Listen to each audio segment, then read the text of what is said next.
Chapter 316. The light snow had just stopped, and the cold air in the palace accumulated. The might of heaven was indeed difficult to withstand. However, Fan Xian sat in the wheelchair and felt very warm. The high-collared cloak he wore blocked the wind and snow, and he even felt a little hot. As for the emperor's questions, he had long been mentally prepared. He had never expected his family to secretly transport Fan Xia out of the capital and hide it from many people. I just received a letter the day before yesterday. He has already settled down in Shangjing. Fan Xian glanced at the young eunuch behind him. Intentionally or unintentionally, the emperor was in the mood to travel in front of him, so he did not notice the exchange of glances between the two people behind him. The young eunuch was Hongzhu. He looked at Commissioner Fan's smiling gaze. For some reason, his heart suddenly chilled, and a glimmer of fear grew in him. Hongzhu knew that this commissioner was warning him that some words could not be passed into other people's ears. This young eunuch had been at the emperor's side recently, and deeply understood that a ruler should maintain a silent attitude. He quickly lowered his head, not daring to meet Fan Xian's gaze. Hongzhu also wanted to climb up the mountain that was Fan Xian.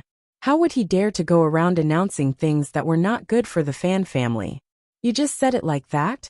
The emperor walked toward the other side of the lake as he lightly said, I originally thought that although there are many things that the people under heaven know, some superficial effort still has to be done. Fan Xian lowered his head and rotated his neck, letting his cheeks rub against the soft fur on his collar. Your Majesty has asked, and I dare not speak a word of falsehood. The emperor suddenly stopped walking. The young eunuch quickly pulled on Fan Xian's wheelchair, not daring to sit next to the emperor. Fan Xian didn't sit firmly and furrowed his brows. You don't tell lies to me, but you dare to brazenly lie to the people under heaven? The emperor turned his head and looked at Fan Xian with a not quite there smile. The few wrinkles at the corners of his eyes revealed a slight smile, but also a hint of questioning. Fan Xian raised his head and looked directly into the emperor's eyes with a bit of impoliteness. There are many foolish people under heaven. I am only loyal to the emperor, not to the common people. But someone once said, the emperor's gaze suddenly became a bit strange. The people are most important, the state comes second, and the ruler is light. Nonsense. I don't know who was so daring. Fan Xian frowned slightly. Of course, he knew who would be so daring. The original creator was Mencius, and the plagiarist was his mother. The Ministry of Justice is still searching for your brother. The emperor laughed and turned around to continue walking forward. Are you not afraid that I will punish you? Hongzhu pushed the wheelchair and followed. Fan Xian listened to the squeaking of the wheels and felt a headache coming. He shook his head and said, the emperor is wise and will certainly understand my difficulties. Difficulties? The emperor laughed coldly. I'm afraid that it is only now that the second prince feels that he has difficulties that he cannot voice out. Right? This subject is guilty. Fan Xian knew that at this moment, he should pretend to be slightly frightened, like those officials who were close to the emperor in Qing palace dramas. But he knew that it was the emperor's own idea to bring the second prince down from his throne. He was just a knife. Moreover, in the heart of the emperor, he was not a simple official. After all, that relationship was at work. Thus, he did not feel a glimmer of fear or nervousness. So, no matter how much he put on his acting, it was still superficial and a bit exaggerated. He dragged out the words, this subject is guilty, a bit too long. The sense of drama was too strong. The emperor lowered his voice and scolded. Even if you're acting, you don't know how to be more serious. Fan Xian replied with a pained expression. This subject is guilty. Repeating it over and over meant that the subject was guilty, and the subject was guilty. Fortunately, the three of them had already stepped onto the wooden bridge in the middle of the lake and temporarily stopped talking. Although Jingdo was already very cold, it was the first snow, so the lake water was certainly not cold enough to freeze. It was still green under the bridge, rippling coldly. Although the wooden bridge was built smoothly and sturdily, the wheelchair still felt a bit unsteady on it. Fan Xian's hands gripped the handles of the wheelchair tightly. His eyes stared at the gaps between the wooden bridge, thinking that if the eunuch behind him suddenly turned into an assassin, he would be in trouble. In front of them, The eunuchs and serving girls who had come to clean and decorate the pavilion bowed from a distance, and then disappeared without a trace. They did not dare to stay by his side. The emperor sat on a cushioned stone bench, and used his gaze to indicate for Fan Xian to bring himself a cup of hot tea to drink. He used 2 fingers to pick up a pine nut and slowly peel it. The eunuch Hong Zhu tactfully retreated to the side of the pavilion. One reason was to keep watch, and the other was to be ready at any time for any orders from his masters in the pavilion. "How is it?" the emperor asked. Fan Xian seemed to have been scalded by the tea in his cup. He furrowed his brows and immediately replied, "Your Majesty, are you referring to my injury or—" "The latter," Fan Xian replied very directly. "We have already prepared to act. The council order has already been sent down. This matter has not gone through the council, so it shouldn't attract too much attention." The emperor nodded. Fan Xian continued to explain the details. "Currently, all of the goods within the borders should be able to be intercepted. However, I'm afraid that if the Northern Qi people get wind of it, they will also make a lot of money from it. After all, the Cui family has stockpiled a lot of goods in the north." In these words, he hid a very important piece of information. Even if you beat him to death, he would not tell the emperor that this was his plan to split the spoils with the Northern Qi emperor. There are 3 routes to the north. Currently, the 4th Bureau has already begun to control them. As for the people in the palace treasury, because they have been with the people on that side for too long, they are not at ease. For now they have not been used. He furrowed his brows and explained Yan Bingyun's plan in great detail. However, before he finished, the emperor had already waved his hand and said, "I don't want the details, I only want the results."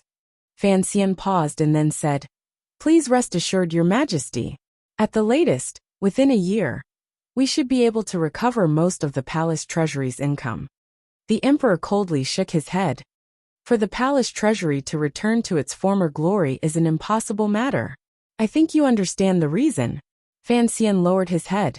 The emperor asked, "Let me ask you, why are you so certain that I will support you acting against the 2nd prince and the eldest princess?" "Because the court needs silver."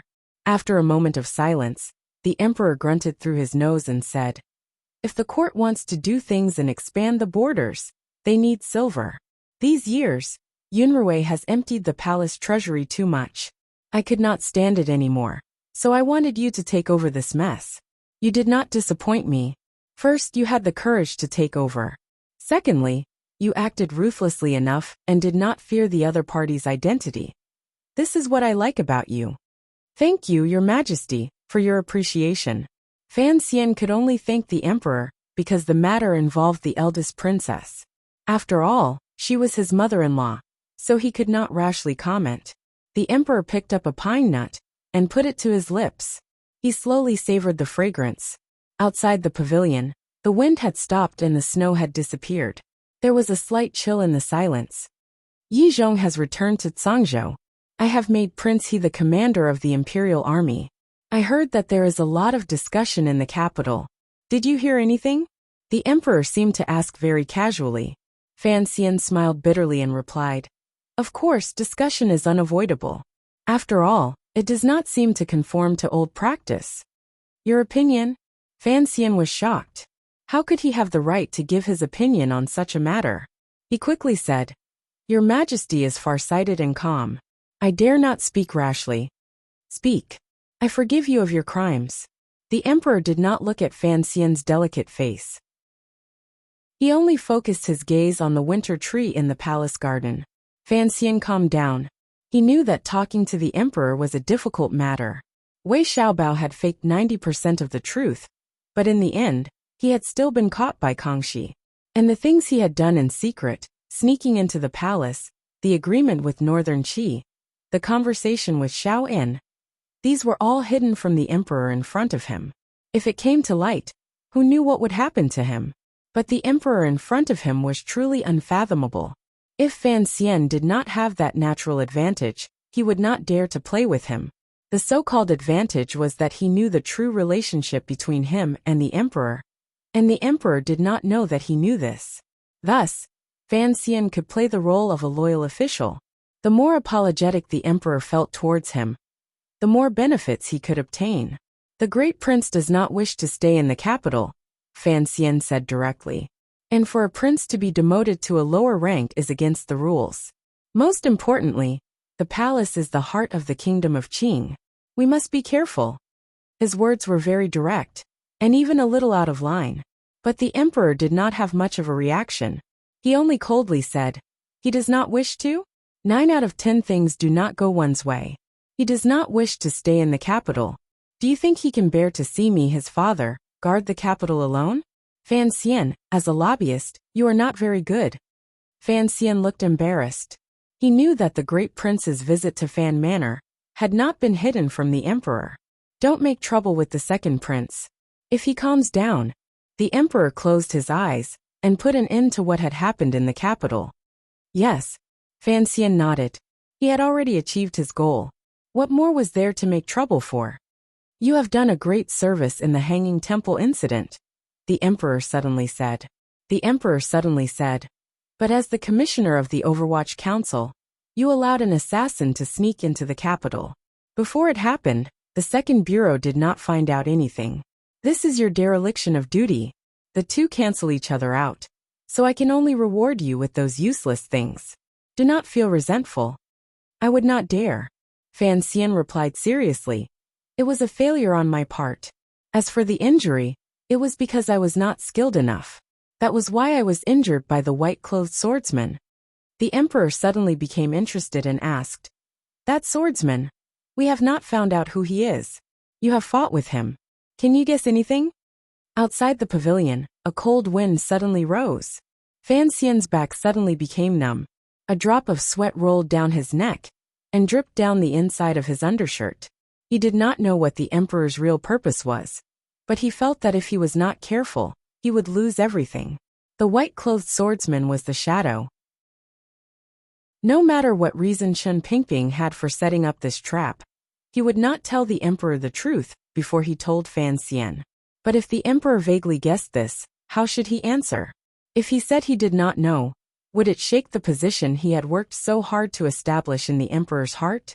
It was only a moment of shock, but Fan Xian concealed it well. Your Majesty, didn't you say that the white-clothed swordsman was Sigejian's younger brother? The emperor laughed coldly. Back in the day when Dongyi was in chaos, Sigejian's sword was merciless. He killed who knows how many of his own family members. It is said that one of his brothers escaped. I guessed it. That day on the tall building, that brilliant sword strike. If it were not for Sigejian's sword will, I'm afraid my eyes would have been blinded. Fan Xian's heart was slightly at ease. He knew he had gambled correctly. He smiled and said, "It is a pity. If I could have had concrete evidence. Next year, I would have used this excuse to send troops against Dongyi. My injury would have been worth it." These words scratched the emperor's itch. The emperor liked this kind of shameless method the most. He smiled and said, "After Sigejian was cured by Fei Jie, he never acted like an idiot again. How could he admit to this? First, he did not admit that there was still a brother alive in this world. Then, he sent a letter of credence, expressing shock and sympathy for the assassination attempt on me. He expressed disbelief at the viciousness of the assassin. As the middle-aged man spoke, he found that no one responded to his rare humor. Turning his head, he found that Fan Xian was looking at him seriously. The eunuch outside the pavilion was hunched over, not daring to make a sound. Looking at this scene, he couldn't help but sigh in his heart. He thought that after all these years, there was indeed no one else who dared to cause trouble with him as impudent as her. The emperor's mood was a bit dim. Slowly he opened his mouth and asked, "Fan Xian, that day upstairs, why did you save Pinger first?" Fan Xian sat in his wheelchair and asked for forgiveness. After a long silence he replied, "In the situation at that time, if I had come to your Majesty's side, I would only have been able to block the sword in front and not the knife behind me. The third prince was in danger." "Oh." The emperor smiled self-mockingly. "Is my life not as valuable as Pinger's?" Fan Xian smiled bitterly and once again asked for forgiveness. "I deserved to die. At the time, the situation was tense and I didn't react in time. By the time you rushed in front of me, the initiative had already been lost. Were you not afraid of death? Fan Xian thought for a moment, and then finally said these treasonous words. He looked into the emperor's calm eyes and said bitterly, "At the time, I was thinking that if I could block that sword with my little life, it would be great. If I couldn't, hee, to be able to go with your majesty to another world to see the scenery, that could be considered a great honor." The emperor paused slightly and then laughed loudly. His laughter shook the sky and traveled far outside the pavilion. The eunuchs and serving girls waiting in the corner of the garden in the royal palace heard the emperor's rare happy laughter and couldn't help but look at each other. They didn't know what joke Commissioner Fan had told to make the emperor so happy. The emperor stopped laughing. The more he looked at the familiar expression between Fan Xian's brows, the more comforted he felt. Slowing his voice, he said, "On this trip to Jiangnan, be careful. Don't rush to the front for everything. I heard you were also as noisy in the north. You're a proper official, yet you don't know how to cherish your life." Fan Xian felt slightly embarrassed. He knew the emperor's words were reasonable. Of the officials of a country, how many would be as accustomed to taking risks as he was in the past? However, deep in his bones, he liked to travel alone. When all was said and done, it was because he didn't trust others. However, there were still a few months until the Jiangnan trip. The emperor's parting edict seemed to have come a bit too early. "Your Majesty," Fan Xian thought of an important matter and said uneasily, "What you said earlier at Yi Guiping's place, was it a naughty joke?" The emperor glared at him and said coldly, "An emperor does not joke." Fan Xian was terrified. "I am not old and have little prestige. How can I be the teacher of a prince?" The emperor smiled and looked at him. "I heard, when you were in Shangjing in northern Qi, that little emperor respected you very much. As for prestige, even Zhuang Mohan praised you. Why can't I be the teacher? The northern Qi grand tutor is only a junior of Zhuang Mohan. If it wasn't for the fact that you are truly too young, I would have directly issued an edict for you to enter the palace to lecture. Who would dare to say anything?" But Fan Xian somewhat regretted the illustrious reputation he had created out of his own vanity. Vexed, he said, "But I am going to Jiangnan next spring. It would not be good to delay the third prince's studies." The emperor waved his hand. "Take Pinger with you. I have already spoken with the Empress Dowager." Fan Xian opened his mouth wide and didn't say anything for a long time. "Do well," the emperor said with a calm expression. "After the Jiangnan matter, stay in the capital for another 2 years. I will let you enter the Hall of Governmental Affairs." He stared into Fan Xian's eyes and said in a gentle tone, "I do think highly of you." After a moment of silence, Fan Xian nodded his head without any pretense. He knew that the conversation was over, so he prepared to take his leave and go home. Unexpectedly, the emperor waved his hand again and lightly said, "Today is the beginning of winter. There is a banquet in the palace. You can eat in the palace. I have already sent someone to your home to pick up water." Fan Xian's heart jumped again. He didn't know what this meant, or if it didn't explain anything. "The Empress Dowager wants to see you," the emperor said. He coughed again to cover it up. "She wants to see what exactly Wanner's husband looks like." The emperor sat in the royal carriage and left. The pavilion quieted down. Only Fan Xian and the little eunuch responsible for pushing the wheelchair remained. Fan Xian watched the direction the emperor left in. A cold self-mockery flashed through his eyes. Although it had happened suddenly, he still had some hope that the middle-aged man would let him see that painting. Perhaps the middle-aged man would say something to him? Who would have thought that in the end, it would still be this kind of benevolent and loyal subject? There was a faint disappointment in his heart. The royal family had always been heartless. He knew this, and he had never seen the middle-aged man as his father. The so-called disappointment was actually just disappointment for that woman called Yi Qingmei. Looking at the emperor's attitude toward him, he knew that he was a fickle person. At least, toward his mother, he did not have a heart of gratitude or enough remembrance.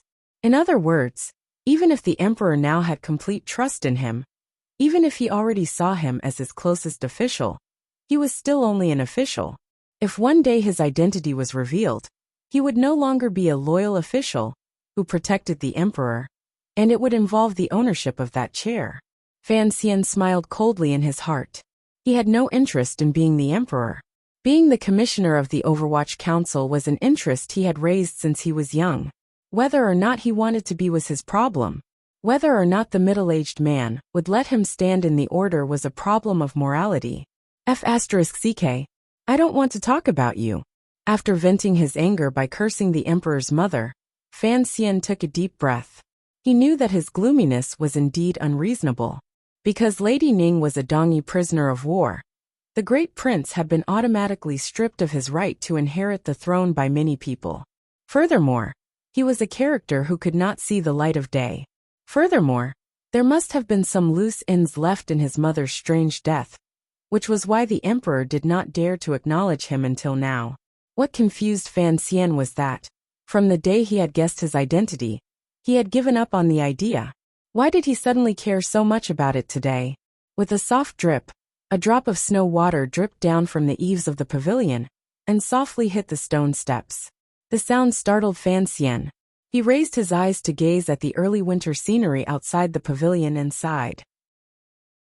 He thought to himself that perhaps it was because the environment in the palace was too oppressive, that it made him think about those boring things that he did not need to think about. Commissioner, sir, there is still some time for dinner.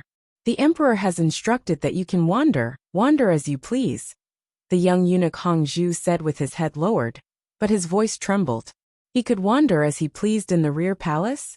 He was not recuperating in the plum garden, so it was better not to break any taboos. Fan Xian shook his head. I'll just watch from this pavilion. He noticed the young eunuch's voice and narrowed his eyes. They swept over the young eunuch's body like two small knives. This gaze made the young eunuch nervous. Cold? Yes. Sweating? Yes. The corners of Fan Xian's lips twitched and he smiled. Don't be afraid. Since the emperor is at ease letting you listen here, naturally he trusts you. That was true. The conversation between the emperor and Fan Xian in the pavilion seemed like a normal family affair. But the information hidden within was very rich.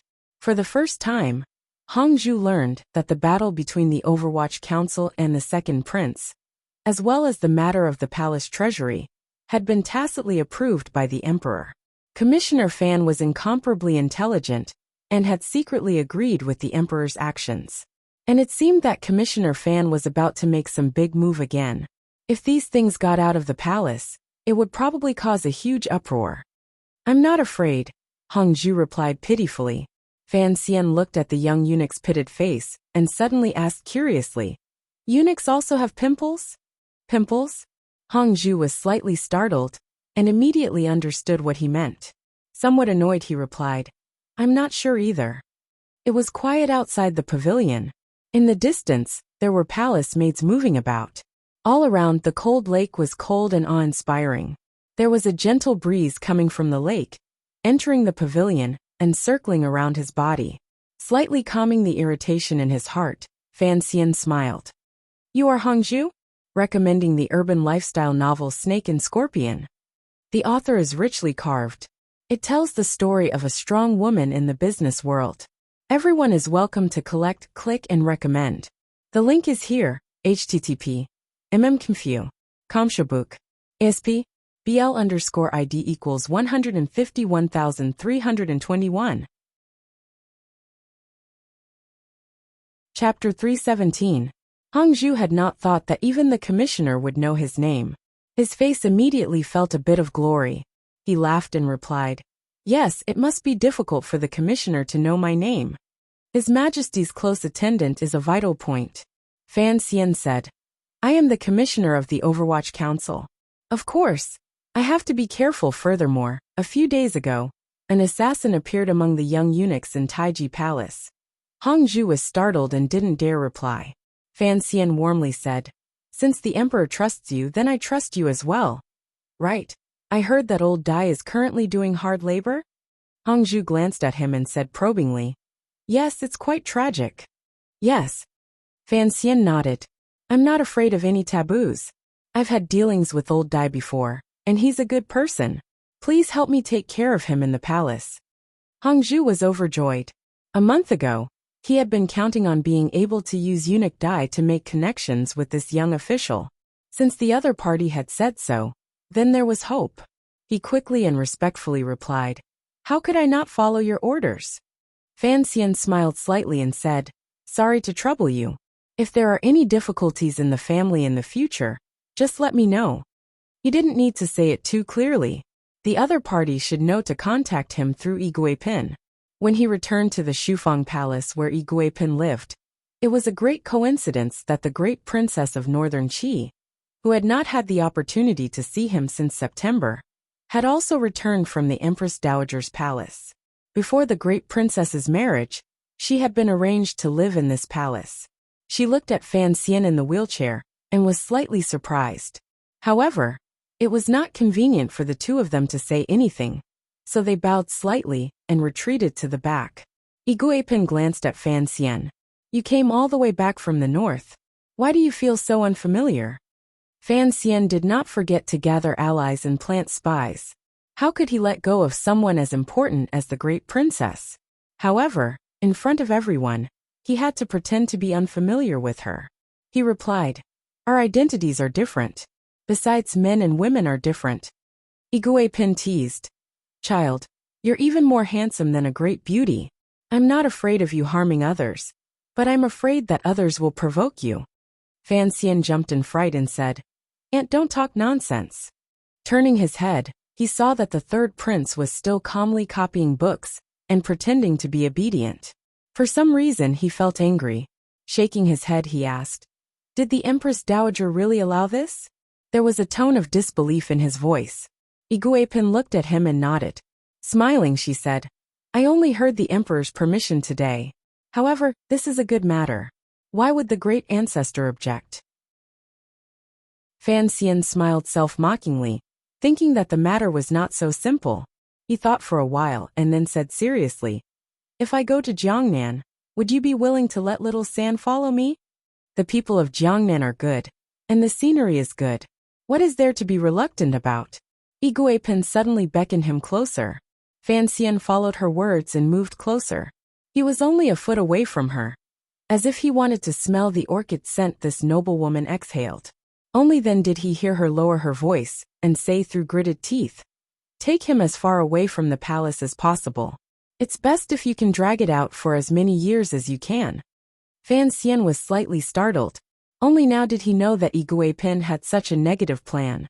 He shook his head and said, "Blindly backing down is not a good thing. Besides, the Jiangnan Palace treasury doesn't need much effort. I'm just going to take a look. I can't always drag it out." Yi Guipin thought for a bit, and found that this was indeed the case. She sighed with disappointment. "These words are true. The Emperor will not allow it. You're not always in Jingdo." Fan Xian thought for a bit and comfortingly said, "After all, third son is still young. It's not worth worrying so early. Besides, the Empress Dowager is in the palace watching over these grandsons. They wouldn't dare to do anything too out of line." He paused and then said, "After all, we're not the same as those other palaces. Shangshu Alley still has some strength to speak, and father won't retreat for a while. At the very least, there's still me, right?" With these words, Yi Guipin finally relaxed. Given the current trend of development, Fan Xian's influence in court would only grow. The court and the palace were often two independent circles influenced by the two ministers. As long as there were people in court, she and Li Qingping, mother and son, would have a much easier time in the palace. Having spoken to this point, everyone had already made their point very clear. In the eyes of Yi Guipin, who still retained a bit of likable straightforwardness, for the sake of her child, the tighter she was tied to the Fan family the better.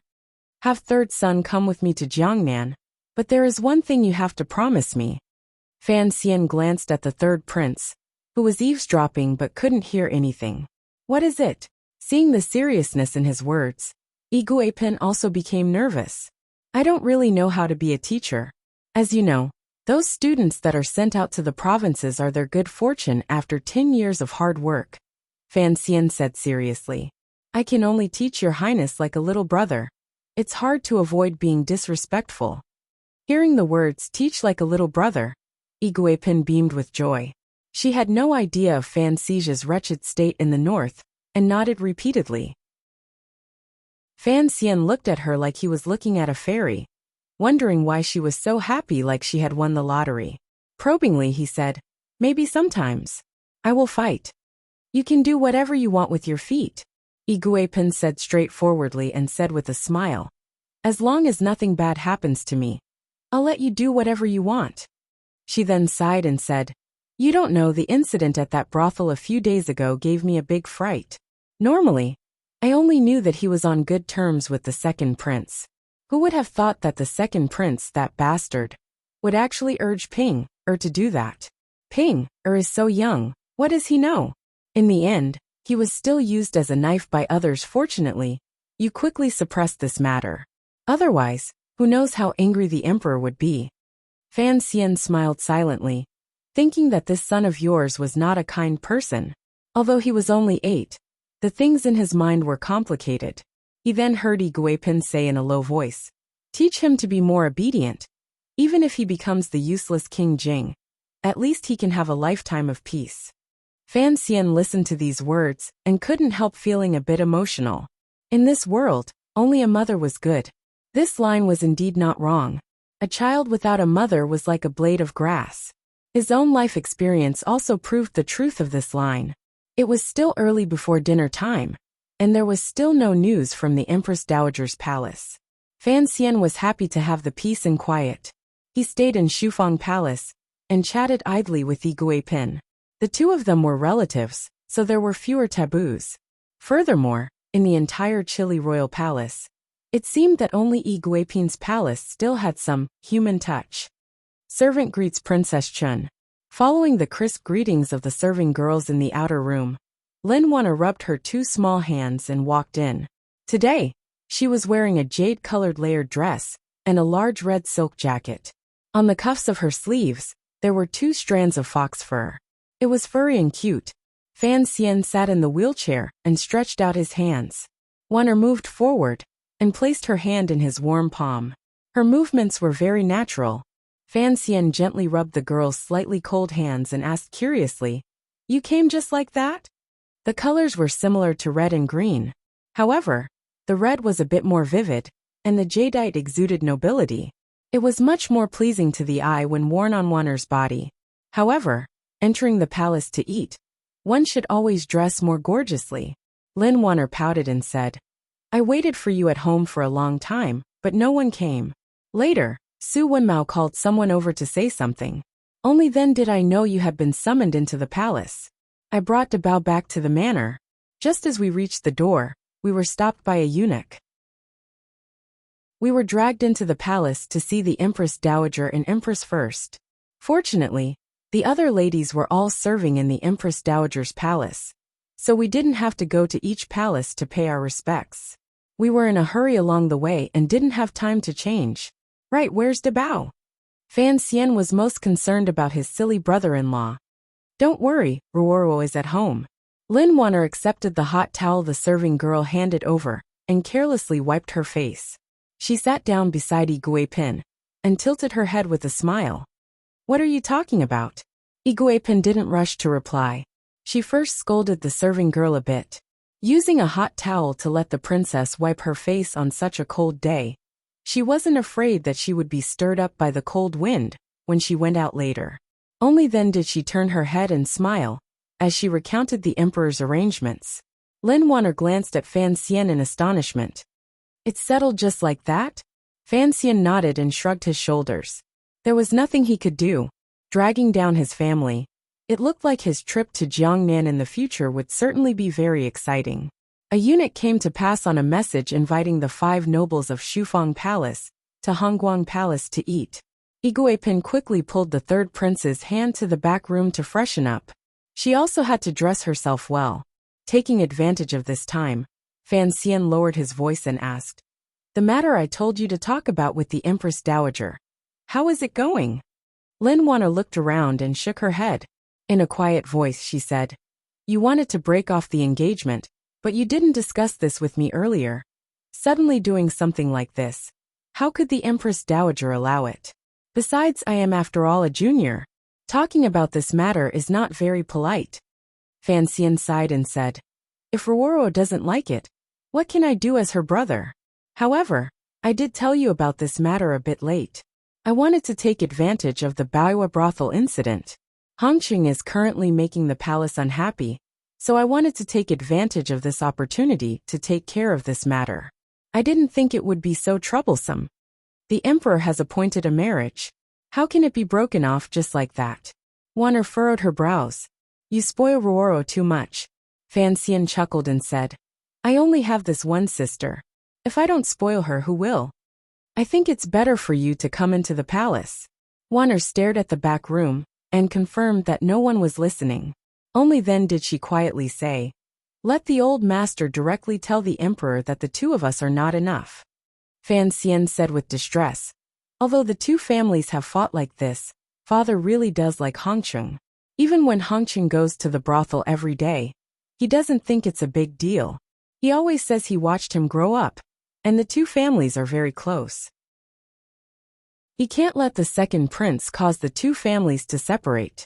Lin Wanner laughed and said, You used to be the most famous person in Lujing River. Of course, you don't think this is a big deal. After saying this, she realized that it was inappropriate for a daughter-in-law to tease her father-in-law. So she laughed and covered it up. Fan Xian was worried about his sister, so he didn't make fun of her. His brows were full of helplessness. These days, Ruoro had made a name for herself in the Imperial Academy of Medicine. He hoped that Haitang would be able to handle things well, or at least delay the marriage for a while. Why did uncle summon you into the palace? Lin Wanner asked the question she really cared about. I'm afraid it's not just about the third prince. Fan Xian quietly looked at his wife. Suddenly, he reached out his hand and gently stroked her smooth chin. He smiled and didn't say anything. Was she supposed to tell her that her dearest uncle had asked her dearest husband to use all his skills just to make her biological mother destitute? Fortunately, Igui Pin and the others had already dressed up and came out. Fan Xian turned to look and saw Igui Pin and the great princess of Northern Qi walk out hand in hand. The two women, with their jewelry, clothing and makeup, shone brilliantly. Their features were like a painting, dignified and noble. He couldn't help but praise them in his heart. The so-called splendor of jewels was nothing more than this. The great princess looked at him and smiled. She walked out of the hall, shoulder to shoulder with Wan whom she already knew. The winter solstice was as big as the new year. On this day, everyone in the Qing kingdom rested. The court stopped, the army rested, the borders closed, and the merchants rested. It wasn't just the capital. Even Northern Qi, far away in the north, was peacefully living a happy life. According to the customs of the Qing kingdom, mutton was to be eaten on the winter solstice. In the streets and alleys of the private residences in Jingdo, countless strands of hot fog floated up from the spacious or cramped kitchens. They circled around the various pots 3 times, and then found the only way out, drilling through the cracks between the windows. The hot fog carried the pungent smell of dried chili, the gamey smell of fresh mutton, the strange smell of medicinal herbs, and the sweet smell of carrots. The 4 scents mingled, and were incomparably beautiful. They filled the streets and alleys of countless courtyards, making all who smelled them salivate. Inside Hongguang Palace, behind the table at the very end, Fan Xian stared with a pair of confused eyes. He looked at the mutton that had been cut into the shape of an ear, with the tips of his chopsticks. He looked at the mushrooms and rare vegetables floating in the white soup in his bowl. He couldn't help but sigh in his heart. The mutton in the palace was indeed different from that of the common people. The workmanship was much more exquisite, but it also lacked the warmth of incense. Without tofu and carrots, how could he eat the mutton? The biggest problem was that the mutton was already warm. He couldn't burn his mouth and lips until they were numb. What would be the point of drinking it? So, he just barely finished the soup in his bowl, and picked up some chopstick sauce to mix with the rice. He chewed slowly and carefully, delaying the time of this boring family feast. His eyes were focused on his nose was focused on his lips, and his lips held the tips of his chopsticks. He was incomparably focused, but the corners of his eyes didn't wander. He quietly listened to the conversation of the members of the royal family in the palace, and didn't interrupt. He was as lonely as the wheelchair not far behind him. Hongguang Palace was the Empress Dowager's palace. It was the grandest building in the rear palace. Although it was much simpler than the wastrel royal palace in Shangjing in northern Qi, it was still magnificent and majestic. The candlelight was like the sun, making the furnishings and objects in the palace shine. The members of the royal family in the palace ate silently, not daring to look directly at the old woman at the very top, as well as the emperor and empress beside her. On the winter solstice, everyone had arrived, including King Jing's family of 3 and the second prince, who was under house arrest. However, when the second prince and Hongqing saw Fan Xian enter, they were only slightly surprised. They didn't charge forward to kill him like a shrew. Fan Xian glanced at the old woman, at the main table out of the corner of his eye.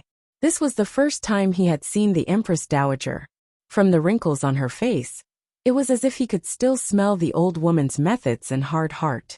Although the tiger was old, its ill might was still there. She sat at the very top. Even the usually impudent King Jing appeared much more well-behaved. He wasn't familiar with the people, but he was familiar with the palace. When he had played Thief Marshal Yi Liuxiang, he had walked through the palace twice and found the key in the secret compartment under the old woman's bed. Thinking of this matter, he quietly withdrew his gaze and silently ate the rice mixed with sauce. From above came a few feeble coughs from the old woman. Fan Xian lowered his head and didn't speak. Earlier, he had caught a glimpse of the Empress Dowager's expression and found that the corners of her lips were beginning to droop. He knew that this old woman didn't have many years left to live. "Chen girl, come sit beside me." The Empress Dowager looked at her granddaughter at the furthest table in the distance, and then at Fan Xian, whose face was hidden in the shadows. She called out, "Give me a massage." One arose warmly and left her seat. With a smile, she walked over and whispered something into the Empress Dowager's ear. She then glanced at Fan Xian, who was bitterly eating the rice with soy sauce. She guessed that she was trying to make the old woman happy and tell her a joke. As expected, the Empress Dowager laughed and laughingly scolded. "Looks like you fed him well in the Fan manner. He can't even eat in the palace anymore." Although her voice was low, it clearly reached everyone's ears. They all knew that she was talking about Fan Xian. Fan Xian's heart jumped, and a smile bloomed on his lips. It seemed that it wasn't a lie that Wan was the most favored in the palace. As long as the Empress Dowager and the Emperor liked her, her position in the palace would naturally rise. But he still felt a little nervous. Today was the first time he had seen the Empress Dowager. The old woman occasionally glanced at him, and it made him shiver. Logically speaking, a grandmother looking at a grandson shouldn't look at him like that. That look was very complicated. There was a glimmer of gratification, 2 parts pride, 3 parts doubt, and the remaining 4 parts vigilance and coldness. When the Empress Dowager spoke, everyone had already stopped eating. They were listening to what the old woman had to say at the winter solstice banquet. "Today everyone has arrived. Last year, I was not feeling well, so I didn't have the gathering. Today, seeing the prince consort, I am very happy." The Empress Dowager said she was happy, but there was no expression on her face. She turned to the emperor and said, "But it's not good for your sister to stay alone in Xinyang. Her daughter and son-in-law are both in the capital. I don't like her living in the Li Palace all the time." Fan Xian laughed coldly in his heart. He knew that they had finally reached the main topic. The meaning was clear. If he, the prince consort, could attend the royal banquet, why couldn't the eldest princess? The emperor's deep eyes flashed. "The weather is cold, and the roads are not easy to travel. When spring comes, let Yimrui come back." Hearing these words, the Empress Dowager nodded her head in satisfaction. Fan Xian noticed that the second prince's left sleeve trembled unnaturally. Presumably this pitiful friend of his, who had been punished by him, knew that reinforcements were about to arrive in the capital, and his heart was unbearably excited. But why was the crown prince's expression a little strange? Fan Xian didn't pay much attention to what the Empress Dowager said after. The royal banquet was really boring. However, when he heard the Empress Dowager occasionally mention him, she purposely revealed a trace of coldness, which made the corners of his lips involuntarily reveal a trace of self-mockery. He had heard that when he was injured, the Empress Dowager had prayed for him, and that he had received the pearl from the Empress Dowager. He had thought that the old woman's heart had softened, and that his hard heart had also softened. Unexpectedly, looking at the situation, it was just a blind guess. Forget it, let's see whose heart is harder. You people from the royal family are naturally cold-hearted. I'm a monster who's lived 2 lives, so my heart won't be soft either. At least it's harder than the mutton in the cold soup. Since the ruler was not the ruler, the official was not the official, the father was not the son, the ancestor was not the grandson, did he need to be afraid of that groundless blood relationship? Although he was a poet who plagiarized, Fan Xian was in the end a literary person. He could not shake off that sour and proud character.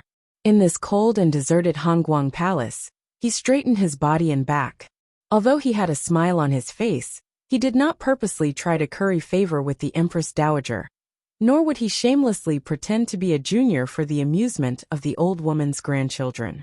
For a moment, the conversation in Hongguang Palace seemed awkward and cold. Other than the Empress Dowager, the ladies and princes in the palace were all familiar with Fan Xian. They knew that this son-in-law was not a simple character. When it came to making people happy, that was the little trick he was best at. Thus, they didn't understand why Fan Xian didn't take advantage of the family banquet to curry favor with the Empress Dowager. The emperor did not think much of it. He thought that Fan Xian was angry at the fact that his mother-in-law was returning to the capital and had lost his composure. The Empress Dowager thought that this young man was naturally arrogant, and she disliked him even more. Seeing this, the Empress did not understand what Fan Xian wanted to do. A trace of doubt appeared in the corner of her eyes. Under the Empress Dowager's slightly angry gaze, Lady Ning drank her wine boldly. Concubine Shu took a small sip, and Iguipen giggled foolishly to amuse the Empress Dowager, helping Fan Xian divert a few gazes. Among the others, the great prince was confused, the second prince was secretly amused, and the third prince was admiring him. The crown prince's mind wandered. Only King Jing's guess was a bit closer to the truth. He secretly shook his head, thinking that scholars really did tend to be a bit pedantic. Wan leaning against the Empress Dowager's side, looked at Fan Xian with some worry. In the cold night, snowflakes began to fall again. At the corner gate of the royal palace, Fan Xian sat in his wheelchair with his head slightly lowered. His expression was calm, as if he had nothing on his mind. Lin Wanner was a bit worried. "Husband, are you all right?" "I'm fine." Fan Xian's head remained firmly lowered. "I was just pretending to be dephaging." The tiger guards and the Chinian unit had arrived. The husband and wife boarded the carriage, which headed for Fan Manor. In the carriage, Lin Wanner asked curiously, "Who is dephaging?" "A man who has kept his head lowered all his life." Fan Xian laughed. "Let's not talk about him. Let's go home and eat some mutton. Father and the others should still be waiting." To be continued. If you want to know what happened next, please log on to www.cmfu.com. More chapters. Support the author. Support the original reading. Chapter 318. About 4,000 li to the northeast of Qing Kingdom's Jingdo, in the even more ancient and brilliant Shangjing, the snowfall was extremely heavy. Snowflakes as thick as goose feathers fell to the ground. The streets and alleys of Shangjing seemed to be covered with a layer of pure white wool carpet. However, the snow did not accumulate on the manors with heated stoves. The black eaves of the houses were exposed, and the two contrasted particularly beautiful. From the city gate, one could see the palace built against the mountain in the distance. The pure black eaves of the palace were a deeper shade than the black eaves of the houses. On the snowy cliffs of the mountain, layers of winter trees were covered in frost and snow. The waterfalls had gradually softened into icy creeks. The stone paths were slanted and lonely. The winter mountain and the palace blended harmoniously. After the summer passed, many things happened in northern Qi. The most shocking was naturally the assassination of the provost of the Discipline Commission, Shen Zhong. Commander Shang Shanhu, who had galloped through the streets that night, was still under house arrest. The attitude of the court and the palace was clear. After Shen Zhong's death, he was immediately charged with numerous crimes. The Shen family was destroyed, and only Lady Shen, whom the people of Shangjing were familiar with, had suddenly disappeared without a trace. Shen Zhong's sudden death was a heavy blow to the embroidered uniform guards. The already weak Northern Qi Secret Service had been secretly dealt a blow by the young emperor. After losing a shrewd leader, they appeared even weaker. Even the Empress Dowager's voice had become much quieter. In the past few months, all the members of the Brocade Guard had been nervous. No one had come to take over the yamen, and no one knew how the court would deal with it. Fortunately, the court had finally issued a decree a few days ago.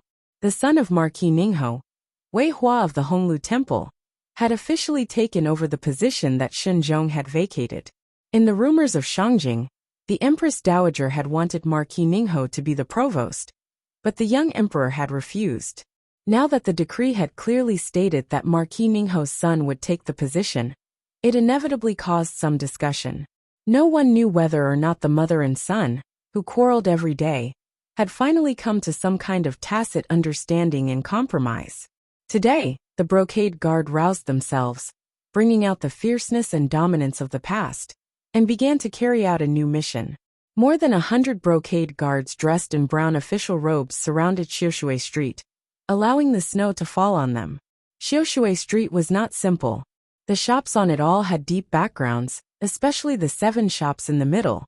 They were all royal merchants of Qing. The two countries were currently in a honeymoon period. Logically speaking, the Brocade Guard was in the midst of reorganizing themselves, and should not have come to cause trouble. But the development of the situation exceeded everyone's expectations. The shopkeepers along the street stood up, rubbing their hands in the wind, and watching nervously as the Brocade Guard took away the owner of the tavern. He was Sheng Huiran, and was one of the head of the Qing Palace in Shangjing. Shopkeeper Yu of the glass shop leaned against the old door, and said in a trembling voice, "How dare you arrest them?" The shop assistant said softly, "It was said that there was a large stockpile of goods in the south of the capital. There were no customs documents, not even tax receipts.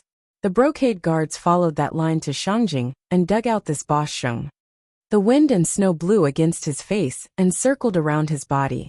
It seemed to be even more translucent than the glass bottle behind shopkeeper Yu.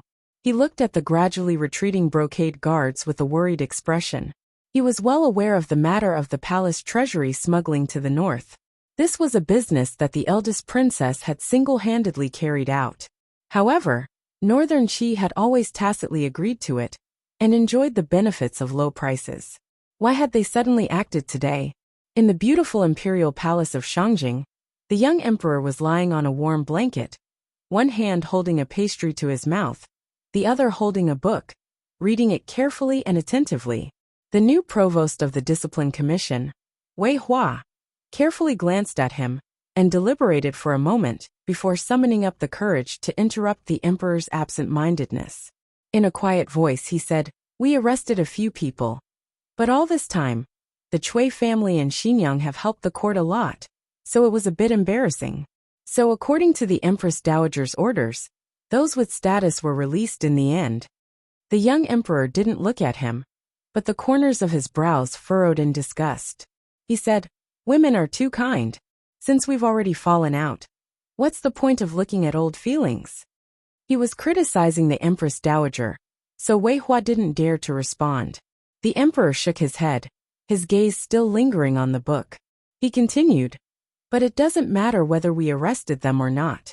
How much of the goods did we seize?" "A lot."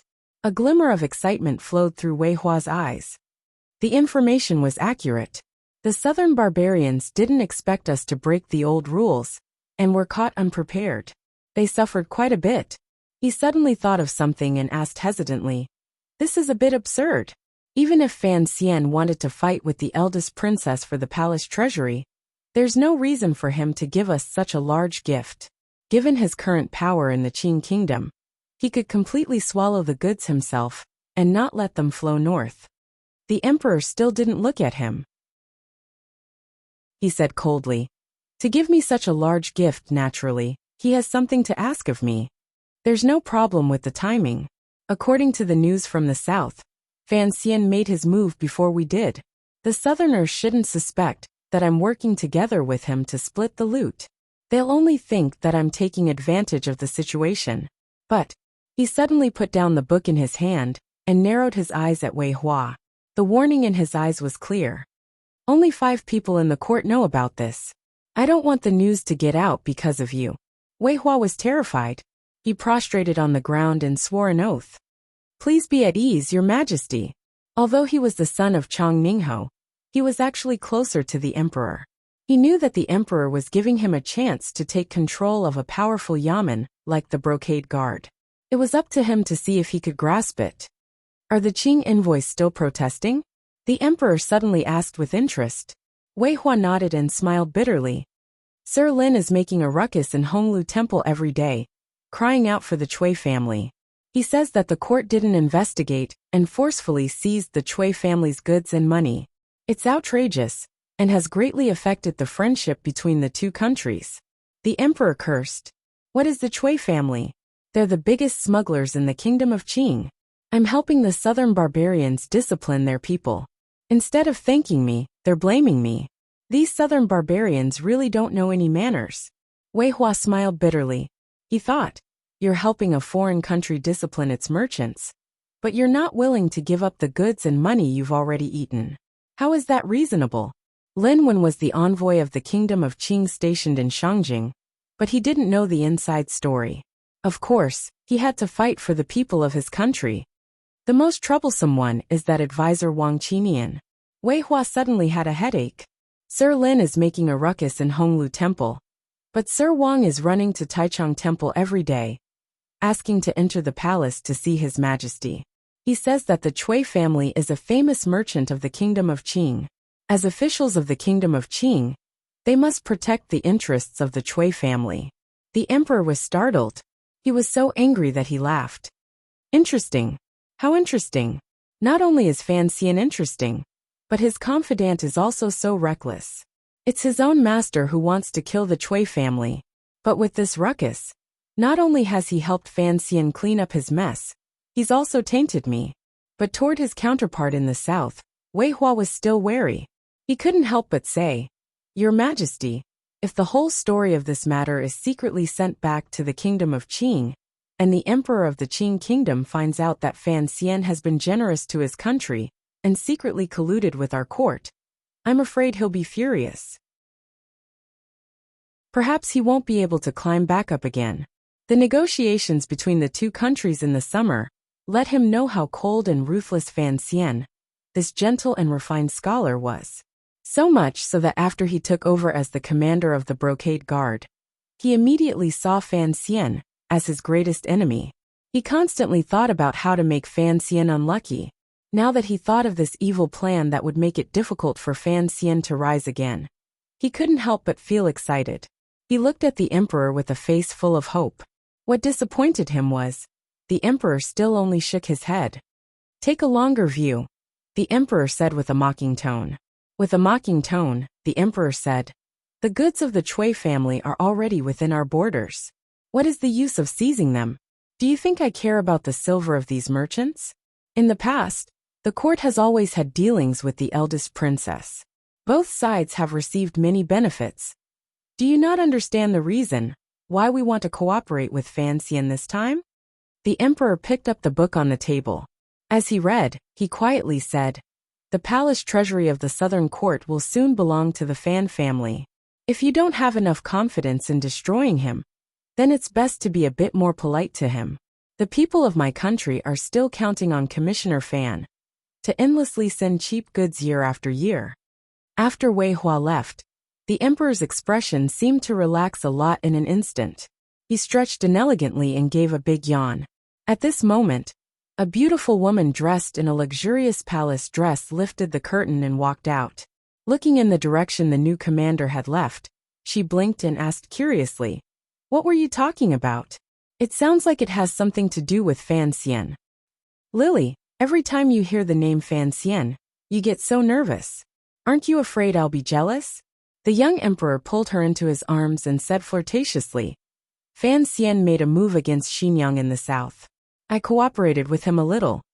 It was not a little cooperation. The Chui family's route to the north had already been completely destroyed, and the goods and silver that had been left behind had all been seized by the brocade guard. A large clan famous for their business had one hand cut off, and the other hand within the Qing kingdom had long been completely cut off by the sinister and terrifying Overwatch Council. Sea Lily giggled and replied, "Of course I'm nervous. Sir Fan is our matchmaker." The young emperor thought about it and agreed. If Fan Xian hadn't come up with such a strange idea, to have Ku He take Lily as a disciple, given Lily's background and identity, it would have been troublesome for her to enter the palace. "What are you reading?" Sea Lily curiously snatched the book from the emperor's hands. The emperor panicked and snatched it back. "Fan Xian specially sent me the latest chapter of the story of the stone.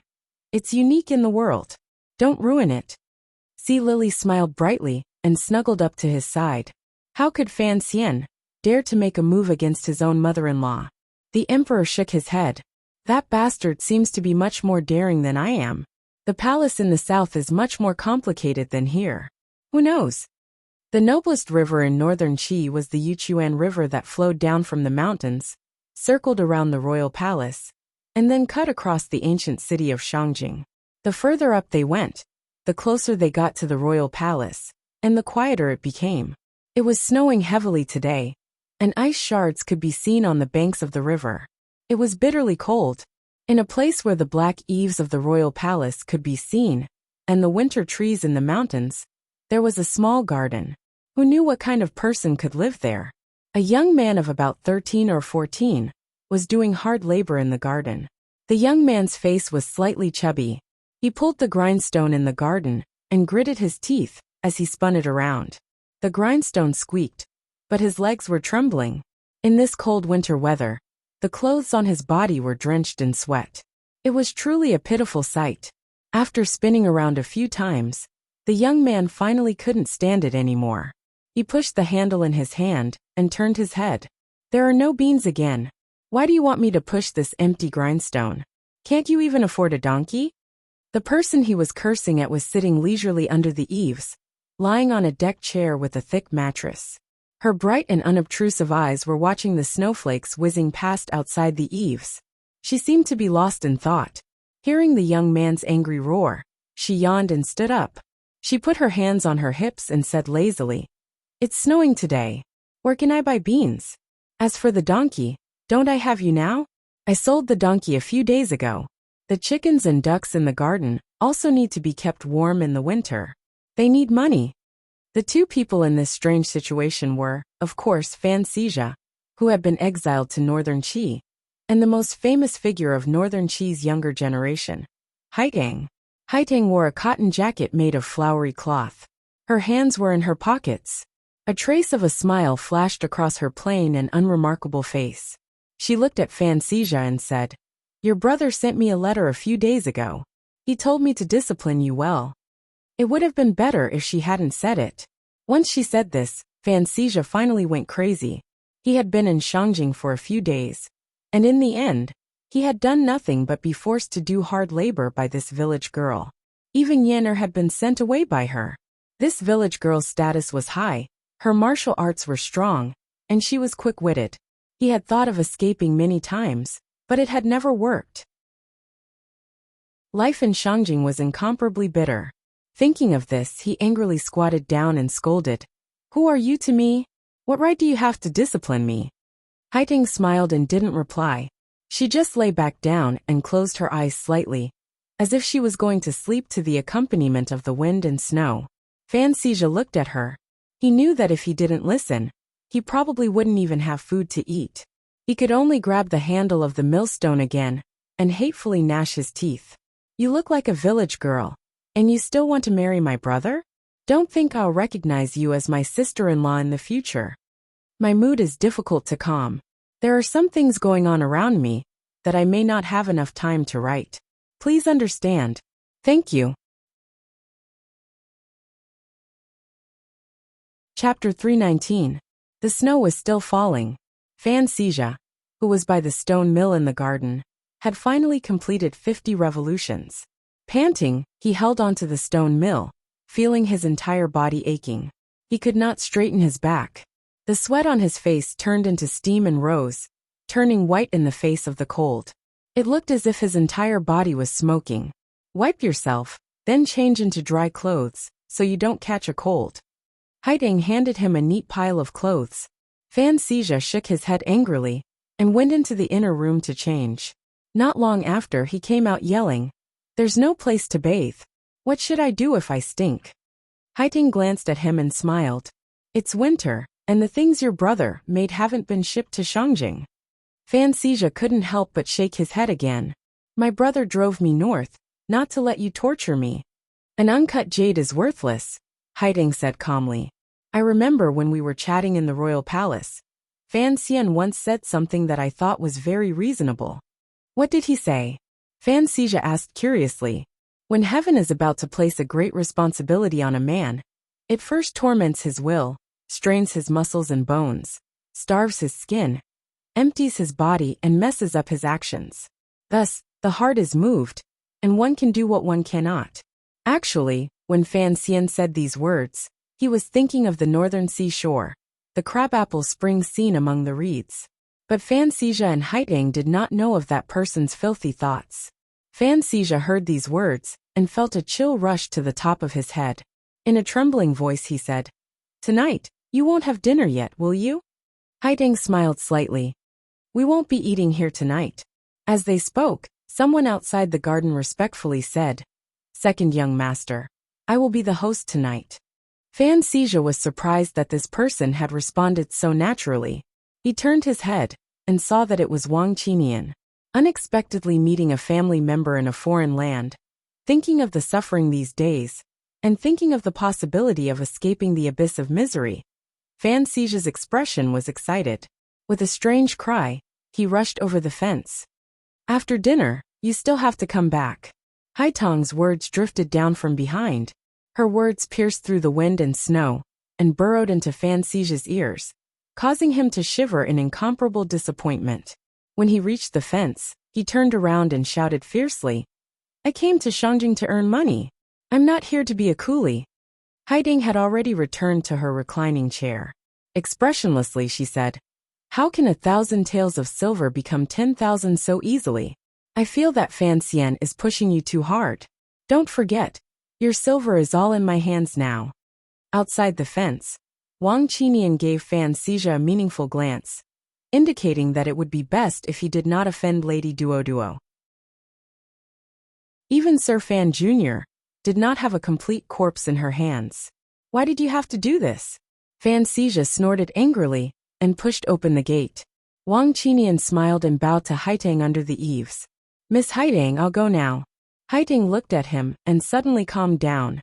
After a while she said, "Sir Wang, are you really in such a hurry to let him take over the Cui family?" Wang Qinian's heart trembled. He had not expected her to even know of Commissioner Fan's arrangements. He did not know how much understanding Fan Xian and Haiding had. He could only smile bitterly. "What are you talking about, miss?" Haiding, of course, knew about Fan Xizha's arrangements. She smiled slightly, and said nothing more. She only warned, "We've just begun. Don't be too impatient." Wang Qinian had his subordinates bring Fan Xizha a bamboo hat, and a snow cloak. On one hand, it was to block the wind and snow. On the other, it was to hide his appearance. Then he bowed to Haitang, and prepared to leave the fields next to the palace. "Did you also read the most recent letter?" Haitang reclined in her chair, and looked at Wang Qinian, who was about to leave, with a smile that was not a smile. Hearing this, Wang Qinian was startled. He smiled bitterly. "It is my duty. Miss Haitang, please forgive me. In the letter, please say a few words on behalf of me, so that the commissioner will not bully my daughter." Haiding laughed. This Honglu temple of the Qing kingdom's resident officer in northern Qi, Sir Wang Qinian, was indeed an interesting person. It was quiet outside the garden. Just like that, Haitang closed her eyes and fell asleep on the chair. Today in Shangjing, the wind and snow were intertwined. The wind whistled past, and the air was cold. The village girl slept very peacefully in such a cruel environment. There seemed to be a slight smile at the corner of her lips. With her astonishing cultivation, she was not surprised by the cold invading her body. On the contrary, she was closer to nature than ordinary people, such as the gentle nature of spring, or the harsh world of winter. Snow piece by piece gradually filled the sky. Under the eaves, the girl in a flowery jacket slept very comfortably. After an indeterminate amount of time, Haitang slowly opened her eyes. Her clear eyes reflected the falling snow outside the eaves, and the growing ice on the eaves. She could not help but feel a flash of joy and satisfaction. "Teacher, you're here." Outside the garden, on the stone path beside the Yuchuan River, a thick layer of snow had long been laid. At this moment, a person was slowly treading on the snow. The wind and snow seemed to have disappeared in an instant. One could only hear the rustling sound of each step landing on the snow. The person's feet were not wearing shoes. He stepped on the snow like this, determined and sincere. In a moment he had reached the front of the garden. Stretching out a hand, he gently pushed open the fence door and walked directly to the eaves. He stretched out a palm and gently stroked the happy Haitang's head. "I've come to see you, one of the 4 great grandmasters in the world, imperial advisor Ku He, who was viewed as a god by the people of the world." If Fan Xian saw this scene, he would certainly silently criticize the other person's appearance for being so ordinary and unremarkable. He was far worse than Marshal Zhu. He couldn't even compare to Yi Liuyun's elegance of riding a boat halfway across the waves. Particularly after he took off the straw hat on his head and revealed his large bald head, there was not a glimmer of an otherworldly feeling. He was just a simple and common old man. However, the pure white plain clothes on his body and his bare feet declared his identity as an ascetic monk. Ever since he returned from the temple, he had not undergone a single ascetic monk. Haitang bowed deeply to her teacher with incomparable respect. Then, she invited the most powerful figure in the world into the room and served tea. Like a little girl, she sat on the ground beside him with a face full of innocence. Only in front of this great grandmaster would Haitang be so obedient and natural. Ku He's face was thin. His lips were very thin. His eyes were very sunken, but his gaze was even more distant. With a trace of tenderness, he looked at his true disciple and smiled slightly. "I come from Shi Mountain." Haitang's expression changed. She asked in surprise, "Have you found Sir Shaoan's body?" Ku He slowly put down the teacup in his hand. With a trace of a smile in his eyes, he said, "In a cave between the precipices, I found the remains of an old friend." Haitang furrowed her brows.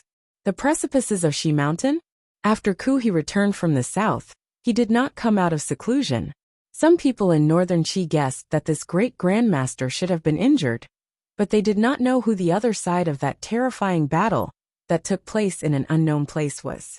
Some guessed it was Siga Jian, some guessed it was Yi Luyan, and some guessed it was the Qing kingdom's most deeply hidden great grandmaster. No one would have thought that he and Wu Zhu had both been injured. After Ku He recovered, the first thing he did was carefully investigate Shaoan's movements after he returned to the kingdom. Although this great grandmaster was faintly angry at the battle between the mother and son in the royal palace, Tianyi Dao followed the customs of the temple and rarely interfered in political affairs, so it was not good for him to say too much. But regarding Shaoan's life and death, this great grandmaster, who seemed to be unable to care about external things, placed great importance on it. The precipices of Shi Mountain had been searched many times, but Shaoan's body had not been found on the mountain. This became the most piercing problem for the northern Qi court. If that old man was still alive, then perhaps Shang Shanhu, who was under house arrest in his manor, would become active again. But for Haitang, since Brother Lang Tiao said that Shaoan had lost all signs of life after being stabbed by the curved knife, she would naturally believe him. Great Grandmaster Ku He had never doubted the judgment of his first disciple. So the northern Qi people were only thinking about one question: where was Shaoan's body? No one knew how much effort they had expended in their search. Shi Mountain had been turned upside down, but they still could not find the whereabouts of Shaoan and the mysterious man. After all, the northern Qi people could not understand how in this world there could be someone like a gecko who could climb up the mirror-like precipices of Shi Mountain. Later, it was Imperial Advisor Ku He who spoke, and the northern Qi people resentfully stopped their search. They did not think that this great grandmaster would lower his status and personally go investigate. No one knew how much effort he had put in before he finally found Xiaowen's body in a cave in the precipice on this windy and snowy day. Haiting looked at her teacher in shock. Only now did she notice that there were small wounds on his ankles. She asked with concern, "How can you get down from that precipice?" She was not in a rush to ask Xiaowen questions. What she was most concerned about was Kuhi's health. After all, her teacher was old and had just recovered from his injuries. Kuhi gently shook his head and smiled with a sigh. "Going down is a bit troublesome, but it's not impossible. All we need to do is tie a rope. I just didn't think that the person laying Tiao forced down the precipice would be able to escape so easily." Haiting lowered her head slightly. Perhaps he was carrying something like a grappling hook on his body. The grappling hook has no place to borrow strength. Kuhi looked at her with a smile. "You were so shocked earlier, because you remembered what the precipice of Shi Mountain looked like." Haiting sighed. "I really don't understand this matter. But it's already been a few months. Could it be that Sir Xiaowen's remains have not been eaten by the eagles in the mountains?" Kuhi's snow-like eyebrows fluttered slightly. He warmly said, "That cave was very shallow. Logically speaking, vicious birds should have long since helped Sir Xiaowen ascend to the heavens. I didn't think that when I followed the rope down, what I saw was Sir Xiaowen's remains as good as new. There were a few dead birds lying beside him. The birds had all turned to bones, but his body, aside from being a bit dehydrated, had not rotted." Haiting was surprised to hear this. She smiled calmly. "What a powerful poison." Kuhi gently nodded and changed the subject. "Tell me about this young man Fan Xian. I am very curious about him." Haitang's heart skipped a beat, but her expression did not change in the slightest. Smiling, she recounted everything that Fan Xian had done in Shangjing. Knowing that she could no longer hide anything for Fan Xian, she quietly said, "That night after Xiaowen left the capital, Fan Xian stayed with the diplomatic mission, but no one saw him with their own eyes. When I went the next day, he was lying in bed. Back then, elder brother believed that the black-clothed man who fell off the cliff with Xiaowen was him, and he really is an expert at using poison. Of all the people in this world, only Xiaowen and he had ever come into contact with the temple. Now that Xiaowen was dead, only he remained. The emperor had painstakingly rescued Xiaowen and brought him back to northern Qi. But he had tried his best to kill him. Now that she knew that Fan Xian might be the last person Xiaowen saw before he died. And he was so careful about the secret of the temple. Haiting did not know what trouble her words would bring to Fan Xian. But she knew that this seemingly gentle teacher in front of her was, in reality, a wise man who held the pearl of wisdom in his hands. He had changed the subject earlier, naturally, to remind her. Unexpectedly, he did not continue this topic. Instead, he gazed at her meaningfully and smiled. He took another sip of the tea in his cup and said, "Duodwa's tea is getting better and better." "You flatter me, teacher," Haiting replied gently. "I think I know who Fan Xian is," he suddenly said very gently. His words came out of nowhere, and Haiting did not understand. She stared at her teacher in a daze. He slowly stood up, and a mellow smile rose to his face. "Before this young man came to northern Qi, I went out and was injured. I think you must be very curious as to who in this world can injure me." Imperial advisor he represented the spirit of northern Qi, so the matter of his injury had always been hidden. Although Haiting knew, she had never heard the details from her teacher's mouth. Now that she heard it, she immediately focused her attention. It was a blind man. He turned and gazed at the wind and snow outside his disciple's garden. He slowly said, "It was a blind man I met many years ago and have never forgotten." Haiting was shocked. She thought that it was already a shocking thing for someone in this world to be able to injure her teacher. She had not expected that the other person was not a great grandmaster known to the world, but a blind man. He continued to speak leisurely. "It is very strange that this terrifying blind man seems to have forgotten some things. He has forgotten that many years ago, I once met him." Haiting listened quietly. This blind man has already disappeared for many years. The smile on Kuhi's face rose again. I did not expect that he would suddenly appear in this world again, and that the first person he came to find was me. Speaking of which, my heart, which has long been like an old well without ripples, is actually faintly proud. Haiteng became more and more confused. This blind man once taught that idiot Siga Jian a lesson. He once beat Yi Luyan until he abandoned his sword, and finally became a great grandmaster. He sighed. I guessed it was him back then, but I did not expect that he would come to find me this time. This is completely different from his secretive style in the past. Haiteng suddenly opened her mouth and asked, could it be that this blind man is the most mysterious great grandmaster? He shook his head. His eyes, which seemed to be able to see through everything, also revealed a trace of confusion. No, the blind man has never needed this kind of false reputation. As for the most mysterious of the four of us, he should still be in the Qing Kingdom's royal palace. Haiteng did not understand. Since no one had ever seen the mysterious great grandmaster, why were the people so sure that he existed, and that he existed in the Qing Kingdom's royal palace? The reason is very simple. He smiled. Many years ago, Siga Jian had tried 3 times to enter the Qing Kingdom's royal palace to assassinate their emperor. Haiteng called out in surprise. Only now did she know that Dongyi Siga Jian had done such a crazy thing. However, to use the realm of a great grandmaster as an assassin, even if the Qing Kingdom's emperor was the person with the most power in the world, it would probably be difficult for him to resist.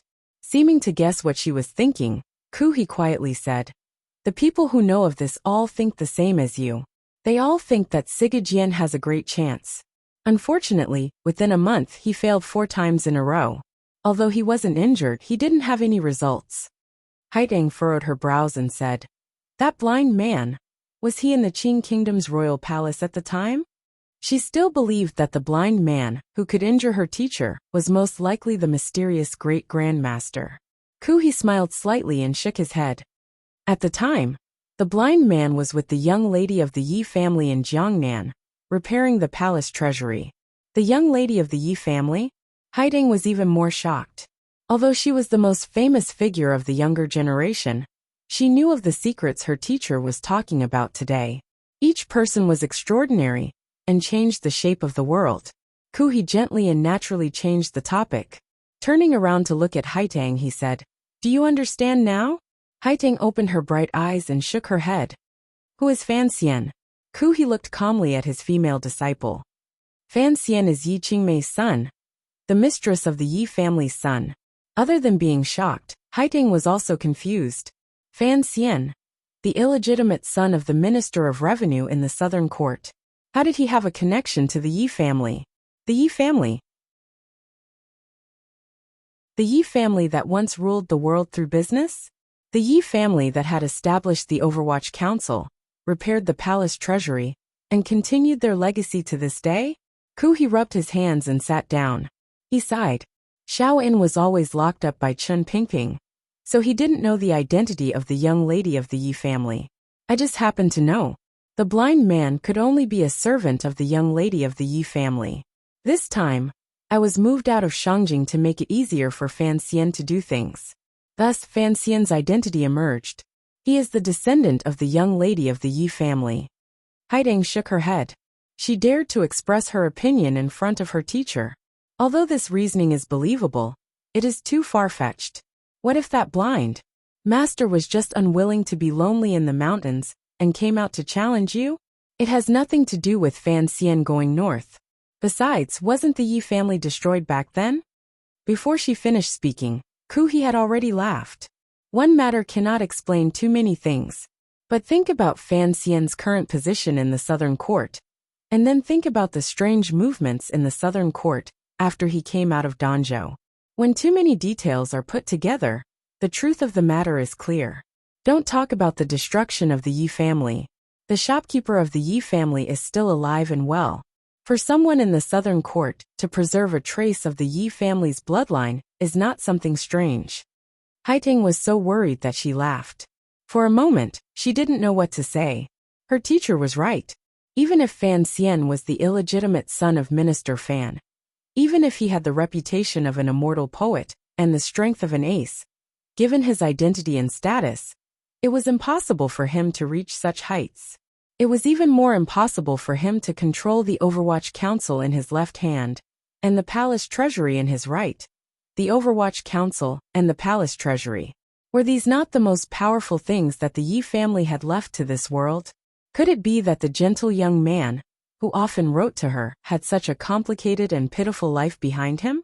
You just repeated the poem Fan Xian recited in the restaurant.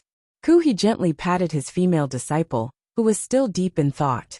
He smiled slightly and said, "You only discovered from this poem that he was the author of Story of the Stone. But if you think about it carefully, perhaps you will find that Fan Xian used this poem to express some other emotions, such as anger or dissatisfaction." In the summer of Shangjing, in the centenarian pine house, Fan Xian and Haiteng drank wine and recited a poem when they were drunk. Keep me in Qing, suddenly meet my benefactor. Fortunately, mother, you have accumulated a sinister merit. Advise life, help the needy and support the poor. Do not be like my evil uncle and treacherous brother, who love money and forget his own flesh and blood. It is exactly multiplication, division, addition and subtraction. Above is the firmament. In the winter garden, Haiteng repeated it in her heart. She finally experienced the emotions her teacher spoke of. She abruptly raised her head, shocked beyond compare. If Fan Xian, who was soaking in the hot springs far away in the Qing Kingdom's Tsang Mountains, knew that this pair of teacher and disciple would be so careless and use this poem to determine his birth, he would certainly be so angry that he would jump out of the hot springs and run naked to Shangjing to give them a good scolding, and then explain that this was written by Lao Chao. It just happened to be similar to his own life. Before long, Haiteng had already recovered her calm. In a gentle voice she asked, "This matter can be big or small?" Since she knew of Fan Xian's past, she could imagine that there would certainly be many problems between him and the Qing royal family. How to use it was a matter that required careful consideration. The news that Fan Xian is a descendant of the Yi family. Let the entire world know. He said very gently. Great Grandmaster he spoke very gently. The blind man, Haiteng's heart was slightly confused. She didn't know how to protect Fan Xian's interests as much as possible. He slowly sighed and said, "Although the blind man doesn't seem to recognize me, I think that since he purposely acted and left behind these clues, perhaps he hopes to use my mouth to tell this interesting news to the people of this world." The great Grandmaster finally came to a conclusion. The blind man doesn't want to wait anymore. He wants Fan Xian to speed up his pace. To be continued. If you want to know what happens next, please log on to www.cmfu.com. More chapters. Support the author. Support original reading.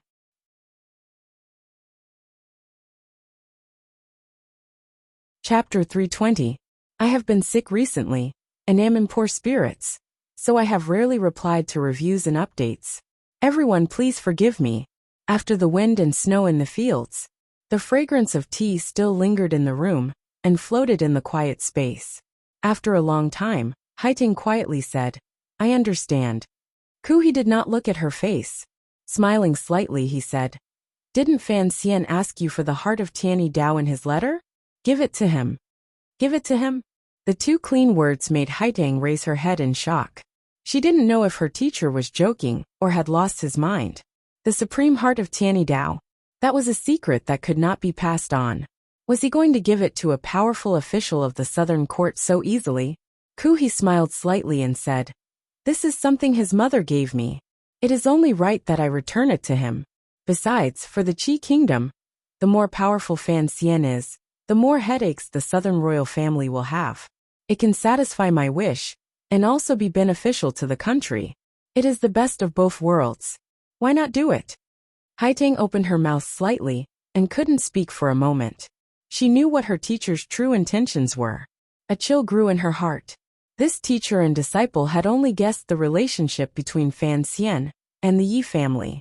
They did not know Fan Xian's other identity, so they unilaterally thought that after his identity was exposed, Fan Xian could only be a ferocious tiger within the Qing kingdom. Back then, When the Yi family had disappeared like smoke, the Qing royal family would have to bear the greatest responsibility. In the eyes of the northern Qi people, the more powerful Fan Xian was, the more trouble Qing kingdom would have, and the safer their country would be. Teacher, if Fan Xian cannot withstand it this time, what do we do? The Yi family's property had all been taken over by the Qing royal family. Logically speaking, once the news that Fan Xian was a descendant of the Yi family got out, the Qing royal family would kill him in the shortest amount of time possible. Ku He shook his head and sighed quietly. The nobles who toppled the Yi family seemed to have all died in that night of bloodshed in Jingdo a dozen years ago. I truly cannot guess what the subsequent events will be like. Does the Yi family still have enemies hiding in the royal palace in the south? Perhaps that blind man wants to use this matter to force those people to appear. As the imperial advisor of Northern Qi, Ku He's first consideration was the interests of Northern Qi and the kingdom of the mother and son in the palace. As for what kind of predicament Fan Xian would face, it was not within his considerations.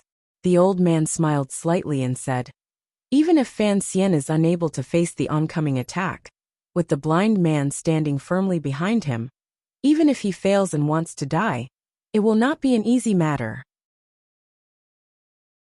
However, it was too risky to use the heart of Tianyi Dao to trade for such a powerful enemy.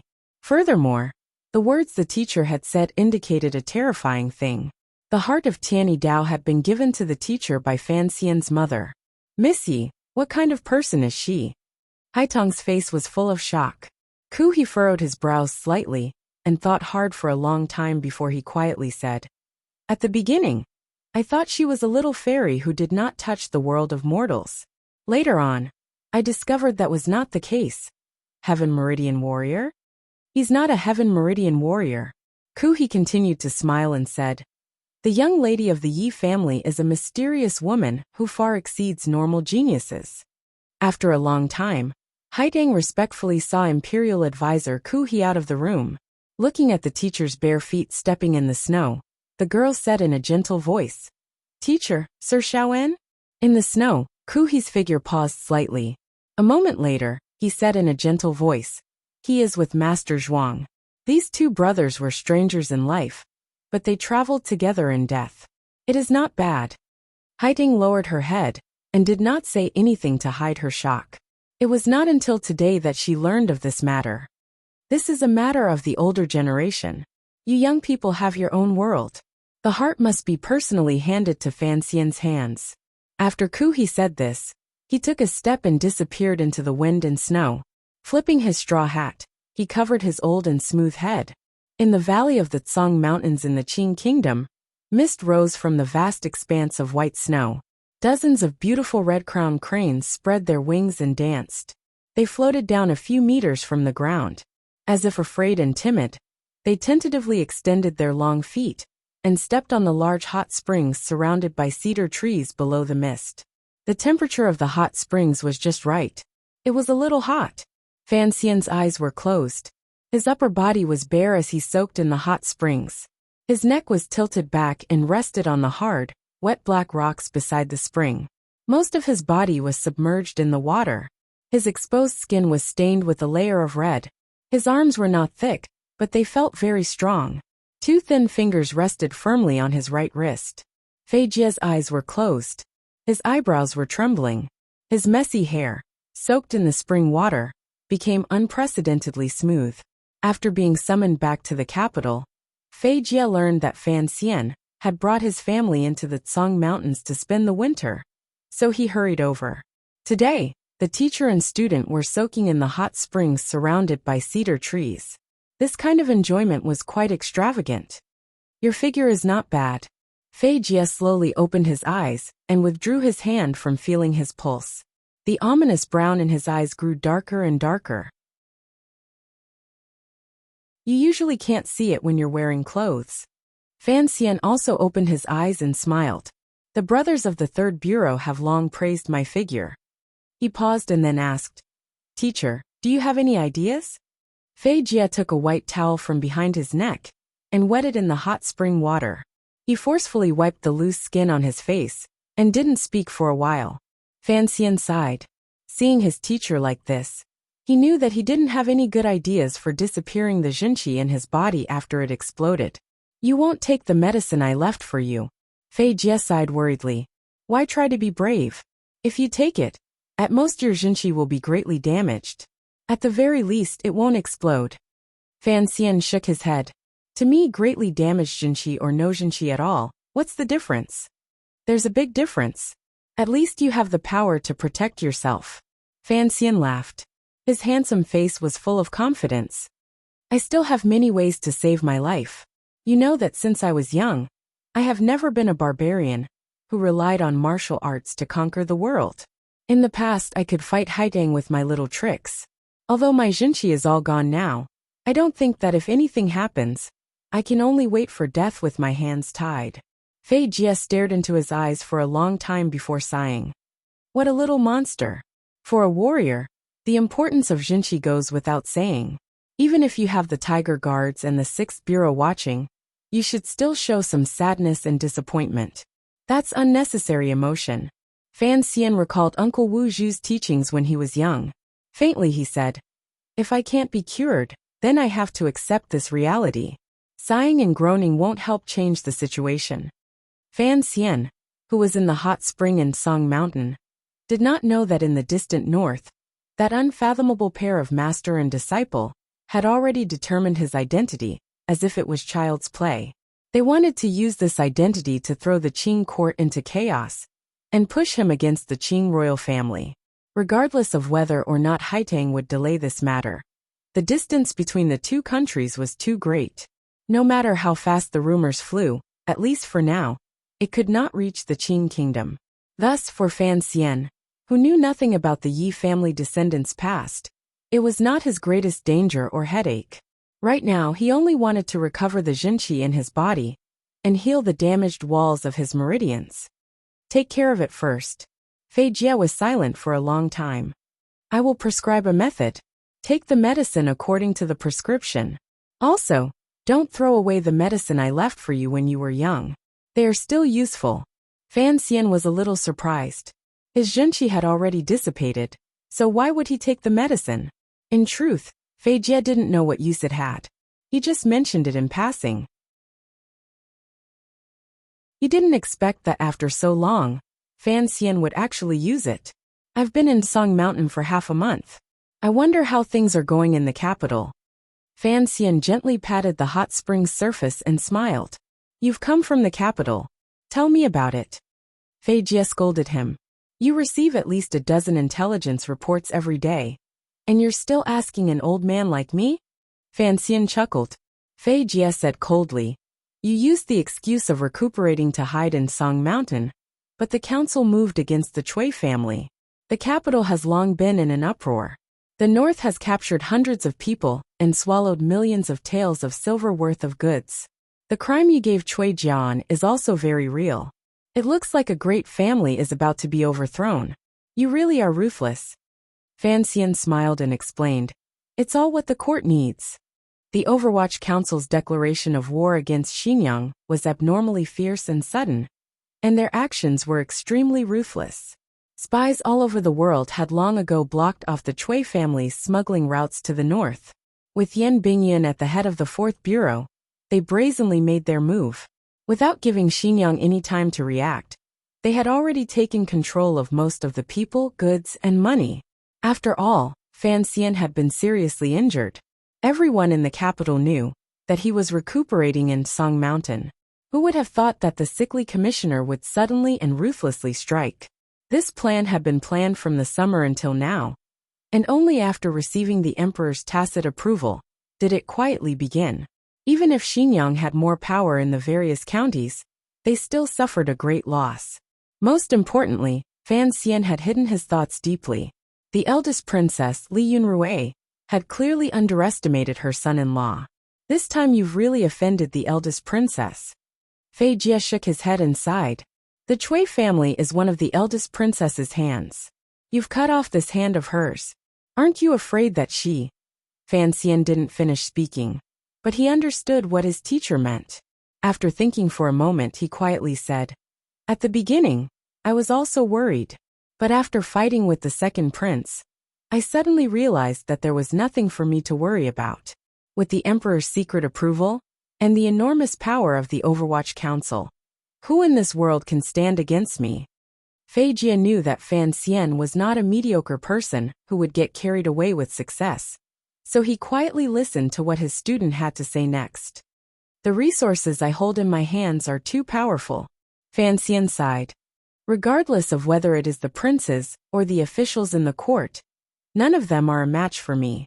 The director once told me to set my sights higher. Only now do I understand that this not only represents the direction of the future, but it also requires me to cultivate this kind of confidence, even pride as a commissioner of the Overwatch Council. Today in the court, there are very few people who can stand against me. Fan Xian analyzed himself expressionlessly.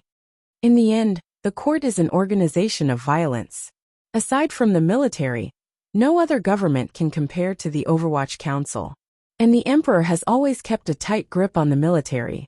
This time, when he chased the Yi family out of the capital, it was a clear signal.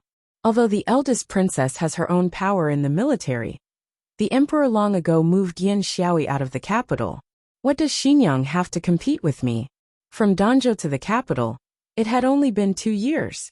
Following the changes of the times, with the efforts of Chen Pingping and Fan Jian, his mother's former comrades in arms, and with the tacit approval of the emperor of the Qing kingdom, that beautiful young man had, in a very short period of time, gained power that the world could not imagine. This kind of power was something that even he did not truly feel. It was not until he easily defeated the second prince in the capital that he suddenly realized that he seemed to have underestimated himself in the past. As long as the emperor's royal favor did not fade, as long as the old woman in the palace still thought that the young man was, after all, of royal blood, as long as Chen Pingping continued to live out his days in Qin Garden, and through all of the power of the Overwatch Council to him to play with, Fan Xian would firmly stand in the Qing court and not have to worry about any problems. Fei Jie suddenly said, Yin Xiaoyi is in the north. Did he not act this time? The northern expedition camp is far away from Cangzhou. There are countless valiant generals in the camp, 100,000 soldiers. Fan Xian laughed mockingly. They were unable to react at all. But the elders of the Cui family should have escaped to the camp. That line in Cangzhou, the 4th Bureau has not been able to completely strangle it. Fei Jie looked at him and suddenly laughed. Not bad at all. Fan Xian finally became modest. I am just a man who has made up his mind. For me to be able to do this so beautifully is all thanks to Yin Bingyin. Fei Jie laughed. In less than half a year, you were able to pull Ruohai's precious son into your camp and have him rack his brains to plan for you. You really are not bad. Fan Xian was silent. He suddenly thought of Lady Shun. At this time, she should be playing mahjong with Wan and the others in the Tsang Mountain estate. He thought to himself, after the matter with the Cui family is settled, should I invite Sir Yin Jr. to the mountains to spend the winter? Thinking of the estate half a mountain away from the hot springs, his mood suddenly improved. He pleaded to Fei Jie. Teacher, about what I said yesterday, please consider it carefully. Fei Jie frowned and coughed. You want a girl as beautiful as a flower to follow me to study medicine. Isn't that a bit too pitiful? Even if I agree, the minister will not allow it. I will talk to father, Fan Xian pleaded. My sister really likes medicine. Teacher, please take the trouble. Fei Jie scolded him. My name is Fei Jie, not Fei Xian. Fan Xian smiled. He knew that his teacher was angry, and that meant he had agreed. After a long time, Fei Jie's brows suddenly flashed with a trace of worry. But have you thought about it? The director and I are both getting old. There will come a day when we have to leave. Fan Xian was silent. After a moment he suddenly said, I think the director must have told you about my past. Fei Jie nodded expressionlessly. At least up until now His Majesty has been good enough to you. Fan Xian did not deny this. For an illegitimate child, the emperor was able to generously give him the Overwatch Council and the palace treasury. This kind of power, which even princes could not have, was enough to make up for the so-called status problem in the hearts of ordinary people. But the problem was that Fan Xian was not originally a person of this world. What he asked for was actually simpler. When he looked at problems, he would also be simpler. These two enormous organizations were originally my mother's, not the Qing royal family's. Giving them to me is something that should be done.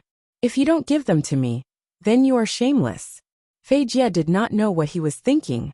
He sighed and said, "Back in Danzhou, you said you wanted to be a doctor or a chef. In reality, I was very happy, but I was also a little disappointed. The lady's family business needs to be inherited by you. But now, seeing that you are about to inherit everything from her, I feel a faint fear. I don't know if you will regret it in the future." Fan Xian understood what his teacher was worried about. What if one day, the emperor suddenly felt that his power was too strong and posed a threat to the future heir? What should he do then? He smiled and comforted Fei Jie. "Don't worry. At least for a few years, I think the emperor will trust my loyalty." He touched the scar on his chest. It was still a little itchy. After soaking in the hot spring, it appeared even redder and more sinister. "Don't forget, she is the Empress Dowager's favorite daughter," Fei Jie warned. "Furthermore, she is a madwoman. On the battlefield, she is no match for you. She will use some crazy methods, just like in the past years on Yulan Street." Fan Xian suddenly fell silent. A moment later he said, "There is one in the courtyard. Naturally, she won't do anything. As for inside Jingdo, even if she goes crazy, she still has to fear the emperor. If she really wants to vent her anger, the best chance is to kill me while I am injured, and not under the eyes of the emperor in Jingdo." Fei Jie sighed. "It's good that you understand this point." Fan Xian smiled and said, "The current me is not so easy to kill." With a swish, it was as if a servant had taken a knife and carefully cut open a piece of rice paper. 1 li behind the hot spring in Song Mountain, on the pure white and sparkling snow in the pine forest, a bright red liquid suddenly floated across. It landed on the ground and quickly died and soaked. The color was difficult to erase. An assassin clutched his throat and made a gurgling sound. He fell dead on the snow with a muffled thud. The swordsman of the 6th Bureau of the Overwatch Council slowly withdrew his cold sword from behind a tree. He bowed to Gauda, who was a few feet away, and disappeared into the snow again. The 7th. Gauda's face was serious. He still carried the long knife on his back. He said to his subordinate, "In a moment, take it to the back of the mountain and burn it." Yes. Gauda was silent. Recently, there had been more and more assassins sneaking into Tsong Mountain with the intention of assassinating Commissioner Fan. He also knew where these assassins came from. Xingyang was indeed somewhat crazy. After the Cui family was destroyed, they chose the most direct method of revenge. Unfortunately, they had clearly underestimated the defensive power around Commissioner Fan. The 7 Tiger Guards were the personal bodyguards the emperor had assigned to Fan Xian. However, in this small-scale battle of assassination and counter-assassination, the truly terrifying ones were the swordsmen of the 6th Bureau of the Overwatch Council. These swordsmen's profession was assassination. They were the official assassins of the Qing Kingdom. Now in the snowy mountains, they were facing the assassins sent by Xinjiang. Naturally, they were incomparably skilled at killing them. Their defense was watertight. In less than 3 days, they had already killed 7 assassins without suffering any injuries themselves. Gauda looked at the smear of blood on the white snow and sighed. He was the emperor's personal guard in the palace. It was not until today that he realized that these tiger guards were very powerful when used to kill enemies head-on. However, when it came to assassination and protection, they were still a bit lacking compared to the people of the 6th Bureau of the Overwatch Council. As the leader of the Tiger Guards, he knew that if these 6th Bureau swordsmen fought him head-on, none of them would be his match. The problem was, assassins would never fight head-on. Gauda silently thought that if the head assassin of the 6th Bureau came to assassinate him, he would not have a sliver of a chance of survival. After Fan Xian was injured, the level of defense around him had already increased by a few levels. Particularly after Chen Pingping's outburst of anger, the 6th Bureau of the Overwatch Council finally reacted in shame. They directly placed 12 swordsmen around Fan Xian. In the past, this level of defense was only used by the emperor when he traveled. After the emperor frequently used the tiger guards. In the entire world, only Qin Garden would have such tight defenses. After Fan Xian learned of this, he did not give any orders. He only ordered the people of the Qinian unit to withdraw. Not a single person of the first bureau was allowed to follow him into the mountains. Only Deng Ziyu and Su Wenmao were left to be responsible for communication. As for Qin Pingping's anger, he treated it as a joke. You old cripple, had someone stab me, and now you're scolding your subordinates for not protecting themselves. How shameless. As Gao De was silently marveling at the power of the Overwatch Council, there were others who had similar thoughts. The leader of the assassins that Xinjiang had sent to the Tsang Mountains was wearing a white robe. Hidden in the snow, he carefully observed everything in the mountains. He was a death soldier from Xinjiang. He had long given his life to the eldest princess.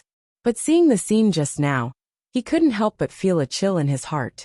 It had already been 3 whole days. Never mind assassinating Fan Xian. The Xinjiang assassins had not even been able to see Fan Xian's face. The continuous, silent deaths of his subordinates made the leader of the assassins, for the first time, think of retreating. Even if it was the emperor's tiger guards protecting Fan Xian, he had enough confidence to try. Xinjiang guessed that Fan Xian's injuries were strange. They estimated that he would not recover for a while. But the problem was that the Overwatch Council, the 6th Bureau, and the official assassins were too powerful. They seemed to be able to instinctively smell every strange scent in the snowy mountains, and could find all the hidden dangers. With such a group of people protecting Fan Xian, only if Xinjiang sent an army up the mountain would they be able to kill him. The leader of the assassins furrowed his brows. He decided to slide down the tree trunk and return to Xinjiang to report the details of this failure. He was very confident in his martial skills. As long as he made detailed arrangements for the 6th Bureau of the Overwatch Council, he would certainly be able to kill Fan Xian next time. His body moved slightly, and a speck of snow drilled into his neck. It was slightly cool, then extremely cold. A black metal drill, separated by a thick layer of snow, accurately pierced into his neck. To be continued. If you want to know what happened next, please log on to www.cmfu.com. More chapters. Support the author. Support the original reading.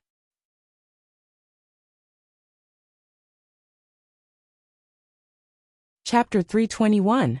There was one thing in this world that was the God of all people, the soul of all gods, and even ghosts were forced to fight for it. On the Fan family carriages, one could often see the family crest of the Fan family, a square and a circle. It was the shape of this thing. Master Fan was the Minister of Revenue and controlled the national treasury.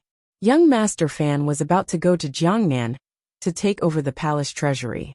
The wealth of the kingdom of Qing was controlled by this family, and even the family crest was full of the stench of money. Money.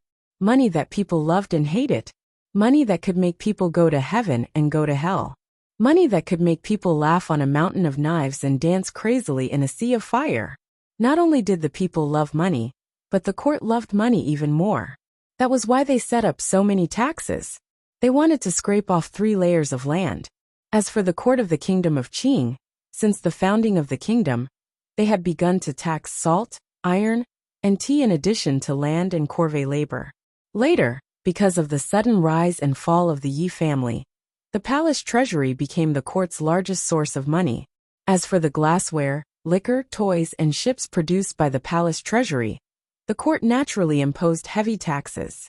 Furthermore, they were always guarded very strictly, and the Overwatch Council was in charge. So when the Cui family's smuggling was investigated by the Overwatch Council, it shocked the world. It was not until today that the people of the Kingdom of Qing knew that there was such a big gap in the palace treasury, and that the court had lost so much money in taxes. The imperial censorate was silent, and so were the officials who had been bribed by Xinjiang. But there were still some officials from different factions, or with righteous hearts, who began to submit petitions, asking the court to investigate the matter thoroughly. Although no one dared to mention the eldest princess' name in the petitions, the spearhead was pointed directly at Xinjiang. In comparison, the young emperor of Northern Qi also took advantage of the situation.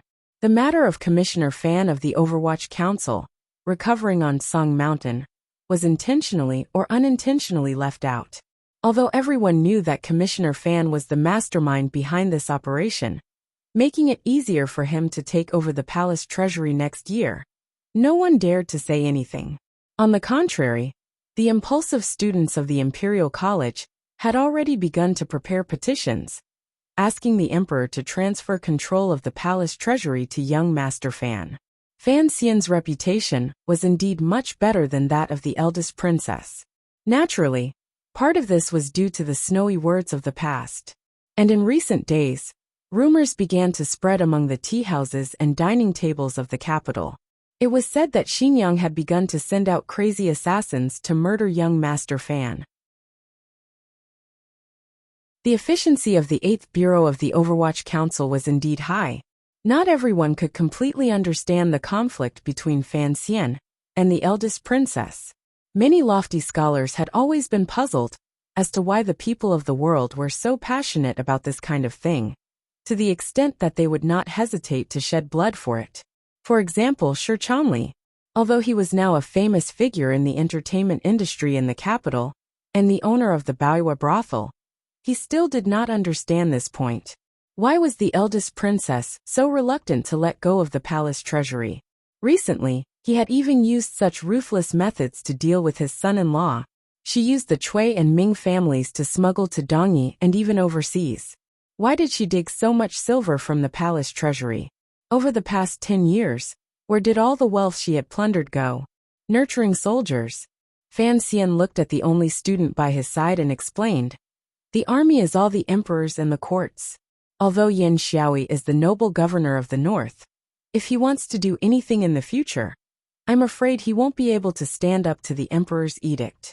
You know, in our country, particularly in the army, how high the emperor's prestige is.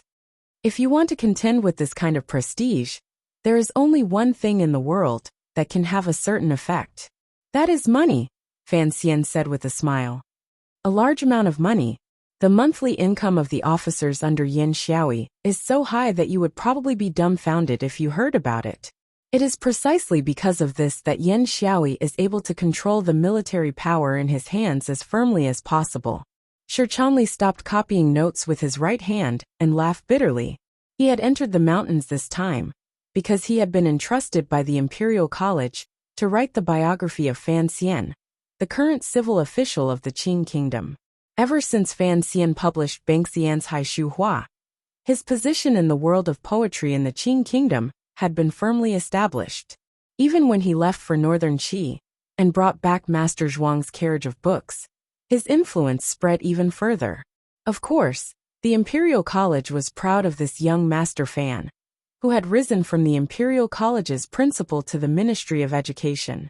They did not want to miss out on this kind of resource, so they decided to write a biography of Fan Xian, which would be published by Dombo Bookstore and distributed to the world. This was to win over more students in the north and Dongyi in the coming year, and also to bring more scholars to the Qing Kingdom to participate in the spring examinations. But after Fan Xian was injured, he hid in the Tsang Mountains and did not go to the Imperial College for a long time. Even Shu the scholar could not find him, so he had to use his connections here and there to find Fan Xian's only student in the capital, Shi Chanli. Shi Chanli also felt that this matter was very promising, and with the Imperial College's personal invitation, he felt that it was much more glorious than being the owner of a brothel in Baoyue brothel. So he eagerly ran into the Tsang Mountains. He was lucky that he did not see the corpses in the snow. How could he have predicted that things would develop differently from what he had imagined? Although he had begged his teacher to stay in the study, his teacher did not talk about his life, his studies, or his poetry. Instead, he talked about the secrets of the court, such as how the Overwatch Council defeated the second prince, and why the eldest princess refused to let go of the palace treasury. Shi Chanli did not have the courage to write these things down on paper. Even if he did, the Imperial College would not dare to publish them even if they had 800 heads. He looked at his teacher and said in a chilly voice, "Teacher, These things can't be written into the biography. As for the matter of writing a biography, Fan Xian felt that it was ridiculous. He thought to himself that he was so young. Were the scholars of the Imperial College going to seal his coffin? Seeing Shi Chanli's awkward expression, he laughed and scolded him. "Right my ass." He cursed and then said, "Is the Imperial College so free that it has nothing better to do? When will they be able to sort out Master Zhuang's books? The Dambo bookstore is waiting to open the printing, and the Emperor is also rushing them. It's not like you don't know that the Emperor wants me to sort them out within 3 years. These freeloaders only know how to flatter me and don't know how to do proper work." Shi Chanli carefully explained on behalf of the Imperial College, "Master Zhuang's books have already begun to be printed in batches." Fan Xian shook his head and continued, "Then tell me about the absurd matter of writing a biography for me. Even though I've written a few poems, sung a few songs, and conversed with Master Zhuang twice in my life, don't you know that my most glorious career, the one that I'm truly proud of, is still these shady things?" These words were spoken truthfully, and were even close to Rizzo's self-analysis, except there was not a trace of remorse. "What I am most proud of is killing people and using poison, not those romantic things. If you can write them, do you dare to write them?" Fan Xian stared into Shi Chanli's eyes. "If you want to write a biography for me, wait until the day I die, or when the people of this era all die. If you are still struggling to live, it won't be too late to talk about it then." Shi Chanli sighed sorrowfully. He knew that the work of writing down notes could not be completed. His teacher had already made up his mind, and it would be difficult for him to convince him otherwise. However, he had already been intrigued by the court secrets that Fan Xian had spoken of earlier. Returning to his teacher's previous topic, he said, "Regarding the matter in the north, I think that General Yin Xiaoyi blindly uses money to buy loyalty. Even if he wants to rebel, I don't think it will be of much use." Under the influence of his teacher for half a year, Shi Chanli was like Cece from Danzhou. He had grown a lot bolder, and his words were also a lot sharper. "The Emperor has a tight grip on the army." Fan Xian raised his eyebrows. "The eldest princess doesn't have any loopholes to exploit. She only has a trusted aide like Yin Xiaoyi, so of course she has to throw out a lot of silver. Every bit of loyalty she can earn is a bit more. Although it costs a lot to raise soldiers, that is the palace treasury. Is 10 years only enough to do this? Of course not." Fan Xian explained like a teacher. "The second prince wants to bribe the officials of the capital. This requires money. He wants to control public opinion. This requires money. Xinjiang wants to befriend the local officials, the feudal lords of a region. This also requires money. The word official has 2 mouths, and the officials of the kingdom of Qing are all very healthy. Their mouths are wide open. To feed these people, it really costs a lot." Shi Chanli frowned.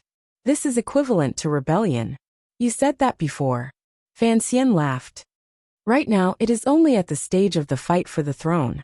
If the second prince really succeeds, he will have imperial power in his hands.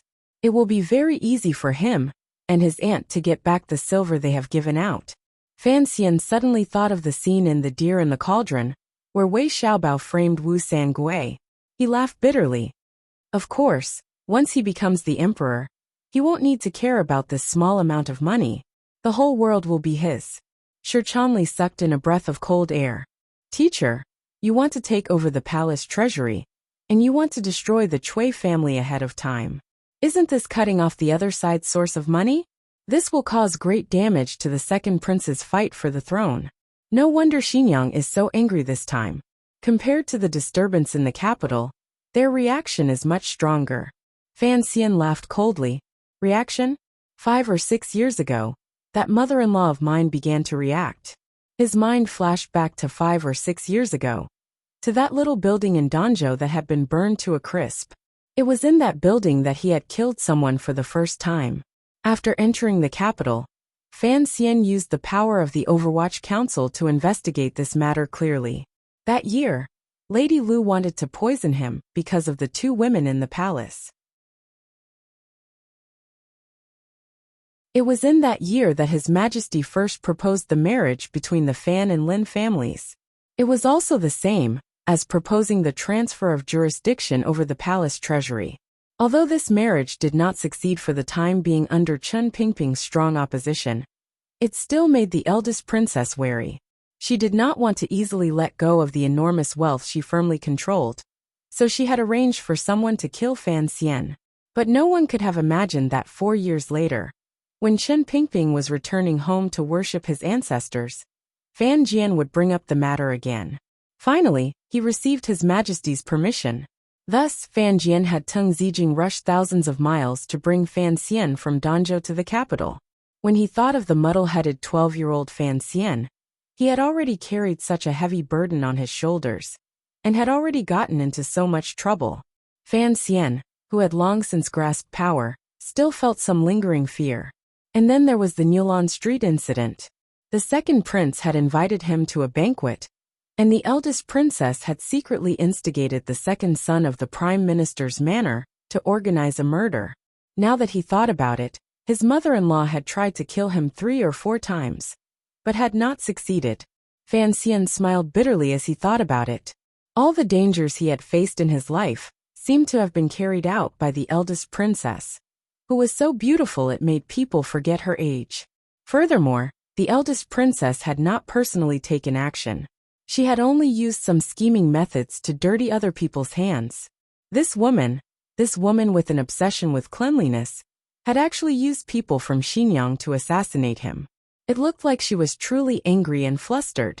A confident smile rose to the corners of Fan Xian's lips. As long as you are angry, it is fine. If you were still as calm as before, I would not know how to act. He deeply believed in the Xinjiang princess's ability to scheme. Just from the Newlan Street incident turning into a clever scheme to seize northern Qi's land, and the sale of Yin Bingyun in exchange for the Qing court's chaos, he could see the eldest princess's ability to scheme. But he was not afraid of this, because the Overwatch Council was also best at scheming. Sir Yin Jr. was also a genius, and he had an unresolvable hatred for the eldest princess. Most importantly, other than scheming, the Overwatch Council also had power, and this was what Xinjiang lacked the most. To deal with schemers, simple swords, blood, and fire were the most effective methods. The eldest princess is an amazing woman. Fan Xian woke up from his contemplation and sighed. Truly amazing. At the beginning, all the civil and military officials in the court thought she was helping the Eastern Palace. No one thought of her agreement with the second prince.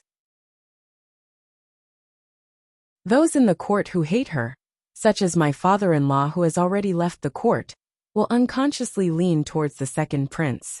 And the people she controls on behalf of the Eastern Palace can be thrown out at any time to be villains. If this situation continues for another 7 or 8 years, when His Majesty is old, perhaps the second prince will really be able to enter the Eastern Palace. It's a pity she met the teacher, Shi Chanli said. Fan Xian was not modest. I was just a bit lucky. And do you think the Emperor and Director Chen really don't know about this? Shi Chanli was slightly surprised. Fan Xian smiled bitterly. No matter how amazing a woman the eldest princess is, in the end, she is still no match for those old fellows. I am just a hand pushed to the front stage. Perhaps the Emperor just doesn't want the Empress Dowager to be angry. He suddenly tilted his head slightly and looked at the vast expanse of white mountains outside the glass window. With a slight sense of loss, he said, however, among these powerful figures, the one I actually admire the most is my father-in-law, who has long left Jingdou. Shi Chanli didn't understand. He had thought his teacher would say the one he admired the most was Minister Fan. Fan Xian smiled slightly. My father-in-law is known to the world as a treacherous minister, but he is actually a rare capable official. The Qing kingdom in the past few years could truly be said to be prosperous, and the people at peace. Although there were small disagreements, in the end, they did not affect the overall situation. He made great efforts. What I admire about my father-in-law is that he is very patient and very decisive. At the beginning, because of the eldest princess, Sigajian killed my second brother-in-law. My father-in-law immediately agreed to my marriage to Wan and stood without hesitation on the side of the Overwatch Council, and my father. Don't forget, he and Director Chen's father have fought for many years in court. For him to make such an important decision and immediately make a plan, it is truly extraordinary. He then sighed and said, "Furthermore, my father-in-law holds the power of the prime minister in his hands, but he is not attached to it. Once he discovered that the emperor had other thoughts, he immediately resigned. Although he lost the power in his hands, at the end of the day, his family is safe, and his clan is peaceful." After Fan Xian's father-in-law, Prime Minister Lin Ruofu, retired, he had always lived out his retirement in Wuzhou. He was a wealthy man, and often had correspondence with his family in Jingdou. It was said that he had been doing well recently. His health was even better than when he was in Jingdou. It is easy to understand others, but difficult to understand oneself. Fan Xian sighed and said, "Father-in-law knows people, knows oneself, knows the time, and knows the situation. There is truly too much for me to learn." Shi Chanli's heart jumped slightly. He thought of how the court in Jingdou was still empty. It was only the officials of the Hall of Governmental Affairs who were helping with political affairs. In a small voice he said, "Teacher, in the future, you will eventually become the prime minister of the court." Fan Xian laughed bitterly and scolded, "Don't test me. I have no interest and I don't have the ability. How can governing a country be as simple as cooking a little fish? As for me in the future, managing the Overwatch Council is where my interest lies. Managing the palace treasury is the emperor's edict. I won't do anything else." Shi Chanli smiled and said, "Teacher, your words are interesting. However, just mentioning these two things is enough to make others envious. Let me tell you something. You know that after my father-in-law retires, the emperor does not plan to re-establish the position of prime minister." Fan Xian stood up and leaned on his walking stick. Moving to the window, he pushed it open and smelled the cool wind coming from the snow. Faintly he said, "The retiring master of the Bureau of Documents, Mr. Hu, has already risen by imperial edict and is coming to Jingdou." Shi Chanli paled in shock. "Which Mr. Hu? How many others?" Fan Xian did not turn around. Lightly he said, "When you and I were still children, that Mr. Hu pushed hard for the improvement of literature. The emperor has ordered him to return to the capital as a scholar. In the future, there will be no place for the Minister of Appointments, Yin Hangshu. Qin Heng will also be the Jingdou garrison. The Hall of Governmental Affairs will be led by a few scholars. There is no possibility of re-establishing the position of prime minister." Shi Chanli was silent. A moment later, he sighed lightly and said, "In the past, I only knew how to study and serve the court. Only now do I know that the matters of the court are incomparably complicated. It is not something that outsiders can guess." After a while, he became happy again. Although the things he heard today could not be recorded in history and were of no help to the Imperial College's advertising business, these secrets were never passed on.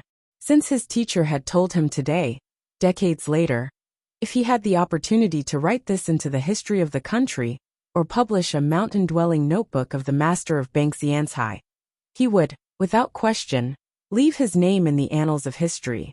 Of course, his teacher had to be the victor of history. Thinking of this, he felt a faint excitement in his heart. For some reason, he heard his teacher look out the window and laugh. "Do you know that Director Chen's true age is a bit younger than the emperor?" Shi Chanli's joyful heart was greatly surprised. He had once seen Chen Pingping from afar, and knew that the director was old and clumsy. It looked like he was about to sink into the yellow earth. Was he younger than the emperor in his prime? "Younger by a month," Fan Xian said with a not quite there smile. "The affairs of the court are too complicated. There is too much to worry about, so it naturally becomes like this. I wonder if in the future, I will also age prematurely." Outside the window was a bleak expanse of snow. From the end of the corridor came the laughter of girls playing mahjong. Rojia had shamelessly come again. Yiling that bold and thick-skinned person, had also hurried back from Dingzhou. The Fan Manor's estate in the Tsang Mountains was always lively in the winter. Compared to last year, it seemed that only the little fatty in northern Qi was missing. Fan Xian narrowed his eyes and welcomed the cold wind that blew against his face. In complete contrast to the joyous mood at home, he was silent. Working for the emperor in this shitty court, just like Chen Pingping, was truly a very exhausting job. Everyone seemed to have a few faces at the same time. No one knew what kind of cards each person held in their hands. Fan Xian didn't know what other people's trump cards were, so he always held his trump cards tightly in his hands and would not easily play them out. Following a rustling sound, Deng Ziyu, draped in a black snowy robe, came to the front of the house. He was about to knock on the door when he found that the window was open. Commissioner Fan was waving at him. He was slightly surprised and walked over. In a low voice he said, "The follow-up people from Xinjiang have already retreated. The director sent Zhong Jue to follow them." Fan Xian nodded. The official called Zhong Jue and Wang Qinian were known as the Two Wings, and they were best at tracking. Fan Xian was not worried about his safety. Seeing the paper bag in Deng Ziyu's hand, he very naturally extended his hand. Inside the paper bag was the analysis of the intelligence reports drawn up by the Third Bureau, as well as the correspondence. Deng Ziyu's expression became somewhat strange. He chuckled and said, "There's a letter from the north." Fan Xian was surprised, but immediately understood. He laughed and scolded, "You're a man. Don't learn from those women's mouths." Deng Ziyu handed the paper bag to him, covered his mouth, and turned to leave. Looking at his subordinate's comical appearance, Fan Xian could not help but laugh again. Using the excuse that someone needed to watch over the capital, he chased Shi Chanli out the door. Only then did he break open the first seal on the outside of the large paper bag and pull out a stack of letters. He flipped through them and, not surprisingly, found Haitong's letter. Deng Ziyu's strange behavior earlier was naturally because of this letter. The Overwatch Council's seal used rosin and silver cinnabar. They did not use lamp coal, so the safety factor was higher. Furthermore, the envelope was specially seamless, so there was no need to worry about someone deftly opening it on the way. First, he read through the information from the Qinian unit in the capital, and then looked over the intelligence reports from the other places that the Third Bureau had presented. Fan Xian nodded with satisfaction. Progress in each place had been smooth. Yan Bingyan had acted very quickly, and the Cui family would not be able to escape. The news had spread to Jiangnan, and even the Cui family's in-laws, the Ming family, had begun to move their wealth and goods. This move of striking the mountain to scare the tiger was beginning to take effect. Finally, he glanced at the council reports and picked up the letter that Haitong had sent. This had always been his principle. When doing things, he should put the public first and then the private. But after he finished reading Haitong's seemingly ordinary letter, he regretted that he had read it too late, even if it was only for a short while, because the contents of the letter were too shocking. Fan Xian's slender fingers gripped the thin paper, and he could not help but tremble. His expression was serious.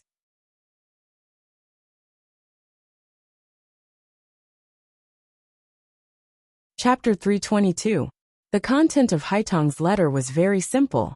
The words and sentences were not overflowing with ancient meaning. It was written in the light style of Fan Anji. The full text was copied below. "Is Anji safe? I've received the previous letter. Your country's postal route is indeed incomparably convenient. A month's journey took only 10 days. Counting back, you said it was the first snow in the capital when you wrote the letter. On that day, it had already snowed a few times in Shangjing, and it didn't stop. The weather was so cold that it was tiresome. I have a strange temperament. Others may easily get sleepy in spring and autumn, but I like to get sleepy in winter. It's just that the snow outside is heavy, and all the green is covered by the dull white. There are no beautiful scenery to entertain the eyes, no branches to break into rings, no flowers to get close to and smell. Although there are a few plum blossoms in the garden, the Qi Kingdom is colder this year than in the past. The few wax-red buds bloom miserably, and after being frozen by the ice and snow, they have no energy at all. I can't bring myself to admire them. The donkey you saw has already been sold. Don't worry, the little fellow is still helping to pull the millstone. In any case, there aren't many soybeans, and it only needs to make 50 revolutions a day. With the money from selling the donkey, I bought some bamboo charcoal. You said that if the room's ventilation isn't good, it's easy to get poisoned, so I made a chimney according to the blueprints you sent. Needless to say, the air in the room is much better. The chicks have long grown up, but I'm still worried about them freezing, so I keep them in the house. Naturally, they don't smell good, but as you know, I have a servant now, so I clean and wash them every day. It's passable. Lord Wang came to the garden a few times and invited me to a meal. However, you said that he can't drink wine. After thinking about it, I rejected him. After all, you know that I like to watch people drink, and I especially like to watch people get drunk. Half a year ago, at the Pine House restaurant, I liked the little song you sang when you were drunk. It was the verdict from Story of the Stone, leaving you Qing. A few days ago, I sang it to my teacher, and he liked it very much. He said that Sister Qiao's life was pitiful, but there was something interesting about it that was worth pondering. That day, the wind and snow outside the house were very heavy, and the chill invaded the house.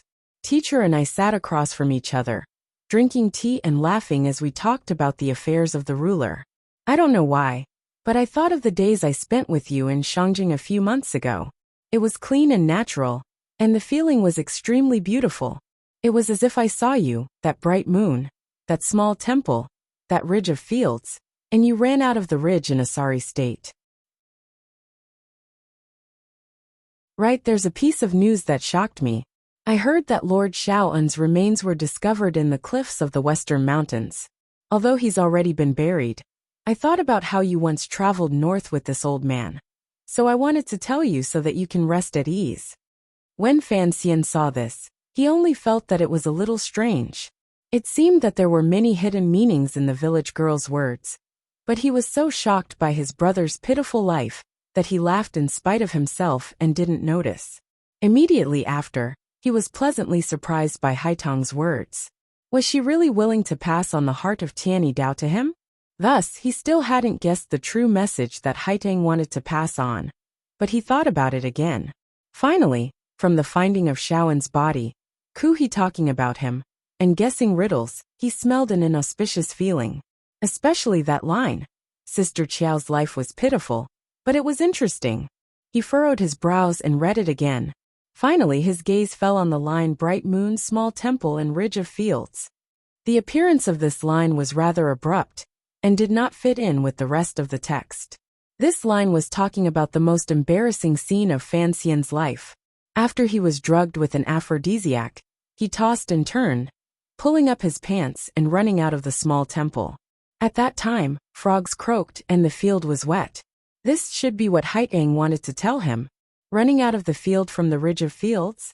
Fan Xian furrowed his brows, and a thought flashed through his mind. He put aside the 3 useless words about drinking in front of the bright moon temple, and only looked at the last line. For Fan Xian, this kind of riddle seemed very simple. Running out of the field, it was naturally an ancient character. No, it was the character Yi. The leaf of the lotus leaf, the leaf of the lotus leaf. Yi Qingmei's leaf. Fan Xian's face was full of shock. His fingers holding the letter trembled slightly. Thinking of the secret words in the letter and his past, he immediately understood what Haitong wanted to tell him. Ku-he knew he was a descendant of the Yi family. He took a deep breath and rubbed his stiff cheeks, forcing himself to calm down. He didn't want this sudden news to throw his heart into chaos. The meaning in Haitong's letter was very clear. Since she had secretly sent him the message, it meant that Ku-he, who had already grasped the mystery of his past, already had a plan to release this information. That was why she was in such a rush to tell him, and let him plan early. At this moment, there was no time to guess where the great grandmaster had gotten the ability to determine his relationship with the Yi family. The first question in front of Fan Xian was how he should face the upcoming situation. Judging from the time when Northern Qi released the news that he was a descendant of the Yi family, the rumors would grow wings and fly. At most, they would be a few days slower than the Overwatch Council's intelligence network. At the latest, within 10 days presumably, the streets and alleys of Jingdo would begin to spread this news. Everyone would open their mouths wide behind his back to express their shock. Logically speaking, no one would be able to obtain any concrete evidence. No one could prove that Fan Xian was a descendant of the Yi family. At most, Northern Qi would just release a few rumors. But Fan Xian knew that rumors had great destructive power. Once something happened, people would purposely and extremely dig up some of the oddities after he entered the capital because of this rumor and gradually believe this truth. Furthermore, this was the truth. The human heart was a wondrous thing. Before someone thought of something, they would not connect Fan Xian to the Yi family for no reason. But once someone started it, this seed of suspicion would be planted in the heart and gradually take root and sprout. It would take over everything in the heart and turn a rumor into a universally acknowledged knowledge. It was just that no one dared to say it out loud. As for those people in the past, those in the palace, and those who had conflicts of interest with him, the fact that he was a descendant of the Yi family would certainly make them suddenly see the light. They would be the ones who believed this the most. Only, he didn't know how his past would be used by the other party. Fan Xian's lips were a bit dry. He turned around and picked up the teapot on the table and gulped down 2 mouthfuls. The tea had been added by Shi Chanli later, so it was a bit hot. It made him shiver. After a moment of shock, he viciously threw the teapot to the ground and cursed a few times. With a bang, the porcelain teapot fell to the ground and shattered. Porcelain shards flew in all directions. It wasn't that he hadn't thought about the day when his mysterious past would be exposed by someone. Furthermore, regarding this half of the Yi family, he was filled with anticipation. There would come a day when he would loudly say in front of the entire world that he was Yi Qingmei's son. But it shouldn't be like this. Before Fan Xian had any time to prepare his thoughts or take action, this shocking news would spread throughout Jingdou and bring him unpredictable danger and powerful shock. No one would know what would happen. Fan Xian hated this feeling of being passive. He was also slightly afraid that, for the first time, the situation had completely left his control. That was why he felt helpless and angry. His feet stepped over the broken porcelain shards and walked with a wooden expression to the open glass window. Looking at the cold snow and north wind outside, he was silent for a long time. He didn't know how many times he took a deep breath before he finally calmed down and began to prepare to face this sudden situation. At this moment, the servant girls who had heard the noise in his room hurried over. They were frightened by his unsightly expression and didn't dare to enter the room to tidy up. Fan Xian shook his head and waved his hand to signal for the servant girls to leave. He picked up the stack of letters again and prepared to destroy them all. As usual, he clasped his hands together and wanted to crush the letters into powder. Unexpectedly, the letters were rolled up, but they did not break. He was slightly startled, and a bitter smile rose to the corner of his lips. Haitong's letter had shocked him so much that he had forgotten the pitiful state of having no zhenqi in his body. Going around the winding corridor, he came to the quietest room in the manor. Fan Xian didn't knock on the door. He pushed it open and entered. Although he had no zhenqi, he had brute force. The doorpost gave a crisp crack and broke. Fei Jie, who was carefully mixing pills in the room, raised his somewhat tired face and looked at his student. He coughed and said, "What happened? Why are you so flustered?" Fan Xian looked at his teacher and said directly, "Sir, something big is going to happen." Fei Jie was startled. What could have caused this little monster to be so flustered? After Fan Xian told him the news that Haitang had risked her life to send, Fei Jie also immediately panicked. He rubbed his powder-covered hands and tangled his messy hair. He couldn't say anything for a while. Fan Xian looked at this scene and couldn't help but sigh to himself. He knew that coming to find his teacher in a moment of desperation was not a good idea. Fei Jie was a grandmaster when it came to refining poison to kill people, but when it came to making decisions and scheming against the enemy, that was not his strong point. "I'll go down the mountain immediately. I'll go down the mountain immediately." Master and disciple spoke at the same time. They looked at each other and immediately understood what the other meant. Fei Jie narrowed his brown eyes, which were full of murderous intent. "I'll go to Chen Garden. You go find the minister. We'll split up." Yes, when the situation developed like this, master and disciple thought of the 2 old foxes in the capital at the same time. Fan Xian bowed with a headache and turned to order his subordinates to arrange a carriage. Just as he was about to leave, Fei Jie suddenly said, "Don't be afraid. Fan Xian turned his head in shock. Fei Jie's voice was sharp. With a not quite there smile, he said sinisterly, "Don't be afraid, kid. What happened a dozen years ago will not happen again.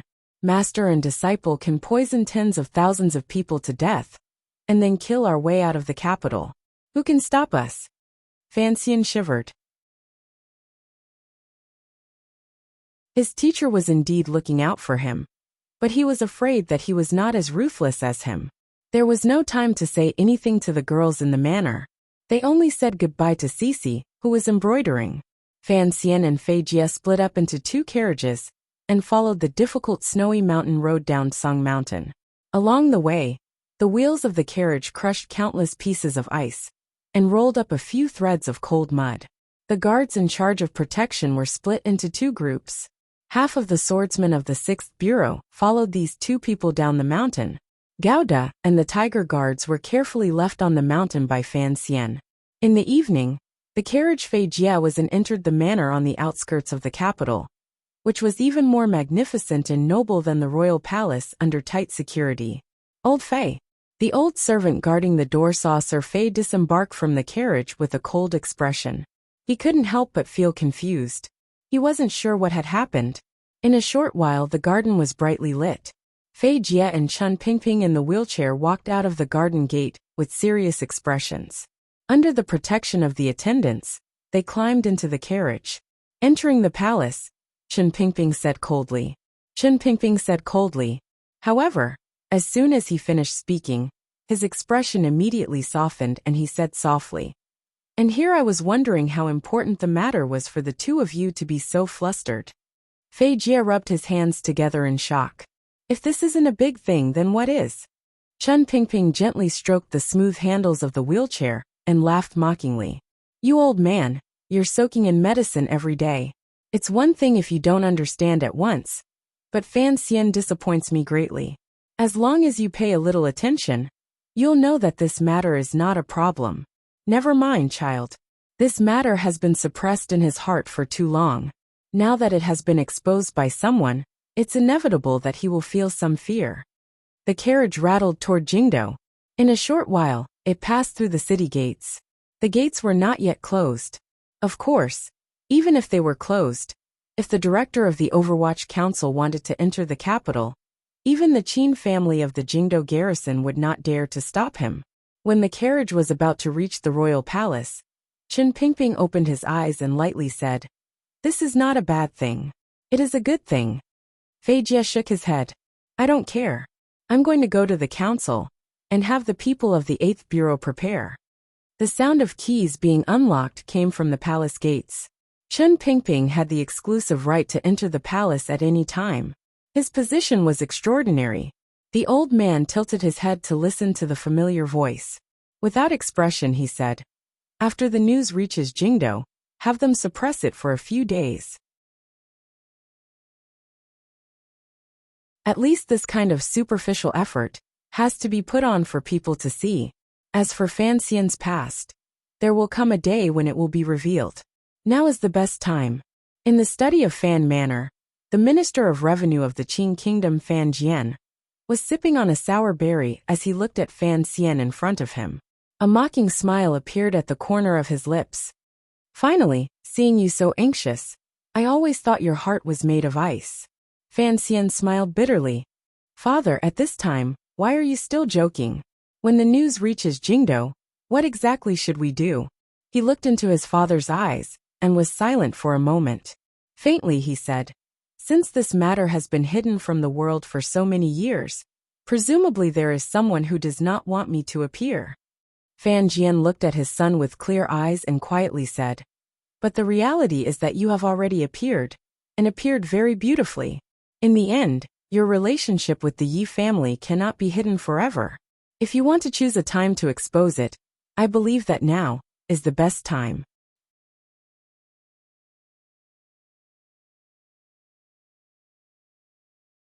Chapter 323. The best time. Fan Xian looked at his father in confusion. For some reason, seeing his father so calm, his mood also relaxed. He was no longer as anxious as he had been in the mountains. He laughed self-mockingly, tossed aside the crutch under his arm, and sat down in the chair. Be careful of your wound.